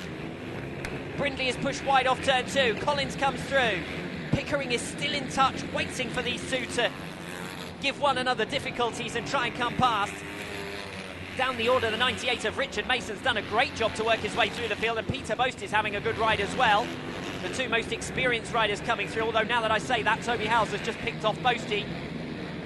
It's Birtwistle in front, Brindley still in second, Collins still with the inside. Brindley's trying to get the cushion up on the outside and only just about holding on to stay in front of Aidan Collins, and now he's gone too deep, and both of them have come through, and Brindley might miss out on the podium altogether. The championship leader hasn't been out of the top 2 this season, and he's stuck down in 4th. And Birtwistle has pulled well clear as he looks set to take the lead of the championship. Oh, 2 riders down. Brindley collects Pickering under yellow flags. Mason squabbles wide to try and avoid. Oh, so many riders out of shape, and the red lights have come on. Red flags out. We've got a stoppage in the final. Just to add to the drama, to add to the tension, we've got a stoppage. We've completed 7 laps. So by my reckoning, we haven't quite managed to make the 2/3 race distance. We're going to have to get an official verdict on that. We are going to have to get an official verdict, but I would suggest that it's going to be a line-out with 5 laps in the positions that they were at the time of the stoppage. And it also wouldn't surprise me if Oliver Brindley is penalised for that, because he did ride straight into the back of George Pickering. That is the official words. Brindley will go off the penalty line, off the back. The championship leader has got 5 laps to make up ground from the back of the grid. Well, this is something to look forward to. Well, yes, absolutely. Unless you're Oliver Brindley, in which case you're probably not really looking forward to coming off the back row. The lineup then for the line-out is going to be as it was at the time of the completion of lap 7, obviously minus Oliver Brindley, who'll go back off the penalty line. So it's going to be the 30 of Alan Birtwistle. He will be devastated. He had such a large advantage. There was no way that Aidan Collins was going to catch that back up, but Collins has got a second chance now, and we know how fast he is off the line and on the green light. So Collins will have the second choice of starting position. George Pickering has his best opportunity yet for a podium finish, because he has the 3rd choice, or the 3rd row on this line out. Then it'll be Richard Mason. Well, how many times have I said over the years that the riders who make it through from the LCQ can't ever do anything in the final because they've come off the back row? Richard Mason is now in 4th place, and has an opportunity for a second consecutive podium finish. The number 11 of Gary Birtwistle, a strong day for him as well. Only had 7 championship points coming into today's event, down in 14th in the championship.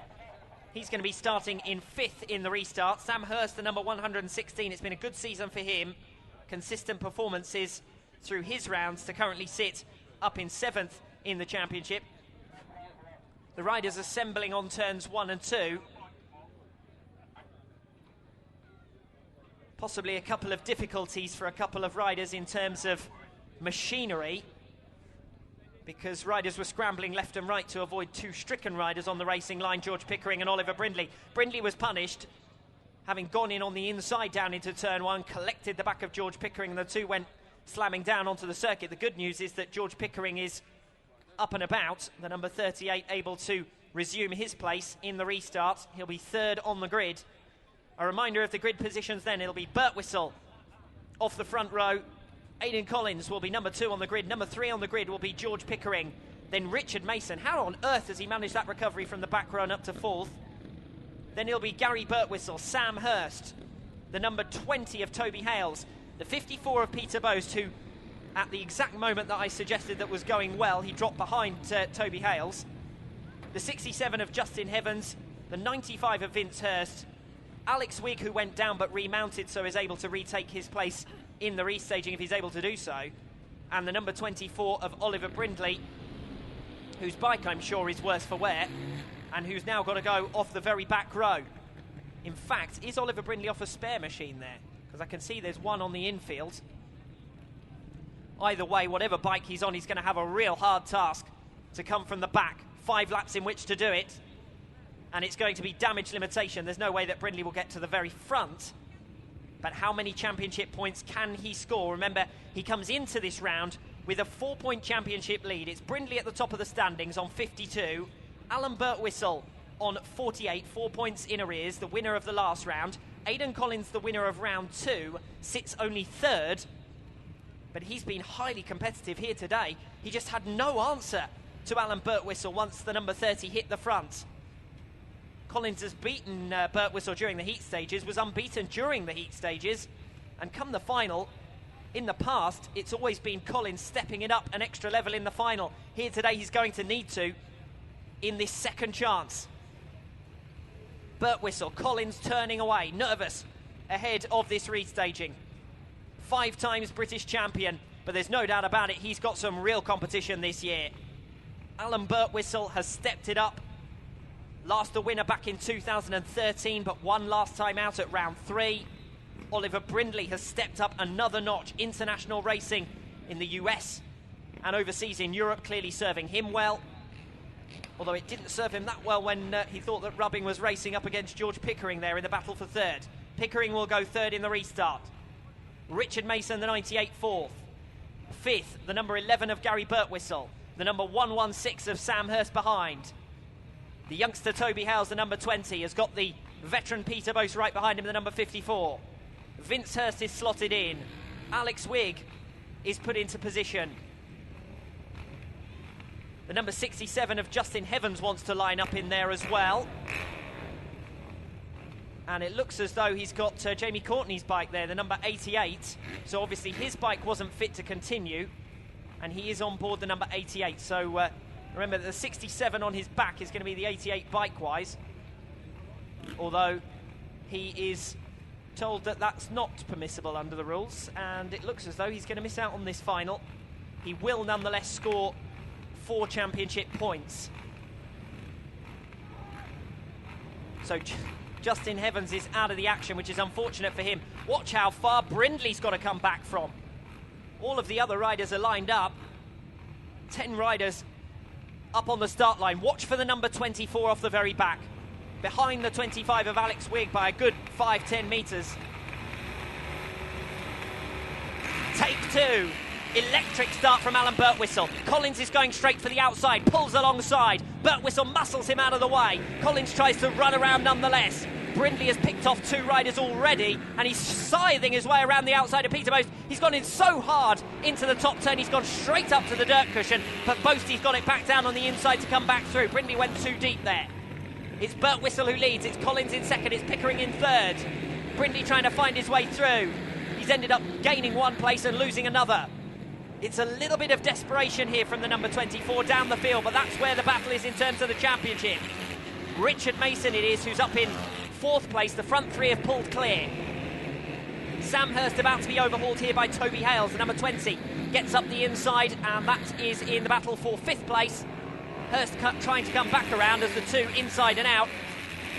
Tussle with the 98 of Richard Mason. Brindley still trying to gain ground on Peter Most, the former champion. Brindley still looking for his first title. Is it slipping away from him this evening here at Kings Lynn? Boast up the inside of Sam Hurst. That's an extra place for the 54. He's been strong at his strongest actually in the final. He's up into sixth place, just behind Toby Hales, who's going to make the pass on the inside of Richard Mason. Great ride there, the checkered flag is out. Alan Birtwistle is the first pro-class rider to win 2 rounds in 2016, and in so doing takes the lead of the 2016 championship. Birtwistle wins in Kings Lynn. Aidan Collins, undefeated during the heats, just had no answer to the number 30 in the final. And George Pickering makes his first podium. Full credit to the number 38 for his efforts, because he was right on the pace of the front trio in the final and took advantage of that incident with Oliver Brindley to take home third position. Fourth behind them, Toby Hales making up 2 places in the end, because of course he'd passed the 54 of Peter Boast already at the time of the stoppage, and then he picked off Richard Mason in the restart. So Toby Hales takes his best finish of the season, his best finish of his pro career since moving up from the junior classes with 4th. 5th for Richard Mason, season's best finish for Peter Boast in 6th. 7th for Oliver Brindley, 8th for Sam Hurst. Gary Birtwistle, the number 11, the 25 of Alex Wigg, and the 95 of Vince Hurst complete the finishers in the final. So Alex Wigg taking advantage of a second chance himself there to pick up an additional position. Alan Birtwistle seems to be satisfied with his efforts and with his celebrations. He picks up 20 championship points here today to move on to a total of 68. Second place for Aidan Collins will give him 16 championship points, and he will move on to 58, so 10 points now in arrears of Alan Birtwistle. And Oliver Brindley well down the order. 7th position, and that really is going to drop him back as well. From the lead of the championship, it's suddenly the number 30 of Alan Birtwistle who has the advantage. Congratulations, of course, to Birtwistle on a second consecutive event win. He's waited a couple of years for another victory after his success here back in 2013, but he's found the groove, no doubt about it, in 2016, and that's a second consecutive victory for the number 30 of Alan Birtwistle, who takes the lead of the championship. So a day of great news stories for the 38 of George Pickering, for the number 30 of Alan Birtwistle, and to some extent for the number 1 of Aidan Collins, back on form after a difficult event at the TT.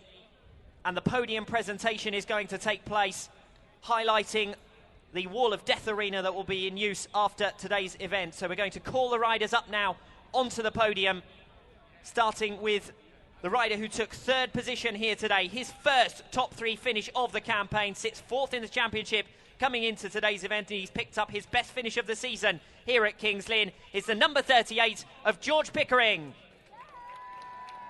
George Pickering then will be awarded the 3rd place plate after his efforts here today.